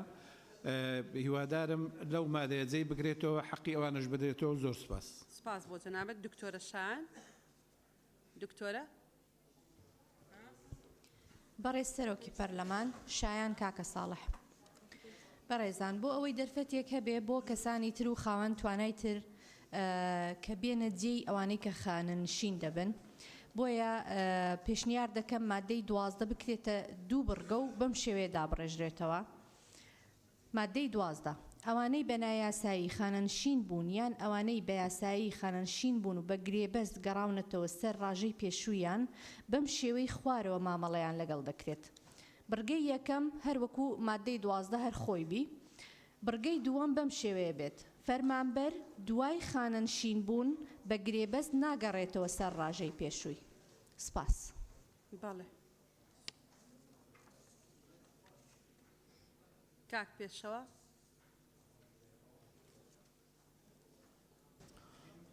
بەڕێز سەرۆکی پەرلەمان ئەم مادەیە بەخۆی زۆر بە وازەحی و بەڕوونی ئەڵێت کە ئەوانەی ئەم جۆرە خانەنشینیان پێدراوە یان ئەم پلەیان پێدراوە شتێکی نایاساییە و مستحقی ئەوە نەبوون کە پێیان دراوە. بۆیە من پاڵپشتی لە قسەکانی کاک جەلالەکەم ئەبێت ینی کەسێک کە بە نایاسایی و بە نامستحقی پلەیەکی یان موچەیەکی وەرگرت بێت شایانی ئەوە نییە کە درێژە کێشێ دەم بابەتە. سپاس. سپاس بۆ جەنابەت. جوان خان. بەڕێز سەرۆکی پەرلەمان لێرە باس لە ڕاستکردنەوەی موچە دەکا منیش هەمان تێبینیم هەیە موچەیە کە بە نایاسایی خانەنشین کرابێت پێویستە هەڵبوەشێتەوە. بۆیە من لەگەڵ ئەوەدام ئەو موچانەی کە بە نایاسایی و کە حەقی خۆیان نەبوون خانەنشین کراون هەڵبوەشێتەوە و پشتگیری لە هەواڵانم دەکەم کە هەمان ڕەئیان هەبووە. سپاس. بەڵێ کاک مەم. جەنابتان. بەڕێز سەرۆکی پەرلەمان پشتەوانیت یم کو مۆدەڵێکی خۆ ببینیتن و پەیوا هەڵوەشاندنیش بێتە زیێدەکردن هەڵوەشاندن بوو کەسێکی نەشایستە بیت هەر بیتە خانەنشینکردن بێتە خانەنشینی بوو نەمینیتن بەس کەسێکی دیترێت پلایەکی دەهۆر بیتە خۆنە نشینکردن و نەهەژی وێ پلەیە بیتن بوو پلا پاشتر بزڤڕینەوەک و حەقی ویە ji berem de helbaşandin û razvekirin vê her du têda bin dadot perwerî têda bêhêta çespandin spas. سپاس بۆ جەنابەت سەرچنارخان بەڕێز سەرۆکی پەرلەمان ئەگەر سەیری نەسی مادەی دوانزە بکەین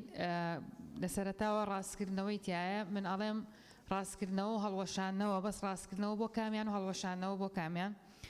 ئەو ڕاستکردنەوەی یەکەم بکرێت بە هەڵوەشانەوەی موچەی خانشی سەرجەم ئەو کەسانی کە بە شێوەیەکی نایاسایی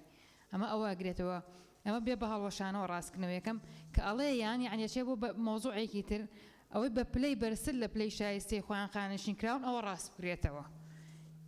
یانێکی تر هاتووە یان لەسەر بنەمای ئەژمارکردنی نایاسایی ساڵانی خزمەتی وەزیفی خانشین کراون ئەوە هەڵبوەشێتەوە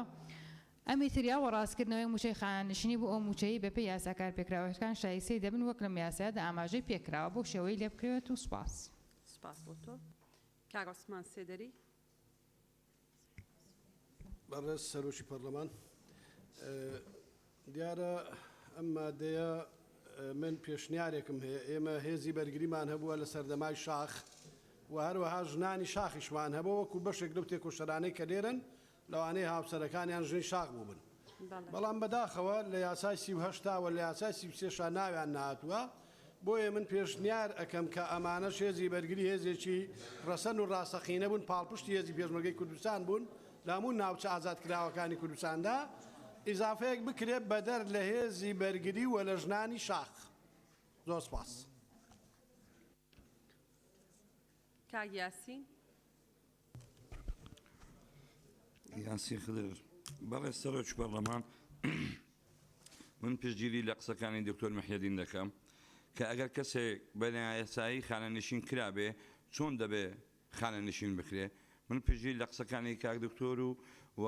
ئەو برا بەڕێزانێک کە گوتیان هەڵوەشێتەوە دەشمەوێ شتێککە بڵێم بەڕێزان ئەو سەرکردانەی ئەو بەڕێزانە ناویان هێنان ئێمە هەر هەمومان خۆشمان دەوێت بەڵام بەڕاستی ناکرێت ئێمە ناوی سێ کەسان بێنین من بۆ خۆم لە ئینتیفازەی بەشدار بووم شیعاری ئینتیفازەی ئەوە بوو بژی بەرەی کوردستانی هەموو لایەنە سیاسەکان نەک ئەمە سەروەری بۆ سێ حیزبام جێڕینەوە باقی دیکەشی سپاس زۆر سپاس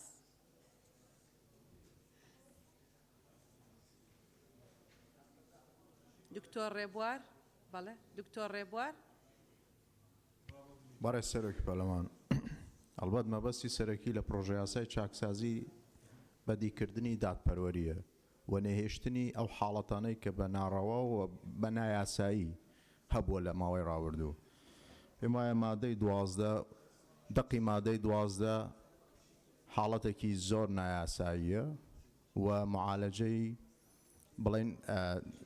لەنگەرە لەگەڵ دەقی پرۆژە یاسای چاکسازی چکە ناکرێ هەروەکو لە دەقەکە هاتووە و خەڵکەی کە بە موچەی خانش سەرجەم و کەسان کە بە شوەیەکی نایاسایی ڕاستکردنەوەی بۆ بکرد بەڵکو ئەسڵ ئەوەیە کە هەڵبووە شێدرێتەوە بە هیچ شێوەیەک نابێ ئەو خەڵکە بەڕێزە سوود لە پرۆژە یاسایی ببینێ لەبەرەوەی لە بنچینەدا نایاسایی خانە نشین کراون سپاس کاک سەروان بەڕێز سەرۆکی پەرلەمان منیش هەرگیز لەگەڵەوەدانیم کە کەسێک بە نایاسایی خانەنشین بکرێت بێڵدرێتەوە پشتگیری لە قسەکانی کاک جەلال و حەسیبەخان و کاکەمەم و سەرچنارخانیش دەکەم هەتا بۆ ئەوەی جیاکاریەکە بکرێت لە بینی ئەوەی کە ڕاستکردنەوەی بۆ بکرێت و ئەوەی کە هەڵبوەشێنرێتەوە ئەو ڕاستکردنەوەیش بکرێت و زۆر سپاس بەڵێ زۆر سپاس کاک سیروان بەڕێز سەرۆکی پەرلەمان قاعدەیەک هێڵێ ما یوبنى على باطل فهو باطل بەلایانی کەمەوە لێرە لە مادەی 12 دانپیانانێک هەیە کە هەندێک کەس لەسەر بێبنەمایی لەسەر ئەساسێکی بێبنەما خانە نشین کراون من پێم وایە ئەم مادەیە نەمێنێت بەڵکو ئەبێ ئەگەر مادەکە بمێنیان شتێکی تری بۆ زیاب بکرێت بڕگەیەکی بۆ زیاب بکرێت ئەبێ ئێمە ڕێگری بکەین لەوەی دروستبوونەوەی شتێکی وا لەم حاڵەتە نەبێت لەبەر ئەوەی کە ئێمە هەمیشە وتمانە یاسا بۆ چەندین ساڵی داهاتوو دانین من پێم وایە بڕگەیەکتری بۆ زیاب کرێ لایەنی پەیوەندیداریان حکومەت و پەرلەمان زەمانەتی ئەوە بکەن کە لە داهاتوودا حاڵەتێکی وا ڕوونەیاتەوە. زۆر سپاس. بەڵێ سپاس. کاک سەرکۆ.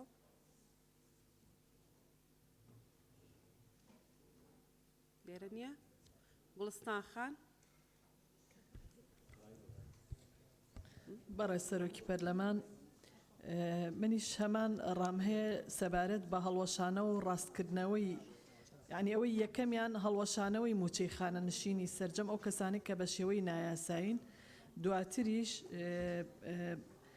ڕاستکردنەوەی ئەوانەی کە بە پلەی بەرزتر لە خۆیان خانەنشین کراون لەسەر بنەمای ئەژمارکردنی نایاسایی ئەوەش لا ببرێت و خزمەتی وەزیفی ڕاستکردنەوەی موچەی خاننشینان بەپێ ئەو موچەی کە بەپێ یاساکار پێکراوەکان شایستیان دەبێت بۆیە پشتیوانی لە قسەکانی سەرچنارخان دەکەم و پشتیوانی لە حەسیبەخان کاک دکتۆر محەدین، کاک دکتۆر ئیسماعیل، کاک جەلال ئەەکەم و هەروەها پشتگیری لە دکتۆرەشان ئەەکەم سەبارەت بەوەی کە جارێکی تر ئەو خانەنشین کراوانە بە گرێبەست لە دام و دەستگاکانی میریدا دام نەمەزرێنەوە. سپاس. بەڵێ دکتۆر زێدان. بەڕێز سەرۆکی پەرلەمان، منیش ئەم ڕوونکردنەوەم هەیە، هەمیش تێبینیم هەیە لەسەر ئەو مادەیە، چونکە هەست پێ دەکەم ئەگەر سەیری مادەی 11 بکەین کە پێشتر ئاماژەمان پێکرد، لێرە هەڵوەشانەوەی ئەو خانە نیشانەیە کە بە شێوەیەکی نایاسایی لە بەر لە بەرواری 3 ساڵی 1991 بووە. 5 بڵێ. بەڵام لە مادەی 12 ئەگەر بەڕێزان لە حکوومەتیش هاوکار بن لەسەر ئەو ڕوونکردنەوەی ئێمە، هەست بۆ دەکەم کە ئەو خانە نیشانە دەگرێتەوە کە لە دوای 5دا کراوە. بەڵام لێرە شتێک هەیە کە لە واقعدا ڕوویداوە لە کوردستان، هەندێک لە پێشمەرگەکان و هەندێک لەو کەسانەی کە خزمەتێکی کەمیان هەبووە لەوانەیە 2 ساڵ 4 ساڵ 6 ساڵیان هەر ساڵێک ببێکە نەگەشتۆتە ڕادەیەکی خانەنشین کراون. ئایا لێرە ئەو خانەنشینانە هەڵدەوەشێتەوە یان بە شێوەیەکی تر مەعالەجە دەکرێت؟ بۆیە پێویستیمان بە ڕوونکردنەوەیە بزانین ئەو حاڵەتانە چیان بەسەردێ کە لە دوای ڕاپەڕینەوە ڕوویداوە تاکو ئێستا. زۆر سپاس. بەڵێ سپاس. کاک بەهمەن. بەڕێز سەرۆکی پەرلەمان، ڕاستی ئەم فەقەرەیە ئەو مادەیە دوو خاڵە، یعنی دوو نەوع دەگرێتەوە. هەندێک کە فەرمانبەر بوون یان لە سلکی سەربازی بوون لە مدەتێکی زەمەنی پلەیەکی ناشایستیان وەرگتۆ چکە ساڵانی خزمەتیان زیاد کراوە. ئەمە زانیمان کە ئەم پلەی لێ وەرەگیرێتەوە دەگەڕێتەوە بۆ سلکەکەی خۆی. بەڵام نەوعێکی ترمانەیە لە خانەنشینی کە هیچی نەکردووە، یعنی نە لە سلکی سەربازی بۆ نە لە سلکی ئیداری بۆ هێناویانە تەقاعودیان کردووە. باشە ئەمە هەڵەوەشێتەوە چی لێ ئەەکەن؟ یعنی چارەنووسی ئەمە چی لێ دێ؟ هیچ وەزیفەیەکی نەبووە پێشتر، یعنی هەڵی وەشێ ئەبێ هەڵی وەشێنێتۆ سەفریکا بۆیە وشەی هەڵوەشاندنەوە من پێم وایە لە فەقەرەی دووەما زیاد بکرێ زۆر باشە بۆی ڕوونتر بێ لە لای خەڵک، چکە ئەو توێتی بەپێی یاسا بەرکارەکان ڕاستکردنەوەیان بۆ کرێ کە یاسای بەرکار چ ڕاستکردنەوەیکی بۆکەی کابرا لە ئەسڵ هەر لە بنەماکەیە خۆی وتی وەکو کاکسیروان وتی بابە بنێ عەل الباطل هو باطل.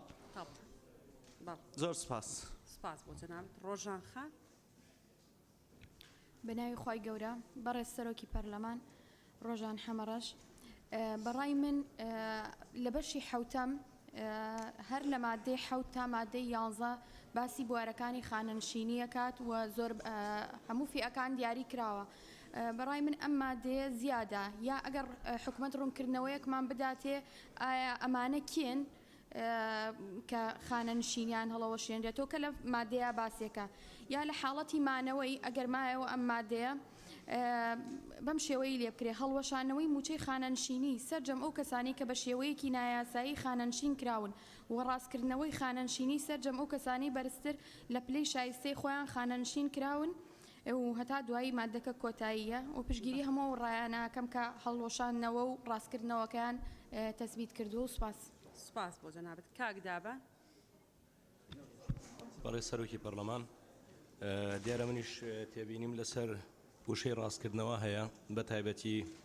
بۆ کەسانی کە بە شێوەیەکی نایاساییان بە پلێک خانەنشین بوون. دیارە خەڵکانێکەیە لەگەڵ دامەزراندنیانە بە پلەیەک خانەنشین بوون ئەمە ڕاستکردنەوەیان چۆن بۆ ئەکرێ ینی لامان ڕۆژەیان لەگەڵ دامەزراندنیا پلەیەکی دراوەتێ کە نایاساییش بووە چۆن ئەماکرێ بۆیە داواکەم بکرێ بە دوو فەقەرە مادەیە دانەیەکی داوای هەڵوەشانەوەی موچەی نەخاننشینی سەرجەم ئەو کەسانی کە بە شێوەی نایاسایی دامەزراون و مادەی دووەمیش ڕاستکردنەوە پلەی ئەو کەسانی کە پلەیان بەرسرە یاخود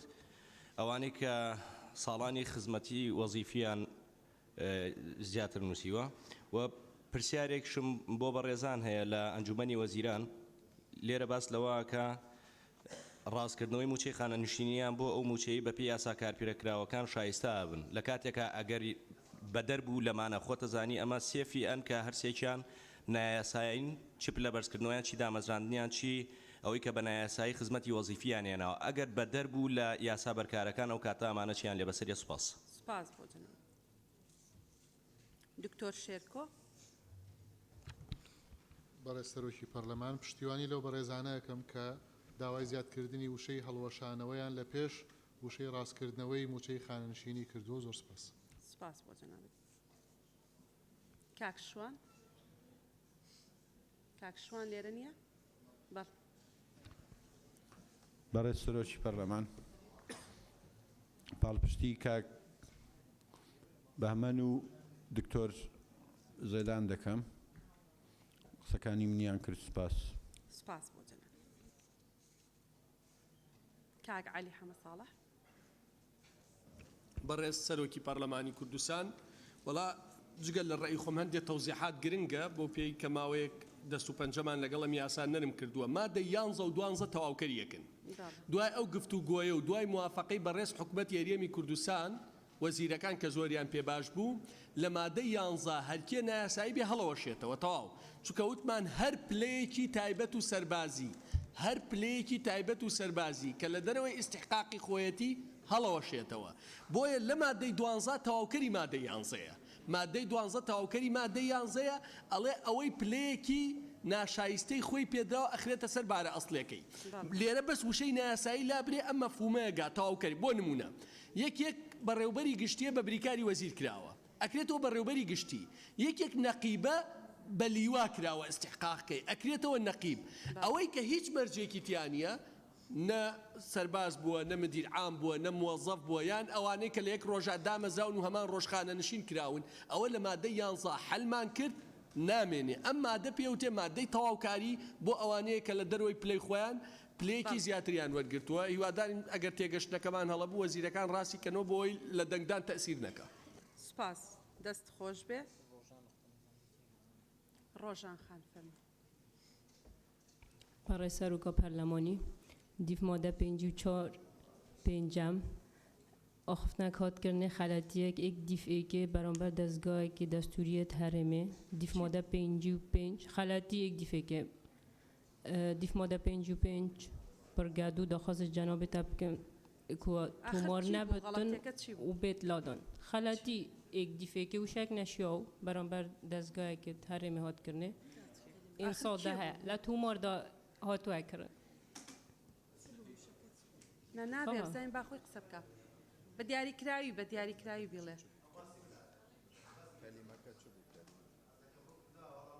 ئەباسی جەنابەت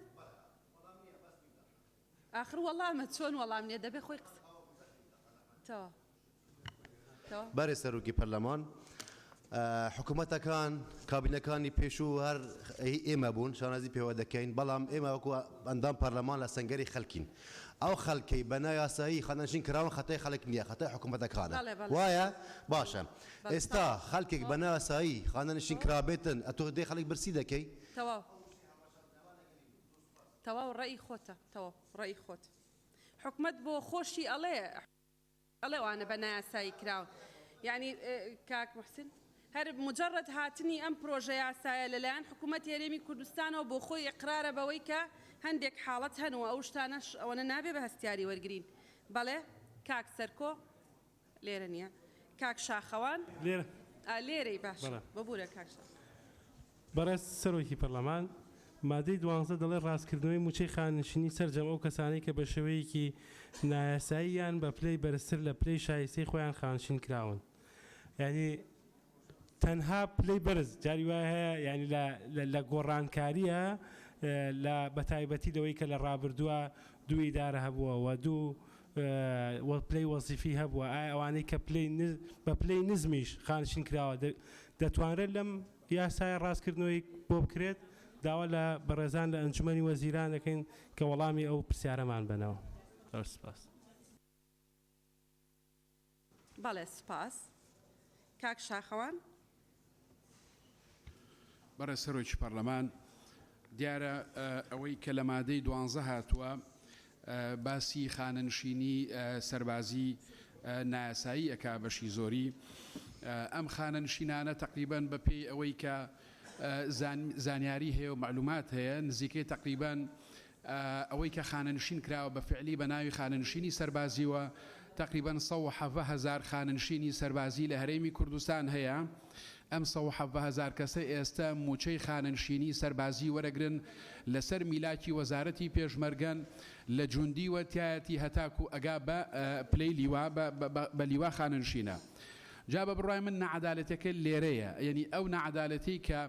لە خانەنشینی سەربازیە دروست بووە ئەوەیە. من دووسێ نمونەتان بۆێنمەوە ناوی کەس نایەنم یعنی دوو جۆرشت هەیە. خەڵگەیە مستەشارە ئامرسرێ بووە مەفرەزە خاسە بووە لە پێش ڕاپەڕین ئێستا خانەنشینە بە پلێ عەمید من ناوی سیانیم لایە ئەزانم خەڵکی کوێیە ئەوەیە. لە بەرامبەر ئەمە خەڵک هەیە پێشمەرگەیە کوڕی شەهیدە پێشمەرگە بۆ کوڕی شەهیدیشە هەتاکو ئێستا لە 25 ساڵی ڕابردووە خانەنشینی پێشمەرگایەتی بۆ نەکراوە. نەعەدالەتەکە لەوەیە لە ئەنفالی 1 و ئەنفالی 2 ئەنفالی 3 بەشداری کردووە ئێستا بە پلێ عەمید خانەنشینە. جا ئەمە پێشە شتێک هەندێک لەو هاوڕێیانە باسییان کرد هەڵوەشاندنەوە و دواتر ڕاستکردنەوە چونکە بەڕاستی نەعەدالەتێکی زۆر لە خانەنشینی سەربازیە کراوە. بەشی زۆری بودجەی هەرێمی کوردستان کە بە هەدەر ڕۆشتووە لە ڕابردووە بەشی زۆری لە ڕێگەی ئەمانەوە ڕۆشتووە. خەڵکەیە بە پلەی ڕایت خانەنشین کراوە بە پلەی مقدەم خانەنشین کراوە بە ناوی سیانی و لامانە یەک ڕۆژ پێشمەرگە نەبووە لە پێش ڕاپەڕین خانەنشینی بۆ کراوە. سپاس. بەڵێ سپاس بۆ جەنابەت. مامۆستا بەکر. بەڕێز سەرۆکی پەرلەمان من ژیری لە هەموو ئەو پەرلەمانتارە بەڕێزانە کەم حەسیبە خان کاک حکمەت دکتۆر ئیسماعیل جوان خان سەرسنار خان و کاک بەهمەن و کاک سیروان کە ئەبێ هەڵوەشانەوە پێش ڕاستکردنەوە بێت چونکە ئەمانەوە کاک شاخەوان وتی بەشێکی زۆری ئەمانە لە خانەنشینی سەربازیان بەڵێ ئەم ئەزمونەی ئەمڕۆ بەرهەمی پێشمەرگە قارەمانەکانە لە ناویشیانە پارتیزانە قارەمانەکان ڕاپەڕین کۆڕە و بڕیاری 688 پشتیوانی کۆمەڵگەی نێودەوڵەتی بە هەموو ئەم شتانە ئەم ئەزمونە دروست بووە و وەزارەتی پێشمەرگەکە لەگەڵ لیژنەی پێشمەرگەی ئێمە دانیشت ئەوانی ڕەئیان وابوو کە ئەبێ هەڵوەشانەوەش هەبێت لەم بڕگەیەدا چونکە معقول نییە تۆ وەزیرێک و وەکیل وەزیرێک هەڵەوەشێنیەوە بەڵام خەڵکێکی تر بە پلەیەکی خواتر لەوە هەڵی ناوەشێنەوە تەنها ڕاستکردنەوەی بۆکەی ئەوەی کە پەیوەندی بە خزمەتی شەوە هەیە خزمەت یان خزمەتی سەربازی یان خزمەتی پێشمەرگایەتی یان خزمەتی ڕۆژماوانی یان خزمەتی ڕێکخراوە خێرخوازیەکانە یان دابڕانە ئەو فترێکە لە ئاوارەیە بووە ئەمەش بەڕاستی مەحسوبێت و منسوبێتێکی زۆری تێدا کراوە. زۆر سپاس. سپاس. لیژنە تایبەتمەندەکان کاگەرشەد وەکو لیژنە دەتەوێت قسە بکەیت؟ بەڵێ با کاگەرشەد قسە بکە. بەڕێز سەرۆکی پەرلەمان ئەرشەد حوسێن لۆلانی لە مادەی 12 بۆ هەلوەشاندنەوە دانرا چونکە مەفهومەوە بە ناسایی خانەنشینکردن نییە بەڵکو پلەکەی بە ناسایی پێدرا پلەیەکی گەورەتر لە خۆی پێدراوە یاخود وەزیفەی بۆ دیاریکراوە زیاتر ساڵانی خزمەتی زیاتر بۆ حساب کراوە بۆیە هەڵوەشاندنەوە دانەدراوە ڕاستکردنەوە دانراوە چکە هەڵوەشاندنەوە هەموو تەقاعودیەکە هەڵدەوەشێنێتەوە بەڵام ڕاستکردنەوە کە ئەگەر خزمەتی زۆر بێ خزمەتی ئەگەر زیاد کراوێ بە کەمەکەی بۆ حساب بکەن کە حەقی خۆیەتی نەک زیادەکەی بۆ حساب بکەن و هەر ئەوەندە ینی بەعام نییە هەموو بە تەعینەکەی خانەنشینکردنەکەی بە ئاسایی نییە لە ڕاژەی خزمەت و ئەوانە ناسایی هەیە هەر بۆ ڕوونکردنەوەی بەڕێزان. زۆر سپاس. کاک بژار فەرموون. بەڕێز سەرۆکی پەرلەمان ji bilî ku ez serokê lejna yasayî me pişanazî ve sendamont lejna pêşmergeyê jî da دوی وقتی دا که ما لجنا پیشمرگی راپورت آماده کرد سر وان مادین شلای سروکاتیا پارلمانی و هاتی ناراسته کردن ئەس خۆوەکو ئەندامتو لژنێدا من پێشنیار کرد هەڵوەشاندنەوە زێدە بێت یان هەڵوەشاندنەوە زێدە بێت یان بە شێوەیەکی ناسایی یان ئەو یانە مەسەح دەبێت یان هەڵوەشاندنەوە پێویستە زیاد بکرێ سەرۆکی لژنە ئەندامانی لژنە بە تێکرایی دەنگ ڕازی بوون دواتر لە کۆبوونەوەی دەستەی سەرۆکاتی لژنەکانیشدا ئەو قسامان کرد و بڕیاریشماندا کە هەڵوەشاندنەوە لێرە هەبێ بەڵام دیارە لە طەبع دەرنەچووە ئێستا ئەگەر دەستگیری بێت ئێستا لێرە زیاد دەکەین چکی پێشترمان لە راپۆرتیشدا لە کۆبوونەوەی دەستەی سەرۆکاتی هەر شەش لژنەی تایبەتمەندیشدا ئەو بڕیارەماندا بوو کەواتە لێرە پێشنیارێکی پێچەوانە هەیە ئەوەی کە لەگەڵ ئەوانن هەڵوەشاندنەوە لاو ببرێت بەڵێ کاک زیاد قسەتان هەیە ئێوە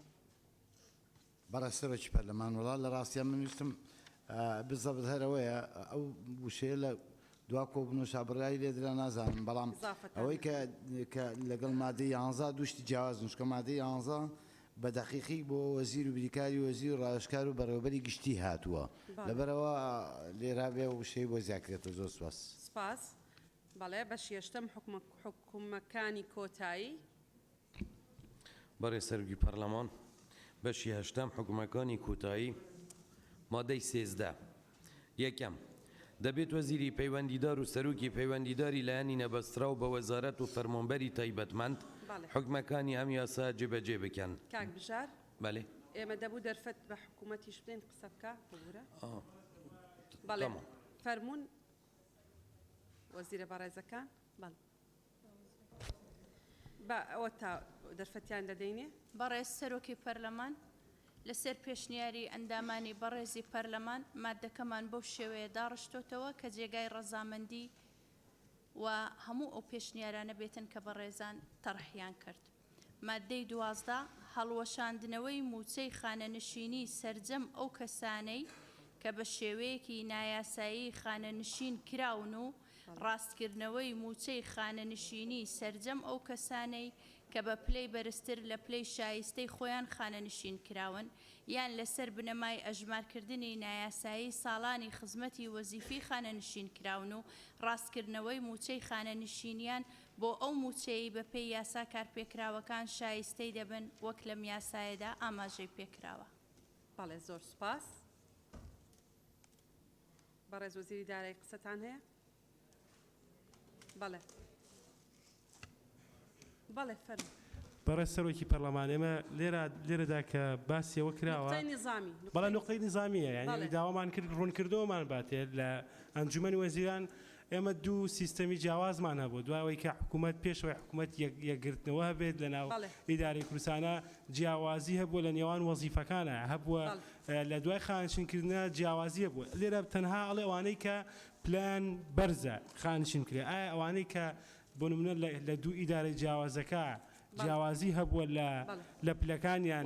نزم بووە ئەو ڕوونکردنەوەمان باتێ. بەڵێ وازەحە. بەڕێزان بەڕێز سەرۆکی پەرلەمان خاڵی یەکەم ئەوە بەڕێزان کە مختصن لە وەزارەتی دارایی دەڵێن هیچ جیاوازیەک نییە وە خاڵی دووەم مستەڵەحی ڕاستکردنەوە هەم ئەوەی پلەی زیاترە و هەم ئەمەش کە پلەی کەمترە بابەتی ڕاستکردنەوە هەردوو لا دەگرێتەوە و ئەوەی کە مستحقە حەقی خۆی وەردەگرێ بەپێی ئەو ڕاستکردنەوەی و سوپاس. بەڵێ. گوڵستان خان نقطەی نظامی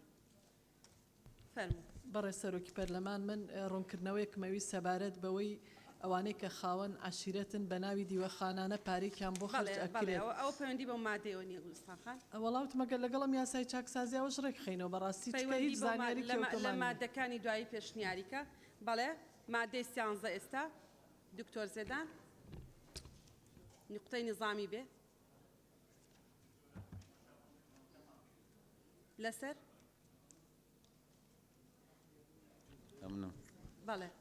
بەڕێز دکتۆرە ڤاڵا باسی لەوە کرد کە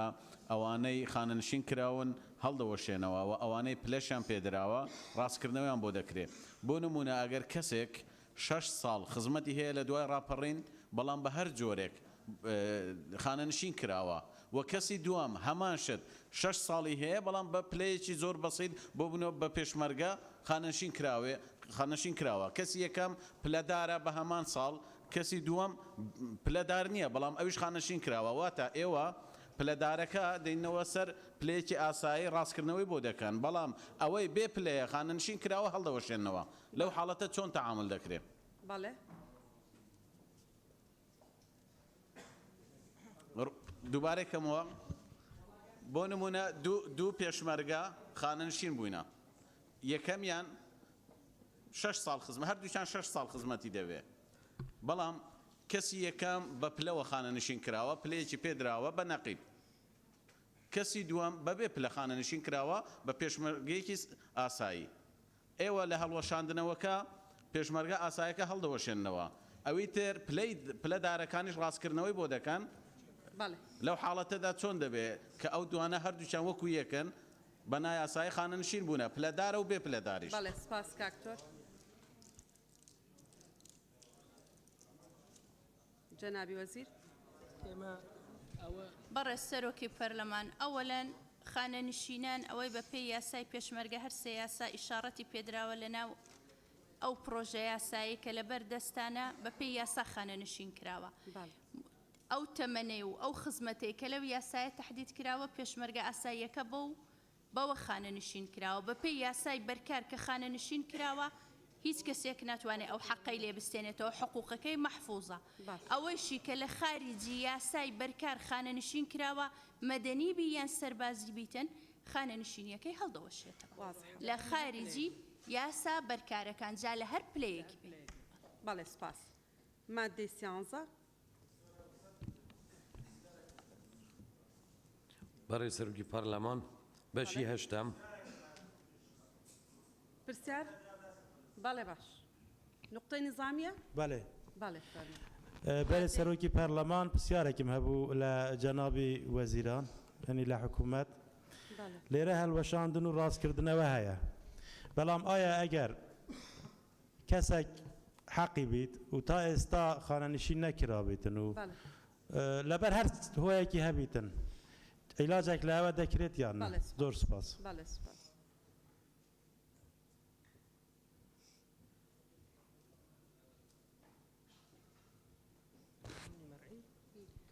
بەڕێز سەرۆکی پەرلەمان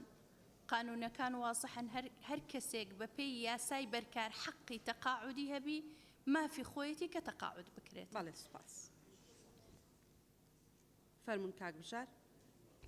بەڕێز سەرۆکی ئەم جۆرە دڵنیایی بەڵێ ئەم جارە پێدەچێت فەرمون بەڕێز سەرۆکی پەرلەمان بەشی هەشتم حکومەکانی کۆتایی مادە 13 یەکەم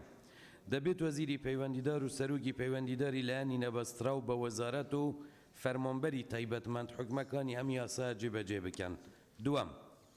دیوانی چاودێری دارایی هەرێمی کوردستان پابەندە بە پشکنین و وەربینیکردن و بەدواچوونی جێبەجێکردنی ئەحکامەکانی ئەم یاسایە و یاسا پەیوەندیدارەکانی تر و ئامادەکردنی راپۆرت لەبەر ڕۆژنای یاسای دیوانی چاودێری دارایی هەرێمی کوردستان داش عێراق ژمارە 2 ساڵی 2008 سێم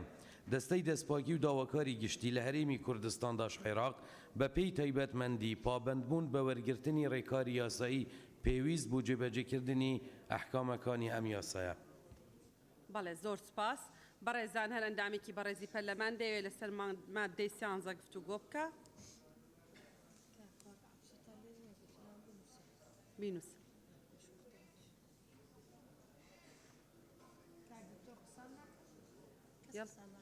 بەڵێ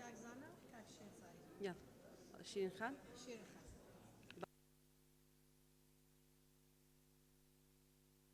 فەرمون بە ناوی خوای گەورە بەڕێ سەرۆکی پەرلەمان پێشنیاز دەکەم بڕگەی یەکەم سیاقەکەی بەم شێوە بێت لەسەر وەزیری پەیوەندیدار و سەرۆکی پەیوەندیدار و لایەنی نەبەستراو بە وەزارەت فەرمانبەری تایبەتمەند پێویستە حکومەکانی ئەم یاسایە جێبەجێ بکات بڕگەی دووەم لە جاتی ئەحکامەکان بکرێتە حکومەکان بڕگەی سێمیش هەر بە هەمان شێوە حکومەکان بەڵێ سپاس کاکزانە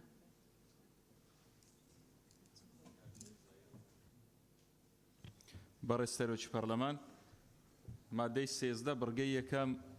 ناڕوونیە کێ ئەگەر لە بۆمان ڕوون بکرێتەوە چونکە دەبێت وەزیری پەیوەندیدار ئێمە دوێنێ کاک شێخ زاهیر نقطەیەکی نیزامی وەرگر کە باس لەوە کرا لە مادەی یەکەم تعریفی تێدانی ئەم پرۆژە یاسایە بۆیە لێرەدا کە باز لە وەزیری پەیوەندیدار دەکا ئێمە لە مادەی یەکەمدا تعریفمان نەکردێ وەزیری پەیوەندیدار چێیە بۆیە بەڕای من پێویستە وای لێ بکرێن بڕگەیە پێویستە لەسەر دەسەڵاتی جێبەجێکردن حکومەکانی ئەم یاسایە جێبەجێ بکات چونکە ڕەنگە فروعاتی زۆری تێدا بیت هەمووشیان ڕەبت دەبن بە سەرۆکایەتی ئەنجومەنی وەزیران لە بڕگەی سێیەمدا ئەسلی پرۆژەکە کە لەلایەن حکوومەتەوە هات بوو من پێشنیار دەکەم لەم بڕگەیەدا بگەڕێنەوە سەر ئەسلی پرۆژەکە چونکە لە دێڕی دووەمدا باز لەوە دەکات ڕێکاری یاسایی پێویست بەرامبەر هەر کارمەند و بەرپرسێک کە بربەست و ئاستەنگ دروست بکات لە بەردەم جێبەجێکردنی ئەحکامەکانی ئەم یاسایە ئەنی کەواتە بگەڕێنەوە سەر ئەسلەکە لەگەڵ ڕێزم بۆ ماندیبوونی بەڕێزان لە لیژنە تایبەتمەندەکان زۆر سوپاس. بەڵێ زۆر سوپاس. شیرین خان.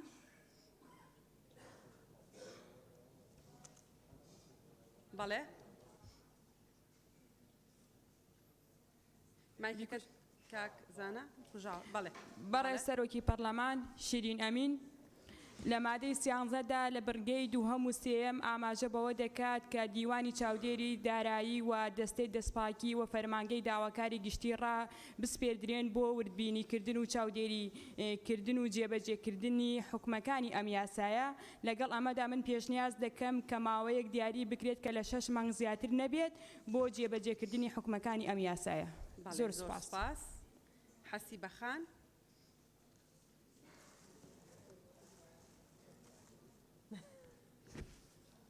بەڵێ ئێستا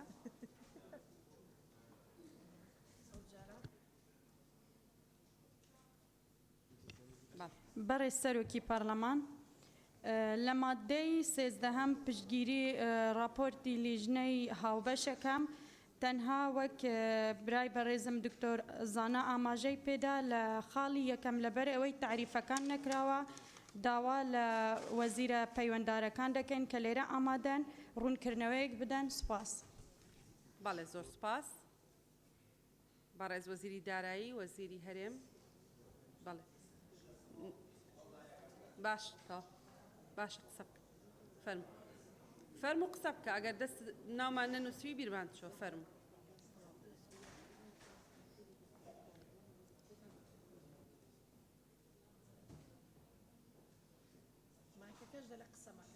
بەڵێ سوپاس بەڕێز سەرۆکی پەرلەمان تێبینیەکەم چەند جارێکە دەست هەڵەدڕم بەڵام یان لە بیرە چێ یانەکەمە کۆتایە وەڵام کێشەنیە من دڵم فراوانە. سوپاس. مادەی سیانزە من پێشنیارەکەم دەبێت بکرێ بە پێویستە بڕگەی دووهەم پێویستە دیوانی چاودێری دارایی هەرێمی کوردستان پابەند بێت لێرەشا پێویستەیەک زیاد بکرێت و پابەندە بکرێ بە پابەند بێت و بڕگەی سێمیش بە هەمان شێوە پێویستە دەستەی دەستپاکی و داواکاری گشتی لە هەرێمی کوردستانی عێراق بە هەمان شێوە. بەڵێ سوپاس. فەرموون جەنابی وەزیر.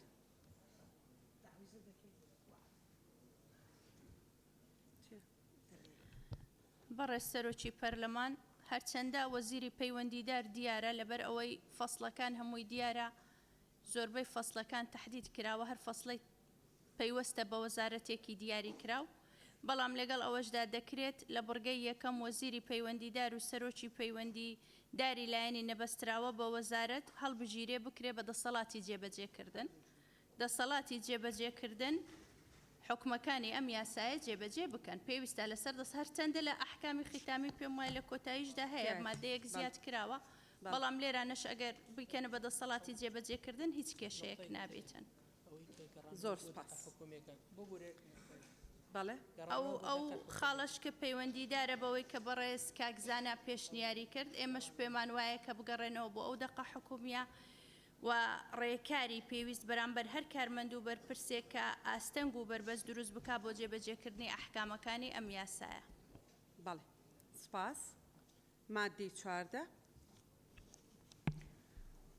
بەڕێز سەرۆکی پەرلەمان مادەی 14 یەکەم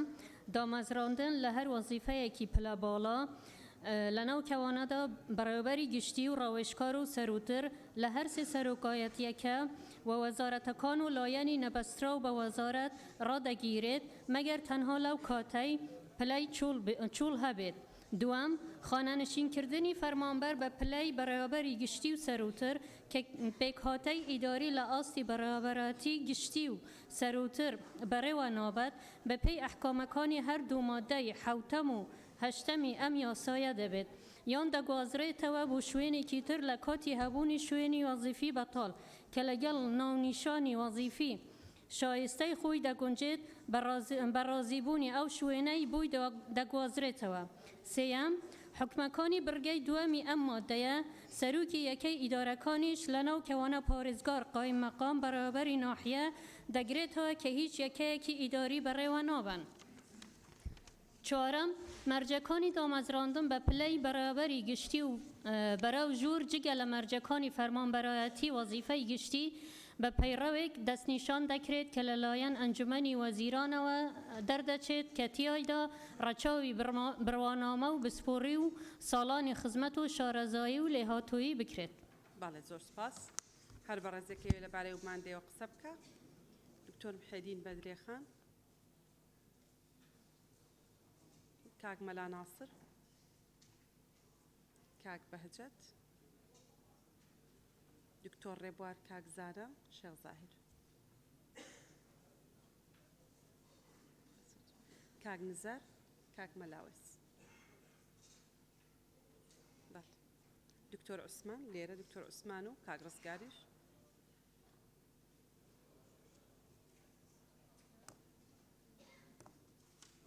بەڕێزان بە تەرکیز گوێ بگرن، هەر کەس ناوی نییە با ئیزافەیکەین. دکتۆر محەدین و بەدرێخان، کاک مەلا ناسر و دکتۆر عوسمان و کاک ڕزگار، کاک بەهجەت، دکتۆر ڕێبوار، کاک زانا، کاک شێخ زاهیر، کاک نزار، کاک مەلاوێس. کەسی تر هەیە؟ باش. کاک بەهجەت. برای سەرۆکە پەرلەمانی سەبارەت مادەی 14 بورگا دوێ خانەنشینکردنی فەرمانبەران بە پلەی بەڕێوەبەری گشتی و سەرۆتر کە پێکهاتەی ئیداری لە ئاستی بەڕێوەبەراتی گشتی و سەرۆتر بەڕێوە نابێت بە پێی ئەحکامەکانی هەردوو مادەی حەوتەم و هەشتەمی ئەم یاسایە دەبێت یان دەگازرێتەوە بۆ شوێنێکی تر کە لە کاتی هەبوونی شوێنی وەزیفی بەتاڵ لەگەڵ ناونیشانی وەزیفی شایستەی خۆی دەگونجێت. بەڕازیبوونی ئەو شوێنەی بووی دەگۆزرێتەوە ئەو بەڕازیبوونی ئەو شوێنەی بووی دەگۆزرێتەوە لاو بدرێت. زۆر سپاس. باڵێ زۆر سپاس بۆ جەنابەت. دکتۆر ڕێبوار. زۆر سپاس بەڕێز سەرۆکی پەرلەمان. سەبارەت بە پێم وایە جیاوازی هەیە هەڵبەت نێوان پلە باڵا و پلە تایبەت. ئەوەی کە لێرە هاتووە بە پلە باڵا بەڕێوەبەری گشتی و ڕاوێژکار و سەرۆتر، پلە باڵا وەزیر و پەرلەمانتار و ئەوەیە، بەس پلە تایبەت بەڕێوەبەری گشتیەوە باشتر وایە ئەسڵ وایە بکرێ بە پلەی تایبەت نەک پلە باڵا. ئەوە یەک. دوو هەست دەکەم بڕگەی سێەم کە جیا کراوەتەوە لە بڕگەی دووەم تەواوکەری بڕگەی دووەمە، یعنی دەکرێت ئیزافە بکرێت بۆ بڕگەی دووەم، پێویست ناکە بڕگەیەکی تری لێ بکەوێتەوە. سپاس. دەرەجات خاستە و دەرەجات عولیا بەو تەستیفە نیە، دەکرێت مدیر عامیش سەروتر بێ و پێوتێ دەرەجەی عولیا و دەرەجاتی خاستەش خواردترە. بەڵێ کاک زانە. بەڕێز سەرۆکی پەرلەمان، بەو پێی کە لە زۆربەی بڕگەکان ئەم وشانەی ئێستا برای بەڕێز کاک تۆ ڕێبوار باسی کرد تیکرار بوویتەوە، یا ئاماژەکان ڕوونتر بێت یا بکرێنە پلە باڵا و پلە تایبەتەکان، و لە جیاتی ئەوەی ئێمە بڵێن هەر سێ سەرۆکایەتیەکە و دامەزراوەکانی تر دەکرێت بڵێن لە سەرجەم دامەزراوە دەستوریەکانی هەرێمی کوردستان کە سەرجەمیان دەگرێتەوە، پێم وایە ڕێکترە. لە بڕگەی سێەمدا باز لەوە دەکات حکومەکانی بڕگەی دووەمی ئەم مادەیە سەرۆکی یەکە ئیداریەکانیش لە نێوان دوو کەوانە پارێزگار قایمقام بەڕێوەبەری ناحیە دەگرێتەوە. ئەگەر لە حاڵەتێکدا قایمقام بگرێتەوە بەڕێوەبەری ناحیە بگرێتەوە بۆ جێگری پارێزگار نەگرێتەوە کە ئاستی وەزیفە ئیداریەکەی سەروترە لە قایمقام و بەڕێوەبەری ناحیە، بۆیە پێم باشە لە نێوان هەردوو کەوانەدا پارێزگار جێگری پارێزگار قایمقام بەڕێوەبەری ناحیە دەگرێتەوە ئەمە ئیزافە بکرێت. زۆر سپاس. سپاس بۆ جەناب. کاک مەلا ناسر. بەڕێز سەرۆکی پەرلەمان، لە مادەی 14 بڕگەی 3 حکومەکانی بڕگەی دوی ئەم مادەیە سەرۆکیەکە ئیدارەکانیش پارێزگار قایمقام بەڕێوەبەری ناحیە دەگرێتەوە کە هیچ یەکێکی ئیداری بەڕێوە نابن معاوە من ئەمانە ئەمە کە خزمەتێکی زۆریان هەیە من پێشنیارەکەم لە کاتی گواستنەوەی ڕاژەکەیان بۆ وەزارەتێکی تر بە شێوەیەک بێ کە ڕازیبوونی ئەو وەزارەتەی نەوێ یەک دوو لە کاتی گواستنەوەیان ڕاژەکەیان بە هەمان پلەی وەزیفی خۆیان موچە وەربگرن و پێویستە پرۆژه یاساکە ڕەنج و ماندووبوونی ئەو پارێزگار و بەڕێوەبەری ناحێ و قایمقامانە لەبیر نەکرێت. سپاس. دکتۆر عوسمان. بەڕێز سەرۆکی پەرلەمان پشتگیری قسەکانی کاک مەلا ناسر دەکەم سپاسان دەکەم. سپاس بۆ جەناب. بەدریە خان. بەڕێز سەرۆکی پەرلەمان بڕگەی دووەم و سێم لە مادەی چوارەم سەبارەت بە خانەنشینی ئەوانەی کە پێیان دەوترێت معەوەم و پێویستە بەڕوونی بنووسرێت کە حکومەکانی مادەی سێ بەسەر ئەمانیشدا پەیڕۆ بکرێت. بەڕێز سەرۆکی پەرلەمان ئەمێ ڕوونکردنەوەیەک لەسەر کۆی یاساکە بدەمەوە جێگەی خۆشحاڵیە کە کۆی پەرلەمانتارەکان لەم قاعێدا بەڕاستی دەستبەرداری قوتی خۆیان بوون بۆ خزمەتی هاوڵاتیان ئەمەوێ زامنی ئەوە بکرێت کاتێک ئەو بڕەپارەی لە پلەباڵەکان کەم دەکرێتەوە بۆ ئەم خاڵانە بۆ ئەم ئەوە لەو مادەیانە دوای ئضافەی مادەیە بکە بەڵێ ڕێگەت پێدەدام تکایە بەڕێز سەرۆکی پەرلەمان لە مادەی حەودا و قسەیە بکەم من پێم باشە زامنی ئەوە بکرێ بۆ چاکردنی موچەی خاوەن پێداویستی تایبەت وە گێڕانەوەی موچەی چاودێری کۆمەڵایەتی کە 8,084 کەسن وە ئەمە تایبەتە بۆ مادەیە بەڕێز سەرۆکی پەرلەمان و چەسپاندنی کەمترین موچەی خانەنشینی 400 بۆ 500,000 کەمتر نەبێ و گێڕانەوەی پاشەکەوتی موچە کە بەگشتی بۆ فەرمانبەران بگەڕدرێتەوە. زۆر سپاس. بەڵێ سپاس. کاک شێخ زاهر. بەڕێز سەرۆکی پەرلەمان من پێم وابی مادەی چاردە بڕگەی یەکەم و دووەم هەردووچیان تەواوکەری یەکترن چونکە لە کاتێکدا کە تۆ پۆستێکی شاغیرت هەیە و لە لایەکی تریشەوە مەسەن بۆ نمونە مدیرە عامەکی شاغیری هەیە کە مدیرە عامی نییە لە لایەکە مدیرە عامێکت هەیە کە بێ پۆستە کەواتە ئەو تەواوکەری یەکتر ئەوەی لە شوێنی ئەو دادەنرێت لە جاتی ئەوەی کەسێک کە تاعین بکرێ بارگرانی بوجە لەسەر حکوومەت دروستکە ئەو کەسە لە جاتی ئەوەی خانەنشین بکرێ کەسێک کە تاعین کرێ ئەو کەسە لەو شوێنە دادەنرێت کەواتە هەردوو بڕگە تەواوکەری یەکتر پێم. سپاس. کاک نزار. بەڕێز سەرۆکی پەرلەمان سەبارەت بە حکومەکانی کۆتایی مادەی چاردە یەکەم دامەزراندن لە هەر وەزیفەیەکی پلە باڵا بەڕێوەبەری گشتی ڕاوێژکار سەروتر لە هەر سێ سەرۆکایەتێکە دەمەوێت لێرە پشتگیری خۆم بۆ برای بەڕێزم کاک دکتۆر ڕێبوار کاکزانە شێخ زاهر دەربڕم دەمەوێت ناوی پلە تایبەتیەکانیش ئەگەر شوێنی بکرێتەوە پێم باشە. سوپاس. بەڵێ سوپاس. کاک ڕزگار. بەڕێز سەرۆکی پەرلەمانی کوردستان من قسەکانم کرا پشتگیری لە پێشنیارەکەی کاک مەلا ناسرەکەم. سپاس. سپاس. کاک مەلاوەیس. بەڕێز سەرۆکی پەرلەمان سەبارەت بە مادەی چواردەیان دەتوانین بڕێن لە کۆی گشتی ئەو پرۆژە یاسایە باسی خەبیر نەکراون کە لە دام و دەستگاکانی حکوومەت کار دەکەن من پرسیار ئاراستەی لایەنە پەیوەندیدارەکان لە حکوومەت دەکەین داخۆ خەبیریش پلەی تایبەتن ئەگەر ئەوانیش بن ئەوانیش پێویست دەکا ناویان بنووسێت چکەوا بزانم لە ڕووی موچەشەوە مادام بەڕێوەبەری ناحیە لەم مادەیە ناوی هاتووە زەروریشە خەبیرەکانیش ناویان بێت هەروەها پرسیارێکی ترم هەیە ئەگەر هاتوو کەسێک معاوەم بوو لە بەڕێوەبەری گشتی یاخود لە قایمقام یان لە پلە تایبەتیەکان لە هیچ شوێنێکی شاغر نەبوو و نەگەیشت بووە 45 ساڵ و 15 ساڵی خزمەتی چارەنووسی ئەو جۆرە کەسانەتیان بەسەر دێت و زۆر سپاس. سپاس بۆ جەناب. بەڕێز جەنابی وەزیر وەزیری دارایی تۆ ماوی بەڵێ ینی یەک لەحزە دکتۆر محێدین ڕاست دەکا. بەڵێ دکتۆر محێدین. بەڕێز سەرۆکی پەرلەمان من تێبینیەکانم لەسەر بڕگەی دووەم و سێمی ئەو مادەیە بە تایبەتی ئەوەی سەبارەت بە سەرۆکی یەکە کارجێڕیەکان پارێزگارە قایمقامە بەڕێوەبەری ناحیەکانە ئەوانەی کە هیچ یەکەیەکی ئیداری بەڕێوە نابن کە پێیان دەڵێن معەوەم ئەوانە لە ئەنجامی ڕێکوتنێکی سیاسییان بە هەر هۆکارێک دەسەڵاتی تەنفیزی ئەوانەی کردوێتە معەوەم دایانگوازرێتەوە یان خانەنشین دەکرێت ئەگەر تەمەنیان گەیشتوتە خانەنشینی و 15 ساڵ خزمەتیان هەبێ یان دایانگۆزێتەوە بۆ شوێنێکی تر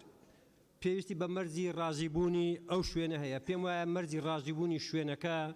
لا بدرێ و ئەنجومەنی وەزیران خۆی ڕاستەوخۆ ئەو مەسلەیە شوێنەکانیان بۆ دابی بکە لەگەر ئەو پلە و پۆست و موچەیە کە شایستەی ئەوانن و ڕەنگە زۆر زەحمەت بی فەرمانگەیەک ڕازی بی مدیرناحەیەک بچێ بەو پلە و پۆستە چکو بەشێکی زۆریان ئەوانە یەکەی ئیداریان بڕێوە بردووە و خاوەن بڕوانامەی بەکەلۆرۆس ماستەر دکتۆران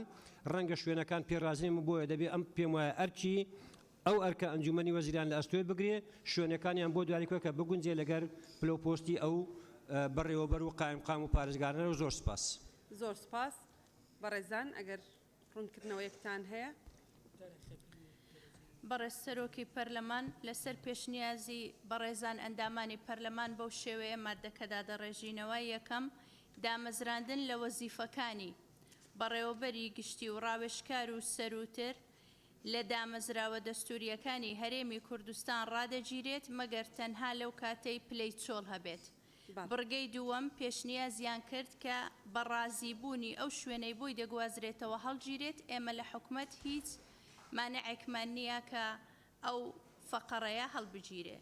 فەقەرە نییە ئەو خەتە با بڵێن ئەو عیبارەیە هەڵبگیرێتن هیچ کێشەمان نییە باڵێ زۆر سپاس مادەی 15 بابی خوێنێتەوە فەرموون بەڕێز سەرۆکی پەرلەمان مادەی 15 یەکەم یەک وەزارەتی دارایی و ئابووری لە چوارچێوەی ڕێخستنەوەی بواری بانکی لە هەرێم با ئەلکترۆنیکردنی خزمە گوزاریە بانکیەکان ئەژمارێکی تایبەت دەکاتەوە بۆ هەر مچەخۆر و سوودمەندێک لە بودجەی گشتی لە پێناو زامنکردنی پاراستنی گشت شایستە داراییەکان بە شایستە داراییە خەژنەکراوەکانیشەوە. دووەم چۆنێتیکردنەوەی ئەو ئەژمێرە سوودوەرگرتنی موچەخۆر سوودمەند لە ئەژمێرەکە بە ڕێنمایەکی دارایی ڕێک دەخرێت لەلایەن وەزارەتی دارایی و ئابووریەوە دەردەچێت لەبەر ڕۆشنایی بڕگەی یەکەمی یەکی ئەم مادەیە. دووەم لەبەر ڕۆشنایی ئەو بڕەپارەی کە بە فیعلی لە خەرجیەکان دەگەڕێتەوە لە دەرەنجامی جێبەجێکردنی ئەم یاسایە دەبێت ئەنجومەنی وەزیران ئەولەویەت بدات بە بێداچوونەوە بە کەمترین موچەی خانشین لە هەرێم بە ئاراستەی زیادکردن بە ڕەچاوکردنی بژێوی و گوزەرانی ئەو کەسانەی کە کەمترین موچەی خانشین وەردەگرن. سواس. بەڵێ هەر بەڕێزێک دەوێت لەبارەی مادەیەوە قسە بکە.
بەڕێزان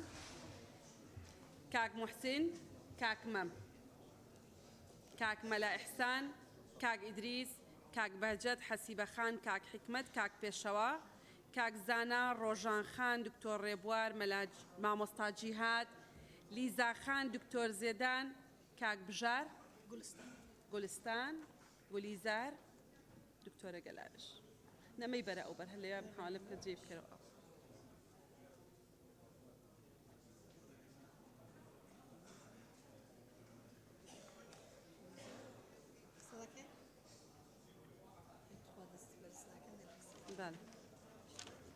بەڵێ مامۆستا عەبدولستار کاک عەلی دکتۆر هەورامان کاک بەڵێن کاک باڵامبۆ ڕۆژان خان ئاشنا خان کاک جەلال ڕووپاک خان کاک لوقمان کاک شەمۆڵ کاک هاوڕێک کاک سەلما گوڵستان خان بەڵێ زافیان کە هەمووی هەر لە ناو ڕیزەکەش کاک عوسمان کاک دابان کاک گۆران دکتۆرە شایان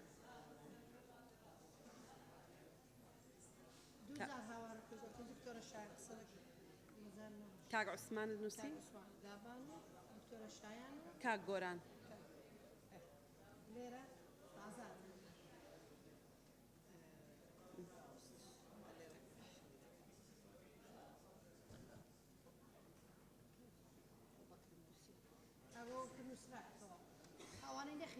سەرچنار بەڵێ دکتۆر محێدین دکتۆر شێرکۆ کاک سیپان دکتۆر ئیسماعیل کاک ئەبوبەکر بەدرێخان مژدەخان کاک سیروان کاک مەم کاک کاوە هەڵەسخان سەرچنارخان شادی خان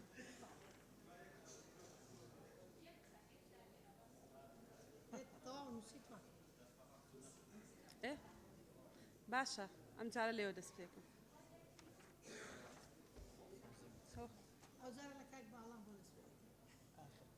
ئەو لەبەر خاتری ئەوە فەرموو کاک باڵام زۆر سپاس دەستان خۆش بێ بەڕێز سەرۆکی پەرلەمان من ئەمەوێ لەسەر مادەی 15 بڕگەی یەکەم ئەڵێ وەزارەتی دارایی ئابووری لە چوارچێوەی ڕێکخستنەوەی بواری بانکی دیارە بەداخەوە منەیڵێم خەڵک سیقەی بەوە نەماوە کە پارە لە بانقەکانی حکومەتا دابنێت و من ئەمە بە خاڵێکی زیاد ئەزانم کە ئەگەر حکومەت بێت لەم بوارە مەسروف بکا بۆ ئەوەی هەر چۆنێک بکرێ پارە لەم بانقانە دانانرێ من سوپاسدانەکەم ئەوە کردنەوەی ژمێرەی حسابیە ڕقەمی حسابیە کاک باڵام بۆ بەڵێ بەڵێ دکتۆر شێرکۆ بەڕێز سەرۆکی پەرلەمان سەبارەت بە مادەی 15 یەکەم یەک کە باس لە ئەوە کاکە وەزارەتی دارایی و ئابووری چوارچێوەی ڕێخستنەوەی بواری بانکی لە هەرێمی کوردستان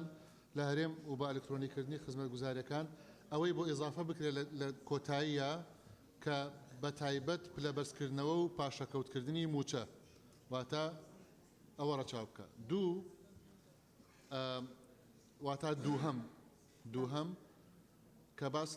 لەبەر ڕۆشنایی ئەو بڕەپارەی کە بە فعلی دەگەڕێتەوە ئەوەی بۆ ئێزافە بکرێت کە شێوازی مەقاسەوە تا لە بری خستن واتە حقوقی حکوومەت کە لە لای فەرمانبەرە و حقوقی فەرمانبەر کە لە لای حکوومەتە لە یەک دەربکرێ کێمە حسابمان کردو زیاتر لە 160 بۆ ئەڕوا و لە 140ەکەی کە ئەمێنێتەوە مانگانە بڕێکی بخرێتە سەر ئەو حسابە بانکیەی کە ئەکرێتەوە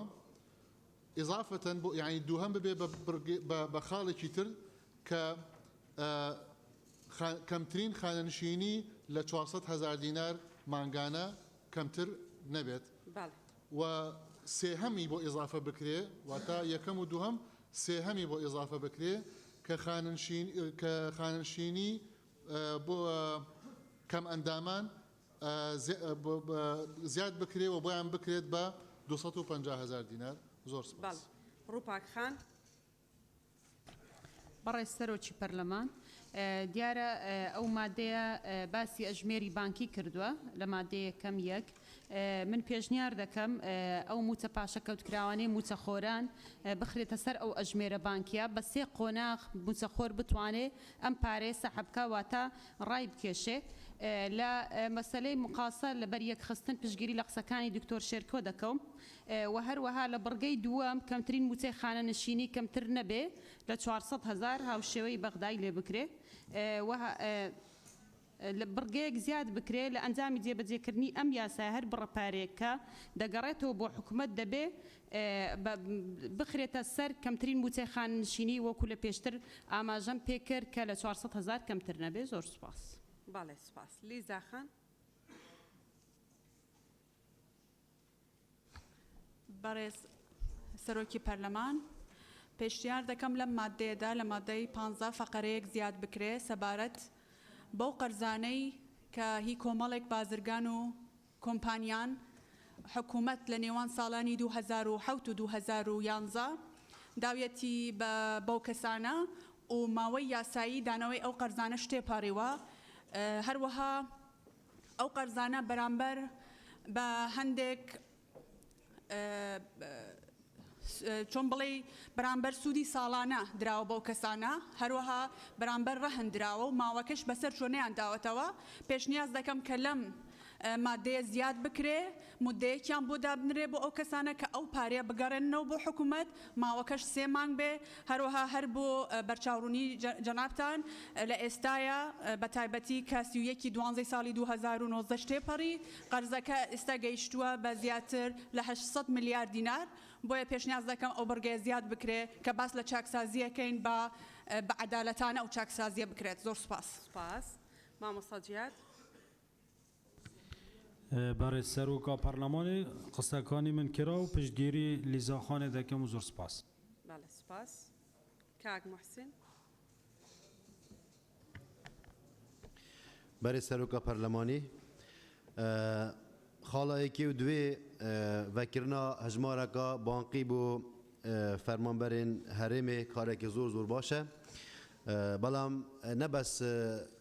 xelkî parel hikûmetê belku hikûmetê jî pareyel xelkî hey yani gelek ji xelkî parêkare bê parê avê heta dumahî nedaye pêşniyar ke em hikûmeta herêmê ser erkê xwe karteka bankî bû fermanberên hikûmeta herêmê çêketin ku bişên pirêka ew parê xelkî mal dev hikûmetê kirêya avê û kirêya her tiştekî ku ser milê wan ma bîteve bidin eve dû ez pêşniyar dikem xala duwê da ku ew parê zivr teve bu hikûmetê kêmtirîn xanenişîn ku 220,000 pêzê dev bin seraray hindê delîvek bête vekirin ku ev derçûyê zankuê ku çendîn sal e nehatîne damezrandin rêjeyek bi hindek rênmayiya rêjeyek şu an bêne damezrandin bu hindê gencê vî welatî umê dib ayîndeyê xwe hebîtin hêdî hêdî jî koçkirina genca ji vî welatî bête binbirkirin zor spas. Spas. Mamosta Abdüster.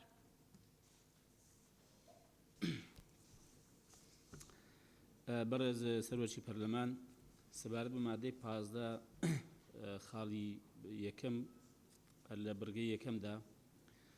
ئەوەی کە نووساوە دەقەکەی نووساوە ئەم تەنها ئەو ئیزافەی دەکەم بگوترێ بە شایستە داراییە خەرج نەکراوەکانی شەوە و پاشەکەوتی موچەش دەخرێتە سەر ئەو ئەژمێرە تایبەتە تەنها ئەوەندە دووەم بەڵێ دووەم لە خاڵی دووەمدا تەبان ئەوە دەخەمە نێوان ئەوەی بیانی کە دەڵێ لەبەر ڕۆشنای ئەو بڕەپارەی کە بە فیعلی لە خەرجەکان دەگەڕێت و لە دەرەنجامی جێبەجێکردنی ئەم یاسایە تا دەگاتە خانەنشین لە هەرێم لەوێدا نووسیمە بە شێوەیەک کە لە 400,000 دینار کەمتر نەبێ و بۆ ئەو مقاسەوە ئەوەی کە کاری تۆشێرکۆ زەودت باسی کرد ڕووپاخانی باسی کرد ئەمن پژیریان دەکەم وێ ڕای ئەوەی کامیش لەگەڵ ئەوم کە کەم ئەندامیش هەوڵ بدەی موچەکەی بگەێنرێ بە 250,000. باڵێ سەلما خان.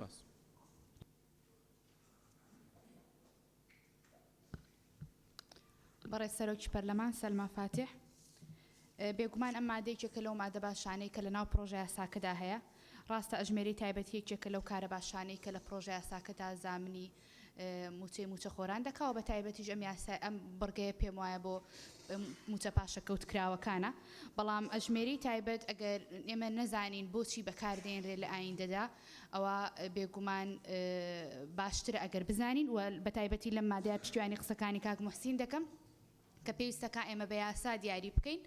و یەکێک لە بڕگەکان ئاماژەی پێ بکەین کە پێویستەکە ئەو قەرزانەی کە هاوڵاتی لە لای حکوومەت هەیەتی بتوانێت پێی بداتەوەکو قەرزی نیشتەجێبوون هەروەها سلفەی عقار و سلفەی زەواج هەروە پاری ئاو کارەبا کە خەڵک ئەمەلێکی گەورەی زۆر زۆر هەیە بە پاشەکەوتەکەی تەنها بتوانێت لەم ڕێگەیەوە سوودی لێ وەربگرێ لە بڕگەی دووەمی مادەی 15دا کە باسی کەمترین موچەی خانەنشینی دەکا بەڕێ سەرۆکی پەرلەمان پێویستەکە ئێمە چۆن ژمارە دادەنین بۆ دیاریکردنی موچەی پلە باڵەکان لێرەشدا ئێمە ئەگەر بمانەوە کارێکی باش بەڕێوە ببین پێویستەکە کەمترین موچە دیاری بکەین پشتیوانی لە هەموو ئەو بەڕێزانە دەکەم کە دیاریکردنی کەمترین موچە بە 400,000 کەمتر نەبێت لە 400,000 دیاری دەکەن و زۆر سپاس. سپاس مژدەخان. بەڕێز سەرۆکی پەرلەمان لە مادەی 15 بڕگەی دووەم پێشنیاز دەکەم بە حکمی ئەوەی کە بەشێکی زۆری هاوڵاتیانی هەرێم کرێنشینن و هیچ بیمەیەکی تەندروستیشیان نییە داوا دەکەم 500,000 دینار ئەو بڕە کەمترین ڕێژەی موچە بێت کەمترین ڕێژە 500,000 دینار دیاری بکرێ هەروەها فترەیەکی زەمەنیش دیاری بکرێ لەبەر ئەوەی لەم بڕگەیەدا هیچ فترەیەک دیاری نەکراوەوە خوا دەزانێت ساڵێکی کێ دو ساڵێکەیە سبەینێ ینی چ کاتێکە پێویستە بەرپرسانی حکومەت وەڵامی ئەومان بدەنەوە ئایاوە لە چ کاتێکدا دەبێت دەستان خۆش. سپاس کاک بەهجەت. برای سروک پارلمانی سبارت ماده 15 یکم خالا ایکی وکرنا حسابت بانکی کاری که زور باشه و رخصنا کار بانکی جی بس داخل زارون کرنه و کش وزیر پیوندی دار برای وزیر دارایی آبورید کم کل بوما شیوه اجمار کردن آن دانا وی کجمه پاره کو بتدان دی چه رنگ بیتن یعنی اوه مطلبه کل دف مهمی خلکی آیا دی شیتن آوا حق آوه بدهد حق کهربه بدهد آن دشت ضرر باید خودتن اگر رو کرنه که برای جناب وزیری بدهد مهمیات ممنون بید سپاس. بله سپاس با جناب گلیزار خان. سەرۆکی پەرلەمان لە مادە 15 یەکەم فەقەرە ئێک نەگەلە ڕوونەل دەفمن نظام محەزت کرد دکتۆرە ڤاڵای بۆ ماڕوونکردنەوە کرد بە ئایا ئەف مادەیە تعارض ناکات گەل قانونە عقوباتە مادە 459 چونکە ممکنە بە تعتیلەوەی مادێ بکەن ڕوونکردنەوەیەک ومە حەزت کرد بوومە تەوزیحێک کرد بە دکتۆرە ڤاڵای سپاس. بەڵێ زۆر سپاس کاکمەم. بله جناب. بله. نه او كاك ممي ولا؟ بله مم اسكندر.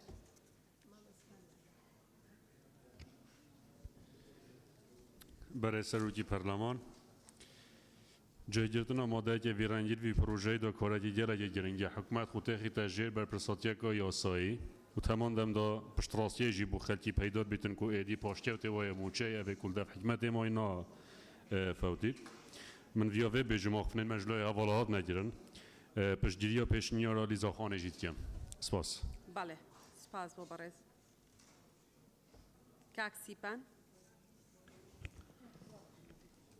برز سروکا پارلمانی درباره این ماده 15 یکم بیت آماژه بدم وکرنا حساب بانکی هیچ گرانتی اکنینه اگر او پاره پاشکوتگیری فرمانبر دنا و حساب بانکی دا نه تجگیر کردن او پاره پاشکوتگیری خانه‌نشین دنا و حساب بانکی دا نه تجگیر کردن وکرنا حساب بانکی هیچ گرینگ یا خونا بیتو هیچ امیدک بو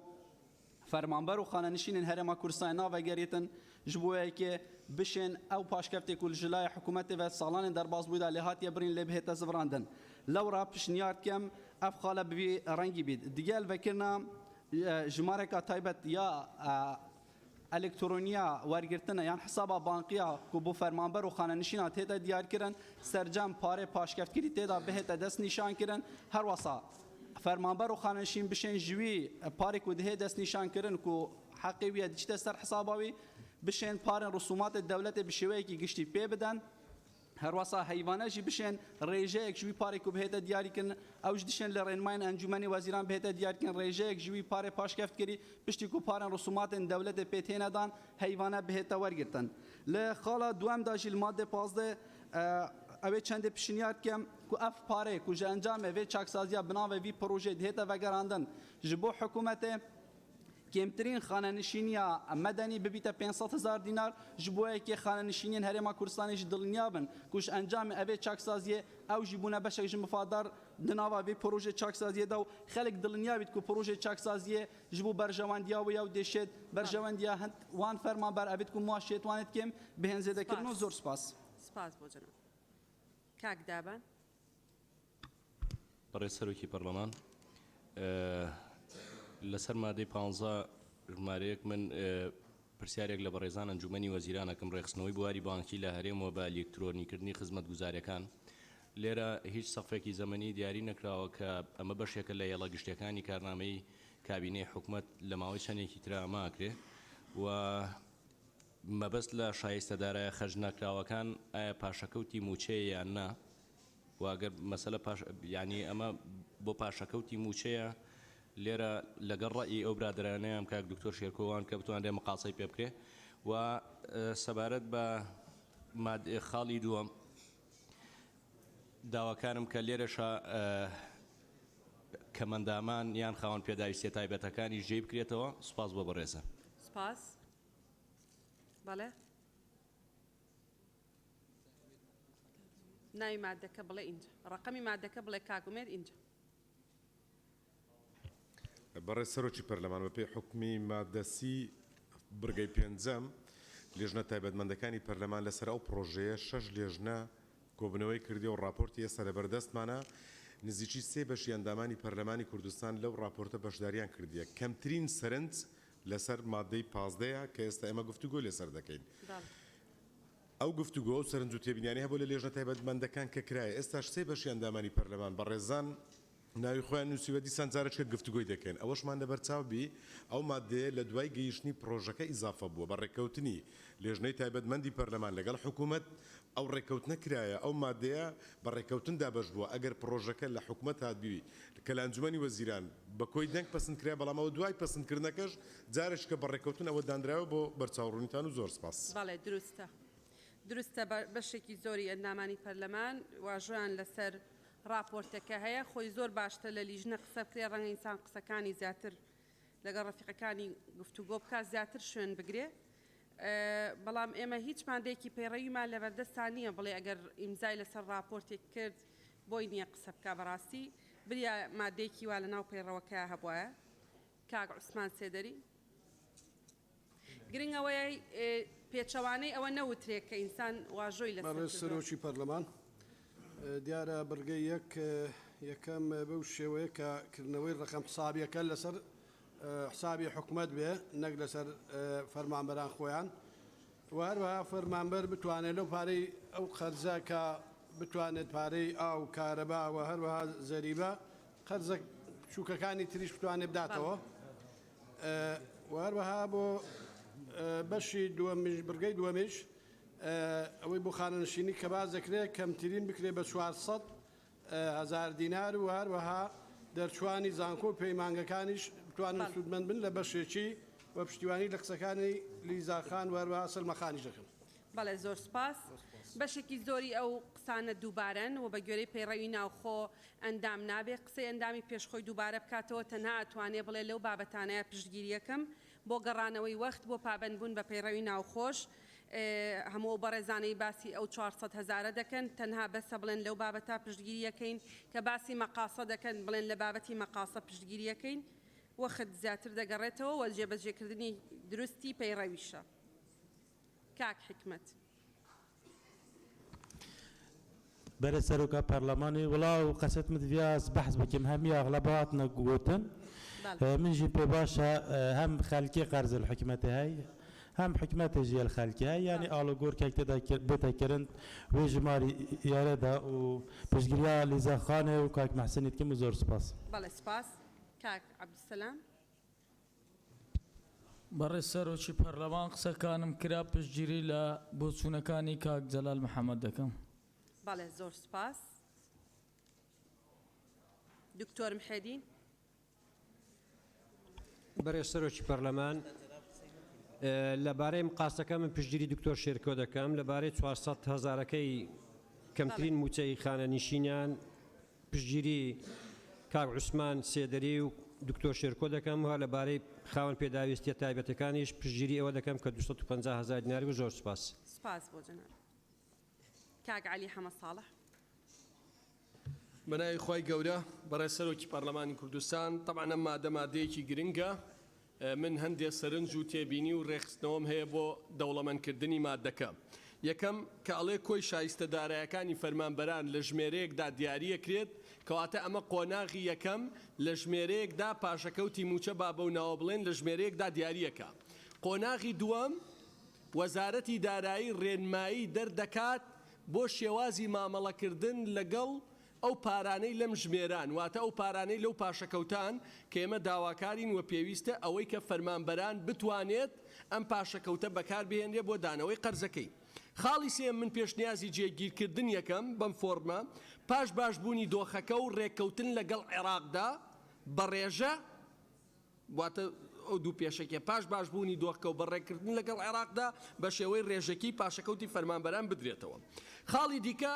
یەکێ لە گرفتەکانی حکومت بەردەوام مناقەشەمان کردووە ئەوە بووە یا مناقەشە کراوە من لەو کۆبوونەوە نەبووم کە کراوە پارە نییە بۆ ئەوەی پاشەکەوتی موچە عەفو پاشەکەوت بدرێتەوە یان خانەنشینی زیاد کرێت من دوو پێشنیازم هەیە کە ئەتوانین پارەیەکی ئێجگار باش پیاکەین بۆ ئەوەی ئەم خانەنشینیە بدرێتەوە یەکەم ژمارە ئەو کۆمپانیا و کەسانەی کە لە دەرەوەی وادەی یاساییان تەواو بۆ قەرزاری حکوومەتن پێویستە لە ماوەی 3 مانگدا بە پێداچوونەوە بە ڕەهنەکانیش کە کراوە بە پێداچوونەوە بە ئەم نەسەمە بەستمە جێگیر بکرێت چکە هەندێک خەڵک بۆ نمونە 50 میلیۆن دۆلاری بە قەرزدا بردووە زەویەکی داناوە بای 2 میلیۆن دۆلارە بە ڕەهنانە پێچوونەوەی بۆ بکرێت ئەم قەرزانە وەربگیرێتەوە لەگەڵ ئەوەی 100 میلیارد دینار خەڵکێکەیە قەرزاری باجە یاخود بە شێوەیەکی نایاسایی لێوەرگیراوە ئەم دوانە وەربگیرێتەوە بە وەرگرتنەوەی ئەمانە بە دڵنیاییەوە هەمەتوانین موچەی خانەنشینی باشکەین و دۆخەکەش گۆڕانکاری پێدا سپاس کاک هاوڕێ بەڕێز سەرۆکی پەرلەمان لە مادەی 15 بڕگەی 2 لەبەر ڕۆشنایی ئەو بڕەپارەی کە بە فعلی لە خەرجەکان دەگەڕێتەوە لە دەرەنجامی جێبەجێکردنی ئەم یاسایە هەڵبەتە نامێت کامل بخوێنمەوە ئەو داهاتەی کە ئەگەڕێتەوە لە هەندێکی لەبەر ئەو ڕوحێتەی کە لە ناو پەرلەمان و پەرلەمانتاران دروست بوو و کارکرا بۆی کە خانشینی پلە باڵاکان کەم بکرێتەوە و هەندێکمان کە بڕیارمان داوە ئەستان خانشین نەبین هەڵبەتە لە سۆنگەی هەستکردن بە پەرپرسیارەتی و گەڕانەوەی داهات بۆ ئەو خەزیێنەیە لەگەڵ ئەوە من پێشنیارەکەم لەبەرەوەی جەخت نەکراوەتەوە بڕگەیەک زیاد بکرێ بۆ جەختکردنەوە لە بڕگەکە بەم شێوازە خاڵ یەکەم لەو داهاتەی دەگەڕێتەوە خانشینی فەرمانبەرانی پێزیاد بکرێت لە بڕی 400,000 کەمتر نەبێت ڕاستە ئەم پێشنیارە لەگەڵ لەلایەن هەندێک لە خوشکبرانەوە کرا بەڵام من ئیزافەم کردووە بۆی کە بکرێتە بڕگەیەکی سەربەخۆ خاڵی دووەم گەڕانەوەی ئەو قەرزانەی کە فەرمانبەران لە لای حکوومەتە خاڵی دووەم ما بێ دواتر خاڵی سێم ڕاستیەکەی ئمە پرۆژە یاسایەکمان لە ماوەکانی پێشوو هەبوو بۆ بە هەمیشەیکردنی گرێبەستەکان حکوومەت وەڵامی ئەو بوو کە بارگرانی دارایی هەیە بۆ حکوومەت من پێشنیارەکەم خاڵی سێم جێ بکرێتەوە بۆ شێوازەی کە ئەو فەرمانبەرانەی گرێبەستن لە گەڕانەوەی ئەو داهاتەی کە دەگەڕێتەوە بۆ خەزینە حکوومەت ئەو فەرمانبەرانە بکرێن بە هەمیشەی زۆر سپاس دکتۆر ئیسماعیل بله بسم الله الرحمن الرحیم بەرێز سەرۆکە پەرلەمانی من چەند تێبینیەکی تین یا ئێکێ خاڵە ئێکێدا دیماهیکە خاڵێ سپێشنیار کەم ئەvە بێتە کەویتە سەر بتایبەت پاشکەوتێ موچەخۆران و عەلەواتێت فەرمانبەران و هەلوەشاندنا بریارە 64 فی 32 2016 یا حکومتێک و بووە سەبەبە هەندێک علاوات ڕاستاندین و بووە سەبەبێ موچە خۆریەشی بله دوو ئەس پیشنیارکەم فقرە دوێ خاڵە دوێدا ئەخیرە دیماهیکێ ئەفە بێتە ئیضافەکردن سەر کارکردن بنەمایە بەرێک خستن ئەنکو المەقاسە بەرێک خستن و بۆ شایستێ دارایی یەت حکوومەتێ پاشەکەوتە فەرمانبەران و ئەوات بینیت حیوانە ڕێژەیەک بکەویتە سەر ژمارە وانە یا بانقی یعنی ئالیەتە زەوراندنێ سێ فقرە سێ وەخت بێشتن ئەولەویەتێ دێدەینە موچەی خانە نشینی ئیضافە کەدی بێتە موچەی خانە نشینی و خودان پێتیڤێت تایبەت و خودان پێتیڤێت تایبەت و سپشتگیریەوان کەمە بێشتن کەمتر دیاتە قاعدێ 400 کەمتر نابێت بله سپاس زۆر سپاس حەسی بەخان بەڕێز سەرۆکی پەرلەمان پشتگیری راپۆرتی لیژنەی هاوبەش دەکەم بە زیادکردنی سەرنجی خاتولیزا زۆر سپاس سپاس بۆ جەنابەت کاک ئیدریس بەرز سەرۆکی پەرلەمان مادەی 15 بەرگەی دووەم من لێرە پێشنیار دەکەم کە ناوی ئاسایش و پێشمەرگە لێرە زیاد بکرد کە ئەولەویەت بۆ ئەوان بتن هەروەها پشتگیری لە قسەکانی کاک محسن و لیزاخان دەکەم زۆر سپاس بەڵێ سپاس بۆ جەنابەت ڕۆژان خان بەڵێ نووسراوە ناوت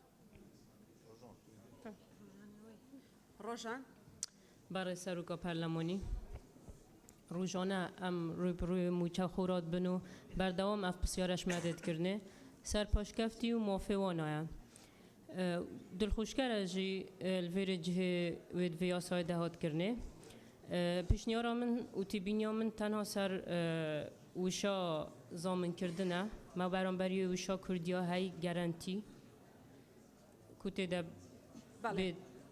جه خواه بکتن و زور سپاس زۆر سپاس ڕۆژان حەمەد کەریم بەڕێز سەرۆکی پەرلەمان دیارە مادەیە گرنگە لە پرۆژەکەدا دڵنیایی یەکەدات بە موچە خۆرانی هەرێمی کوردستان و من یەک پێشنیارم هەیە لە بەرگەی یەکەم خاڵی دووەمی کە کاتێک دیاری بکرێت لە 6 مانگ تێپەڕ نەکات بۆ دروستکردنی ئەو ئەژمێرەیە لەلایەن وەزارەتی داراییەوە و بۆ بڕگەی دووەم بۆ مەقاسەکە پشتیوانی کاک دکتۆر شێرکۆکەم و پشتیوانی سەلماخانەکەم هەر لە بڕگەی دووەما بۆ زیادکردن بۆ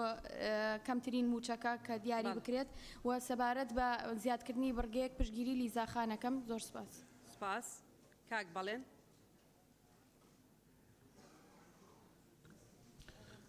بەڕێز سەرۆکی پەرلەمان من تەمەنا کە ئەندامانی بەڕێزی پەرلەمان ینی بەدیقەتەوە جوان لەو تێبینیانە گربێ کارێکە لە لیزاخان و کاک عەلی حەمە ساڵح باسییان کرد بۆ زیادکردنی بڕگەیەک بۆ هێنانەوەی قەرزەکانی حکوومەت کاتێکا و قەرزانە سەر و 600 ملیۆن دۆلارە کە مەبلەغێکی زۆر زۆرە ئێمە ئەتوانین لەلایەن پرۆژەی خەدەمیە بەکاری بێنی بەڕاستی هەندێک خەڵکەیە جگەلەوەی بازرگانە لە سەر و 40 ملیارەوە لایەتی بەم ڕۆژگارە بەیانی تا ئێوارە دەیان دەستگای ئەعلامی خستۆتە گەڕ بۆ مەسلەی گەندەڵی بۆ ناشرینکردنی پەرلەمان بۆ ناشرینکردنی حکوومەت لە کاتێکا خۆی قەرزاری حکوومەتە پارەیەکی زۆر زۆری لایە و پێویستە کامپارانە مڵکی گشتیە بگەڕێتەوە بۆ حکوومەت لەبەرەوە پشتگیری لە قسەکانی لیزاخان و کاک عەلی حەمە ساڵحەکەم زۆر سپاس سپاس مامۆستا بوبەکر بەڕێز سەرۆکی پەرلەمان من بۆ جێڕانەوەی کات تەنها پرگیریە و بە ڕێزانەکەم کاک عوسمان سێدەری بۆ مەسەلەی مەقەسە لەگەڵ کاک دکتۆر شێرکۆ جەودەت و کاک مەحسین لە دامەزراندنی دەرچوانی زانکۆ پەیمانگاکان و کاک سیپان و دکتۆر ئیسماعیل و ڕووپاقخان و تەنها ئەو بڕگەی زیاد بکرێت لە دوای شاردستە داراییەکان بە تایبەت پاشەکەوتی موچە کە بە بڕیاری ژمارە 64 لە 3/2/2016 موچەی فەرمانبەران لە ساڵانی 2016 و 2017 و 2018 پاشەکەوت کراوە زۆر سپاس کاک پێشەوە بەڕێز سەرۆکی پەرلەمان دیارە ئامانجی پرۆژه یاساکەوە تەواوی مادەکان کەمکردنەوە یان هیچ نەبێ بربەستدانانە لە بەردەم گەندەڵی هەر جۆرێک کراوە و هەر چۆن کراوە و کێکردوێتی گرنگ نییە گرنگەوەیە کە ئێمە بەنیەتی چارەسەر هەوڵە دەین کە بە هەمومانەوە چارەسەری ئەم پرسە بکەین و هەوڵی شەدەین دەرفەت نەهێڵینەوە بۆ کەسی دیکە پێش ئێمە ئەم شتانە چارەسەر بکات و ئەگەر کەسێکیش پێش ئێمە کردی دەستی خۆش بێ سێ بابەت هەن کە تێبینیم هەیە لەسەریان یەکەمیان لە مەسەلەی خانەنشینی و پاشەکەوتی موچەی یاخود فەرمانبەرانەوەی کە گشایی سەدارایەکان و بەستی پاشەکەوتی موچەیە وازەح نیە چۆن ئەدرێتەوە ڕاستە بنووسراوە زامن بکرێ بەس چۆن بدرێتەوە ئایا بە ڕێژەیەکی مانگان ئایا وادەیەک دیارەکرێت ینی پێویستە بزانین بۆی کە دڵنیایەک بە فەرمانبەرانی بدرێت ماومە قسەکانم تەواو نەبووە لەبارەی ئەوەی کە کاک عەلی باسی لە ڕێگەیە کرد بۆی کە داهات بەدەست بێت پاڵپشتیە کە مەروە لیزاخان هەندێک دەوڵەمەندی قەرزار هەن پێویستە و پارانە بدەنەوە کە لە حکوومەت وەریان گرتووە بە شێوەیەکی نایاسایی لەلایەنە وادەکەیان بەسەر چووە نزیکەی 800 میلیۆن دلاری تێپەڕاندووە بێم پارانە بگەڕێنەوە بۆ حکوومەت وە بەکاری نەهێنن بۆ هەندێک شتی دیکە ئەوەی کە مەسلەی کەمترین ڕێژەی موچەیە پاڵپشتی هەموو ئەو هاوڕێیانە کەم کە داوای بەرزکردنەوەی موچەی خانەنشینیەکەن و ئەمە زۆر پێویستە هیوادارم بە جددی وەربگیرێت لە بەڕێزان ئەنجومەنی وەزیران دەستکراوە و دڵفراوان بن لەم بابەتەدا ئەو کەسانەی کە موچەیان کەمە بەو پەڕی توانیان هەوڵ بدەن هەر جۆرێک بۆ موچەکەیان بەرز بکرێتەوە سوپاس بۆتن کاک سیروان بەڕێز سەرۆکی پەرلەمان بێگومان ئەم هەموو هەوڵە و ئەم بەرنامەدا ڕێژەیە ئەوەیە بۆ ئەوەی ئاستی بژێوی خەڵک بەرز بێتەوە جێی دڵخۆشیە کە ئێمە واگەیشتونێتە نیوەشە و واگەیشتونێتە کەنارێک کە ئەزانین بودجەی هەموو حکومەتێک وەکو شوێنێک وایە کە ئەو بودجێ دیاریکراوە لە شوێنی تر نایەتە سەرێبێ لە شوێنێک لێ هەڵگری بۆ ئەوی شوێنێک تری پێپینە بکەی هیوادارم ئەم بڕینی نایاساییە ببێتە هۆکارێک بۆ ئەوەی بژێوی خانەنشینان کە ئەچنە تەمەنەوە بەرزتر بێ من بە ڕۆژ داوای ئەوم کرد کە بێ بە پێنسە ئێستا بۆ بە شەو ئاستی بۆ چوونەکەم کەوایە من تکا ئەەکەم داوا ئەەکەم کە ئەم بڕینی موچانە ئاستی موچە بگەێنێتە 600,000 ئەشزانم ئەگەر ئەم دادوەریە و ئەو قەرزانە وەرگیرێتەوە ئەم هەموو شتە تەسبیت پێ وەزارەتی دارایی هیوادارم بتوانێت ئەوە بکات لە بڕگەی یەکەمیش باس لەوە ئەکرێکە ئەوە جێی زۆر دڵخۆشیە هەموو یەکێک لەم وڵاتەیە هەژمارێکی بانقی هەبێ اینجا مادەم باس لە هەژمارێکی ئەلکترۆنی ئەکا لێرە سەرنجێکم هەیە هیوادارم بەڕێزان وەڵام بنەوە ئەم هەژماری بانقیە ئایا بانقەکان دازان بانقێکوێ ئایا بانقەکان داوای ئەمولەیەک ناکەن لە بەرامبەریا تەمان حەقی خۆیانە بەڵام لەبەرەوەی هەنێک هەن موچەکانیان لە ژێر ملیۆنێکەوە ئەگەر مەسەلەن ماگانە 10,000شیان لێ بسەن ئەبێ بە بارگرانیە لە سەریان ئەمە ئێستا ڕەنگە نەبێ بە بابەتێک بەڵام لە ساڵ و 2 ساڵی داهاتوە بێ بابەتێک ئایا ئەکرێت بە ڕێنماییەک بە ڕێز وەزیری دارایی دەری بکات ئەو کەسانەی کە موچەکانیان کە ئەچێتە سەر و بانقە لە ملیۆنێک کەمترە ببەخشرێن لەو ئەمولەی بانقیە زۆر سپاس ببوورە پشتگیری بەڕێز کاک عەلی حەمە ساڵح حەکەم سپاس دکتۆر هەورامە بەنای خوای بەخشندەی میهرەبان بەڕێز سەرۆکی پەرلەمان هەورامان گەچێنەی بەڕاستی ئەم مادەی 15 ئەتوانم بڵێم ڕۆحی ئەم یاسایە و بەرهەم و ثەمەرە و بەرووبوومی ئەم یاسایە کە بەبێ ئەم مادەیە یاساکە بەڕاستی لاتەڵ ئەبێ و نوقستان ئەبێ خۆشحاڵین بەم مادەیە زۆر و پێم وایە هیوایەکی زۆر باش ئەجێڕێتەوە بۆ هاوڵاتیان و بازار ئەجوڵێنێ و خەڵک لە ڕووی نەفسی و دەرونیەوە مرتاح ئەبێت بەڵام بۆچوونی من ئەم مادەی 15 هیچ زەمانەتێکی تیان نیە ینی بڕگە و وشە و ڕستەکانی زۆر مەتااتیە هیچ زەمانەتێکی تیان نیە لە بەشی لە بڕگەی یەکەمە ژمارە یەک ئەبێت دەق بکرێ لەسەر پاشەکەوتی موچە هەرچەند پاشەکەوتی موچە من هەموو جارەڵێم بەناو پاشەکەوتی موچە بۆی سبغەیەکی قانونی وەرنەگە چونکە پێچەوانەی قانون بۆ کاتەکە کرا بەڵام تازە بوو بە ئەمری واقع خەڵک بەوە ئەیناسێتەوە و لە ڕووی عورفیەوە ئەبێ باسی پاشەکەوتی موچە بکرێت کە ئەو ژمارە حسابێ پاشەکەوتی موچەی هەر فەرمانبەرێکی بکرێتە سەر بۆی کە دڵنیا بێ لە ڕووی قانونی و زەمانەتێکی قانونی لە ناو هزریا دروست ببێ ئەوەی کە نووسراوە لە پێناو زامنکردن لە بینی دوو قەوسان نووسراوە پاراستن ئەوە هەڵەیە بەڕاستی تۆ باسی زامنکردن تەفسیری زامنکردن بە پاراستن نییە ئەگەر ئەژمارە بانجەکە تەنها بۆ پاراستن بێ خەڵقە لە خۆم پارەی خۆمە پارێزم نه ئەبێ بنووسرێ لە ئەستۆگرتنی جێڕانەوەی ئەو پاشەکەوتی موچەیە سەبارەت بە چۆنیەتی ئەو بە خاڵی دووەم ئەمەش بە حەقیقەت لەلایەن وەزارەتی داراییەوە ڕێنمایی بۆ دەرچێت کەی نازانین هیچ زەمانەتێکی تێدا نییە پێویستەکە باسی ڕێنمایی نەکرێت لێرە چون کەی ئەو ڕێنمایە دەرەچێت نازانین زەمانەتێکی وا نادا بە خەڵک بۆ یەکسەرە بێ بوترێ بە چوار قۆناغ دەبێت خاوەنی ئەو پاشەکەوتی موچەیان ئەو فەرمانبەرە بەڕێزانە بە چوار قۆناغ سوودی لێ ببینن دەق بکرێ لێرە قۆناغی یەکەم پارە ئەو پارە قەرزانەی کە هی حکوومەتەوە لە لای هاوڵاتیانە لە پارەی لە قەرزی کارەبا ئاو تەحویلی سیارە تەحویل خاروە و إلى آخره هەرێکسەر بڵێ مەقاسە و بۆی وەختەکەت نەما من لێرا کردومە بە ینی ڕوونترم کردەوە بەڕاستی بۆی زەمانەتی باشتری هەبێ ئەویش ئەوەیە لە قۆناغی دووهەم و سێهەم و چوارەمە لە ماوەی 2 ساڵە واتە هەر جاری لە ماوەی 8 مانگا بتوانرێکە لە سەدا 33 ئەو پارەی کە ئەمێنە وەری بگرێتەوە بەکاش ئەگەر وانە بێت لە ڕاستیدا زەمانەت دروست نابێت سەبارەت بە بڕگەی دووهەمیش لە تەیدی ئەو بەڕێزانە ئەەکەم و خوشک و برا بەڕێزانەکەم کە باسی 400 یان کرد بۆ کەمترینی خانەنشینی زۆر سپاس بۆ جەنابێت بەڕێز سەرۆکی پەرلەمان مادەی 15 خاڵی یەکەم گرنگی خۆی دەبێت بۆ موچەخۆران بە مەرجێک بتوانێت ئەو ئەژمێرە بانکی کە بۆی دروست دەکرێت ئەو قەرزانەی کەلایەتی حکومت لەسەرەتی بنمونە پارەی ئاو کارەبا و سولفەی هاوسەرگیری و ئاقار ئەگەر بەو شێوەیە نەبێت ئەو مادەیە لابرێ زۆر باشترە چونکە ئەگەر ئەو فەرمانبەرە نەتوانێت ئەو پارەی کە لە ئەو ئەژمێرە بانکی کە هەیە نەتوانێت بۆنی کار ڕەنجی ببینێت تامی بکەوە سوودی هیچ سوودەچی نابێ سەبارەت بە خاڵی دووەمیش کەمترین موچەی خانەنشینی لە هەرێم دیاری بکرێت و کەمتر نەبێت لە 500,000 دینار بۆ پشتیوانی لە قسەکانی ڕۆژانخانیش دەکەم کە ماوەی 6 مانگ دیاری بکرێت بۆ دروستکردنی و ئەژمێرە بانکیە زۆر سپاس دکتۆر زێدە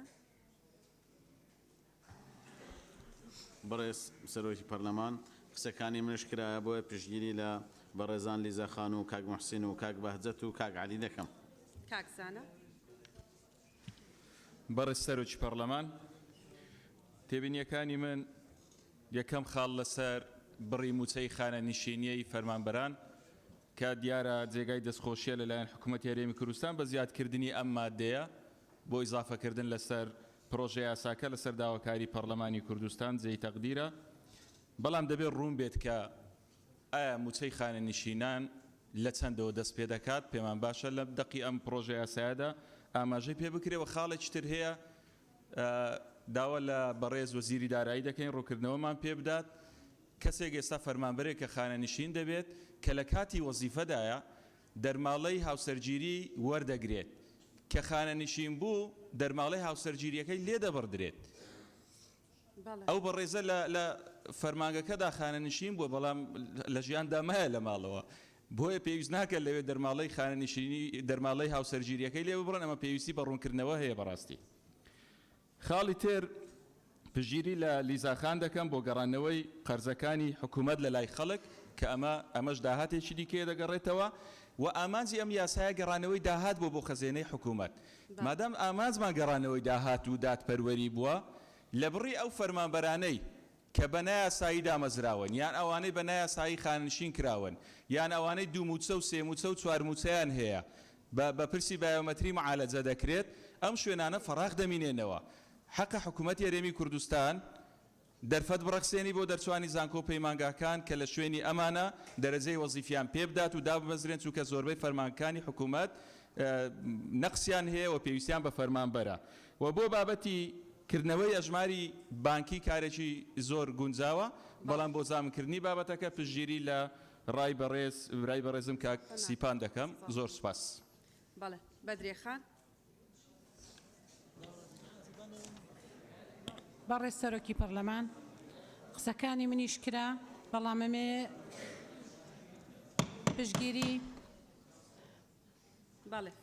پشتگیری لە قسەکانی سەبارەت بە موچەی کەمترین موچەی خانشینی 400,000 پشتگیری لە قسەکانی مامۆستا عەبدولستار کاک دکتۆر شێرکۆ دکتۆر هەورامان ڕووپاخام بکەم و پشتگیری دەربارەی مەقاسەش پشتگیری لە هەموو ئەو خوشکبرانە کەم کە دەربارەی مەقاسە قسەیان کرد. سپاس.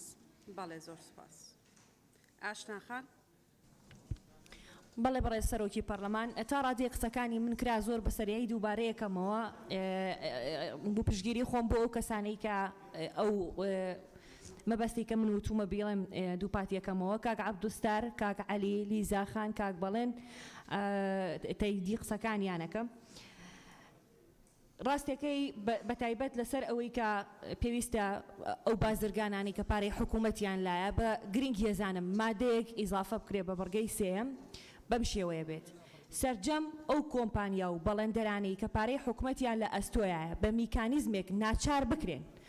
بیگەڕێنەوە بۆ حکوومەت کە لە ماوەیە کەمتر نەبێت لە ماوەی لە 90 ڕۆژ ینی تا دەرچوونی ئەم یاسا چکە بەڕاستی هەندێک بازرگان و خاوەن کۆمپانیا هەن بە ملیۆنان دینار پارەی حکوومەتیان لایە و بەردەوام خەریکی ناشرینکردنی مؤسسەی پەرلەمان و حکوومەت و دامەزراوەکانی هەرێمن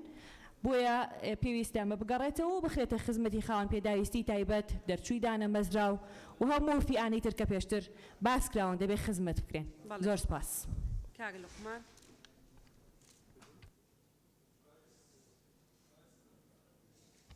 بەڕێز سەرۆکی پەرلەمان سەبارەت بە مادەی 15 خاڵی یەکەم کردنەوەی هەژمێرەی بانکی کارێکی باشە بەڵام هەموو هاوڵاتیەک لە هەرێمی کوردستان بە پێشکەشکردنی فۆتۆکۆپی ناسنامەکەی لەگەڵ 12,000 دینار ئەتوانێت هەژمێرەی بانکی بۆ خۆی بکاتەوە لە بانکەکانی هەرێمی کوردستان. بۆیە بە تەنها کردنەوەی هەژمێرەی بانکی کافی نییە و ئەمە بۆ فەرمانبەرانی هەرێمی کوردستان گرینگە بەڵام ئەبێت میکانیزمێک بگرێتە بەر بۆ ئەوەی بتواندرێت ئەو پاشەکەوتەی کە لە موچەی فەرمانبەران پاشەکەوت کراوە بە چەند قۆناغێک بدرێتەوە بۆ ئەمە بەستا پشتیوانی لەو بۆچنۆ ئەەکەم کە بەریەخستن هەبێ. حکوومەتی هەرێمی کوردستان قەرزی لای هاوڵاتیانە هاوڵاتیانیش قەرزیان لای حکوومەتە ئەمە لە قۆناغی یەکەم ئەگەر حکوومەتی هەرێمی کوردستان توانای داراییشی نییە بەڵام ئەتواندرێ قەرزەکان بەریەک بخات. سەبارەت بە زیادکردنی موچەی خانەنشینان بێگومان ئێمە لە مادەی یەکەم تا گەیشتوونێتە مادەی 15 قسەمان کردووە لەسەر ئەوەی کەوا بە شێوازێک داهات بۆ حکوومەتی هەرێمی کوردستان بگەڕێتەوە و هەک هەرمان کردوتەوە. ئێستا کاتی ئەوەیە ئێمە بین ئەو داهاتەی کە گەڕاوەتەوە بۆ حکوومەتی هەرێمی کوردستان لە توێژی هەرە پێویست و زەرور کە توێژی خانەنشینانی مەدەنین لەگەڵ خاوەن پێداویستە تایبەتەکان لێرە شوێنیان بکرێتەوە. سەرڕای ئەوە پشتیوانی 100% ئەەکەم لەوەی کە حکوومەتی هەرێمی کوردستان قەرزی لای کۆمپانیا و لای بازرگانەکانە کە منەتیان پێ نییە پێویستە حکوومەتی هەرێمی کوردستان سەقفە زەمەنیەک دابنێ بۆ وەرگرتنەوەی ئەم قەرزانە بۆ ئەم مەبەستا پشتیوانی لە بۆچوونەکانی لیزاخان کاک محسین دۆسکی کاک عوسمان کاک دکتۆر محیەدین کاک عەلی حەمەد ساڵح کاک هاوڕێ سەلمەخان و کاک شەمۆڵ و کاک زانەمەلە خالی دەکەم زۆر سپاس. کاک جەلال. جەنابتی کاک جەلال. بەڕێز سەرۆکی پەرلەمان دیارە مەبەست لە شایستە دارایەکان پاشەکەوتی موچە هاوڕای سەلمەخانم پشتگیری خات و سەلمە دەکەم کە هەر یەک لە سلفەی عقار و زەواج و ئاو کارەبا بگرێتەوە و هەروەها سەبارەت بە ئەوانەی کە دەگەڕێتەوە بۆ دامەزراندنی دەرچوانی پەیمانگا و زانکۆ پشتگیری کاک محسین دۆسکی دەکەم و هەروەها بڕگەیەکی ژێگیر بکرێت بۆ ئەوەی دامەزراوانی فەرمانبەرانی گرێبەست پشتگیری هاوڕێی مەلاستار دەکەم و بۆ گەڕانەوەی ئەو قەرزەی کە لەلایەن کۆمپانیا و بەڵێندەرەکانە پشتگیری خاتولیزاوەکە عەلی حەمەد ساڵح دەکەم و بۆ ئەوەی سەقفێک بەرزترین موچە دیاری بکرێت پشتگیری کاک پێشەوە هەورامانی دەکەم و بۆ دیاریکردنی کات پشتگیری ڕۆژانی شەید حەمەڕەشەکەم و هەروەها پشتگیری ئاشناخان و بەڕێز برای خۆشەویستم کاک عەبدولسەلام دۆڵەمەڕیەکەم.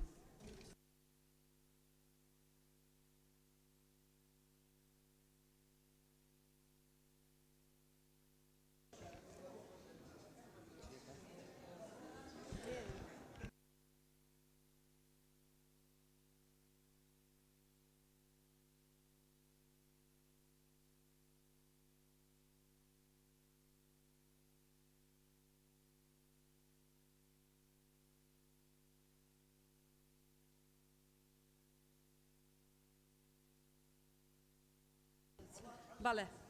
بەڕێزان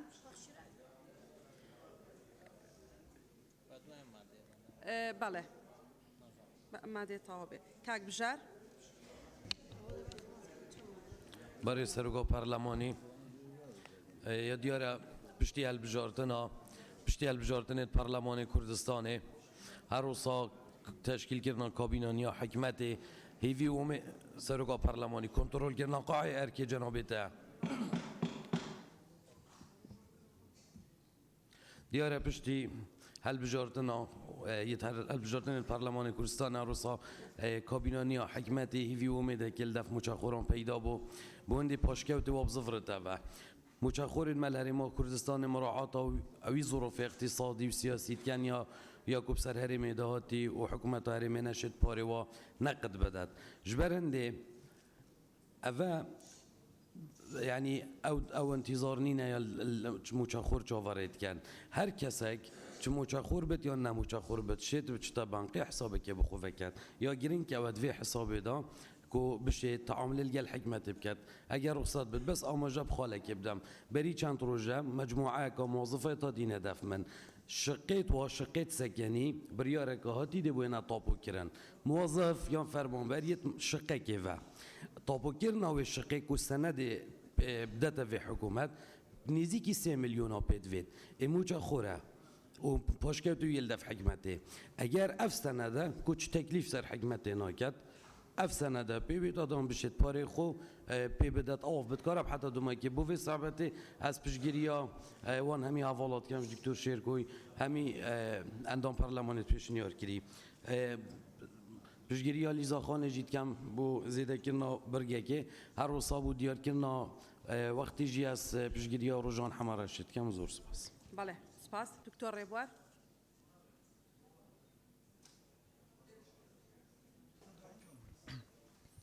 برای سروکا پارلمانی لگویره ماده 459 لیاسای تاوان عراقی وکرنا هر اجمیره که بانکی ببی رسید بیت او به تاوان حسابه وکرنا وی اجمیری وی پروژه آسای چاکسازی هاتیه دیسا تاوانه چونکی هیچ رسید تدانینه بوی که اف یاسای اف پروژه آسای ناکوک نبید دج نبید گل یاسای تاوان عراقی پیدویا برگه که ام زیده کن پیدویا ام برگه که زیده کن آماجه پنده بکن که هر کسی که اجمیر بانکی هبید بی رسید او کس نشتن و اجمیر بانکی جبو معامله دارایی و هر وسا بازرگانی به تبکارینان اوه یا دوی از پیشنیارت کم کو او دین سر خلکی لای حکمت و او دین جیلوی اجمیر بانکی حساب بکرید زور سپاس بله زور سپاس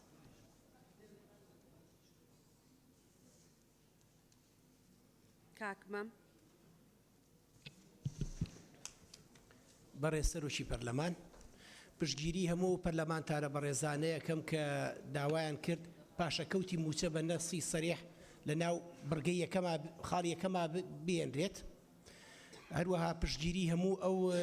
پەرلەمانتارە بەڕێزانە یەکەم کە باسییان لەوە کرد کە پێویستە کە ئەو ئەژمارە بانکی کە کرێتەوە و پارەکەی بۆ دانەوەی قەرزەکانی حکوومەت و باجەکانی حکوومەت و ئەو قەرزانەکە بەکار بهێنرێت و معامڵەی پێ بکرێت و پشتگیری بۆ چوونەکەی کاک سیروانی شەکەم کە کەمترین موچە 600,000 بێ زۆر سپاس بەڵێ زۆر سپاس بۆ جەنابەت گوڵستان خان بەڕێز سەرۆکی پەرلەمان بۆ خاڵی یەکەمیان پێم باشە لە دوای لە پێناو زامنکردن لە دوای ئەو شەی گێڕانەوە زیاد بکرێت لە پێناو زامنکردن و گێڕانەوەی گشت شایستە داراییەکان و شایستە خەرج نەکراوەکان و موچە پاشەکەوت کراوەکان لە خاڵی دوو هەمە جۆری ئەو لە بریخستنەی ئەوەی کە دکتۆر شێرکۆ ئاماژەی پێدا پشتیوانی لە یەکەم و پشتیوانی لە کاک علی حەمە ساڵحەکەم سەبارەت بە کۆکردنەوەی ئەو قەرزانەی کە لای کۆمپانیا و بازرگانەکانە کە سوودی لێوەرگیرێ بۆ سنووقی داهاتی وەزارەتی دارایی و بە گرنگ ێزانم ئەم پارێ بخرێتە خزمەت کەم ئەندام و خاوەن پێداویستی تایبەت لە پاڵ ئەوەی کە موچەخۆرانی خانەنشینی موچەی بڵین مەدەنی لەگەڵ دامەزراندنی ئەوانەی بە گرێبەست و بە خۆبەخشی کارەکەن بە تایبەتی ئێمە ژمارەیەکی زۆر لە خۆبەخشانمان هەیە کە لە چەند ساڵی ڕابردووی قەیراندا بە خۆبەخشانە لە ناو دەستگاکانی تەندروستیدا کاریان کردووە و چەند جارێکی سەردانی نووسینگەی سلێمانی پەرلەمانی کوردستانیان کردەوە هاتوونەتە پەرلەمانی کوردستان بۆ ئێرە لەبەرەوە داواکاریەکەیان بە هەند وەرەگرین هیوادارین هاوڕێیان پشتیوانی لێ بکەن و بتوانین لەم یاسایە جێی بکەینەوە و زۆر پشتگیری لە بەڕێز کاک هاوڕێیەکەم و لە سەلمەخان و پشتگیری لە کاک بەڵێن کاک جەلال لیزاخان کاک لوقمان ئەەکەم بۆ کۆکردنەوەی قەرزەکانی حکوومەت زۆر سپاس.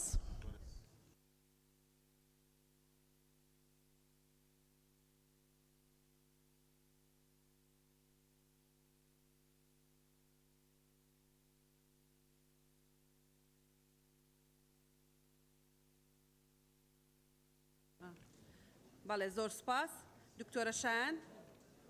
بەڵێ بەڕێز سەرۆکی پەرلەمان شایان کاکە ساڵح قسەکانی من زۆربەی کران و پشگیری کاک علی حەمە ساڵح دەکەم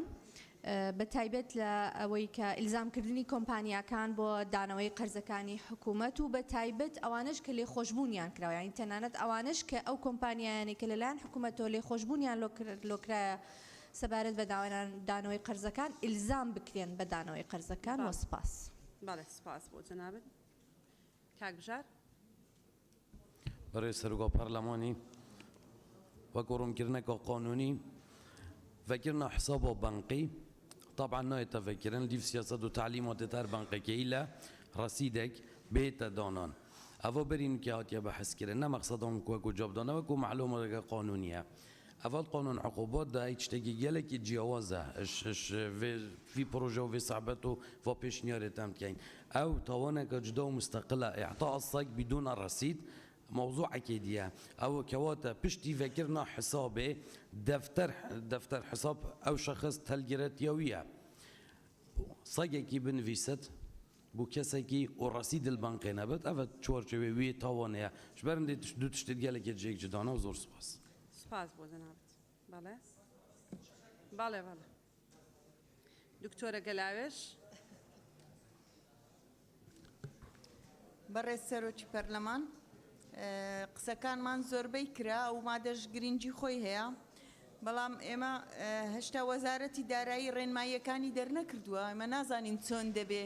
چۆن ئەوە ژمارە دەکرێتەوە و چۆن سەرف دەکرێت زۆر قسە هەیە بەڵام وەکو پێشنیارە گەگەر هات و وەزارەتی دارایی ڕێنماییەکانی دەرکرد دەکرێت سود لەو ئەژمێرە بانکیە وەربگیرێت وەکو پرۆژەی سەکەنی خاستان لە بۆ مامۆستایان لە بۆ مۆزەفان چونکە ئەگەر بێت و ئەو پارەیە بدرێتە دەست خەڵکی هەڵاوسانێکی دارایی ڕوودەداتن ئەوەش کارێکی باش نییە. بەڵێ زۆر سپاس کاکاوە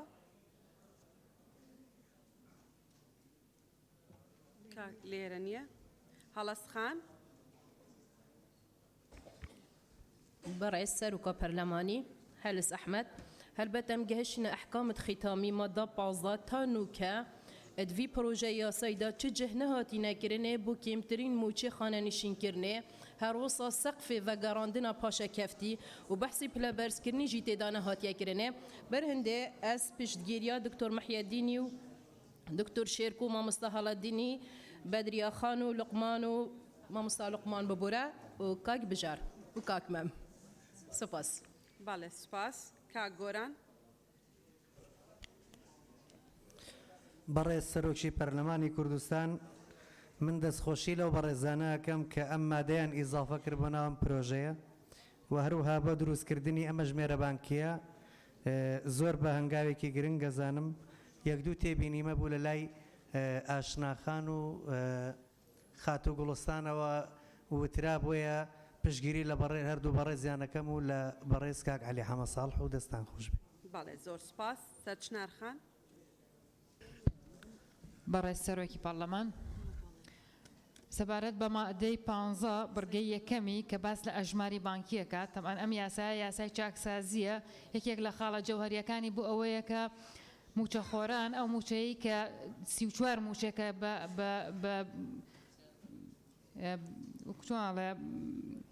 بەدانپیانانی وەزیری دارایی و حکوومەت کە 34 موچەی پاشەکەوتی لەلایە و 8 موچەی تەواوی لایە ئێستا ئەژمارێکی کردوێتەوە بەپێی ئەم یاسایە ئەم ئەژمارە یعنی هیچ زەمانەتێکی تیانێک کە بەناوی زەمانەتی شەوە کراوە یعنی ئەو پارەی بۆ دائەندێت هەرچەندە باسی شایستە داراییە خرج نەکراوەکانەکە بە دقیقی باسی پاشەکەوتی موچەی نەهێناوە کە ئەبێ پاشەکەوتی موچە بێ کە بە بڕیاری ژمارە 64 ئەنجومەنی وەزیران لە 3/2/2016 ئەو پاشەکەوتی موچە هاتووە و فەرمانبەران ئەو بڕەپاریان لە لای حکوومەتە و ئێسش ئەم یاسای چاکسازیەکرێ ئەبێ زەمانەتێ بە فەرمانبەران کە ئەو موچەیان بۆ ئەگەڕێتەوە نەک بڕەکە دامرێت و بڵە فەرمانبەر تو هەرەتوانین لە دوورەوە سەیریکەی بۆت نییە تەسەڕوفی پێوە بکەین وەکو کاک بژار وتی ئەمە ڕەسیدێکە کە هیچ حساباتی تۆ ینی چەکێکە کە هیچ ڕەسیدێکی تیانە ینی ئەمە هیچ زەمانەتێ من لێرە وەڵام ناگەڕێنێتەوە بۆ موچە خۆران بۆ کاتێ بێ کە ئەگەر حکوومەت توانی یعنیەوە کاتێکی مەتاڵی و دیاری نەکراوە و لە خاڵی دووەما پشگیری لەو بەڕێز دکتۆر شێرکۆ و لسخان لەوە مامۆستا هەڵەدنی و دکتۆر سگیری یەکەم کە ئەبێت موچەی کەمترین موچەی خانەنشینی 400,000 دینار بێت کە ئەوان تا ئێستا 220,000 هەیە کەەوەش خاڵێکی جەوهریە کە 120 تا 130,000 ئەمە فەرمانبەری خانەنشینی ئاساییمان هەیە کە موچیان لە خوا 400,000 دینار چاوەڕێی ئەوەن دەم یاسایە بێ بە 400,000 دینار و پشگیری لە وتەکانیشیانەکەم لەسەر بابەتی مەقاسە و خاڵێکی تر ئیزافە بکرێت بۆ ئەو ئەولەوێتەی کە حکوومەتی هەرێ بەیاد لەو پارەی کە لەم داهاتە ئەگەڕێتەوە لە ئەنجامی چاکسازیە بدرێ بۆ خاوەن پێداویستێ تایبەتەکان و کەمەندامان زۆر سپاس. شادی خان بەڕێز سەرۆکی پەرلەمان بۆ مادەی 15 خاڵی یەکەم پشگیری لە قسەکانی دکتۆر شێرکۆ لەگەڵ کاک عوسمان دەکەم لەگەڵ پشگیری بۆ خاڵی دووهەمیان پشگیری لە دکتۆر شێرکۆ عەبدول ناوەکەم بیرچوو ببوورە لەگەڵ سەلمە خان بۆ خانەنشینی کەمترین موچە 400,000 بێ لەگەڵ کەم ئەندام موچاودێری خێزانی بۆ زیاد بکرێ کە بڕی موچەکەیان زیاد بکرێ لەو داهاتانەی کە حکوومەت لە ئەنجامی ئەم پرۆژەیە دەستی دەکەوێت لەگەڵ بە هەمان شێوە پشگیری لە کاک بەڵێن کاک جەلال ئاشناخان کاک لوقمان لیزاخان گوڵستان خان دەکەم کە داوای زیادکردنی مادەیەکیان کرد بۆ وەرگرتنەوەی ئەو قەرزانی کە لە لای کۆمپانیاکان هەن بۆ تا بتوانرێت بەکار بهێنرێتەوە و بگەڕێتەوە بۆ داهاتی گشتی حکوومەت و سپاس. سپاس بۆ جەنابەت. کاک مەلای حسان. بناوی خدای مەزن و دلوان بەرێز سەرۆکا پەرلەمانی مادەی 15 خاڵا دوێ سەبارەت ئەو پارێک و خەرجیات زڤریتەوە ئەندامی پەرلەمانی هیوید کەم گۆداری بکەن. سەبارەت ئەو پارێت زڤرنەوە الخەرجیە ئشبیر نەکەین ئەوە سەعەت 11 و نزیکی 12 شەوەیە و البیر نەکەین ئەو کەسێن کو وڵاتی کوردستانی پاراستی ئیش دەستێن داعشین درندە و داستانên pirdê û sihêla tomar kirîn moçê wana zorê kêm e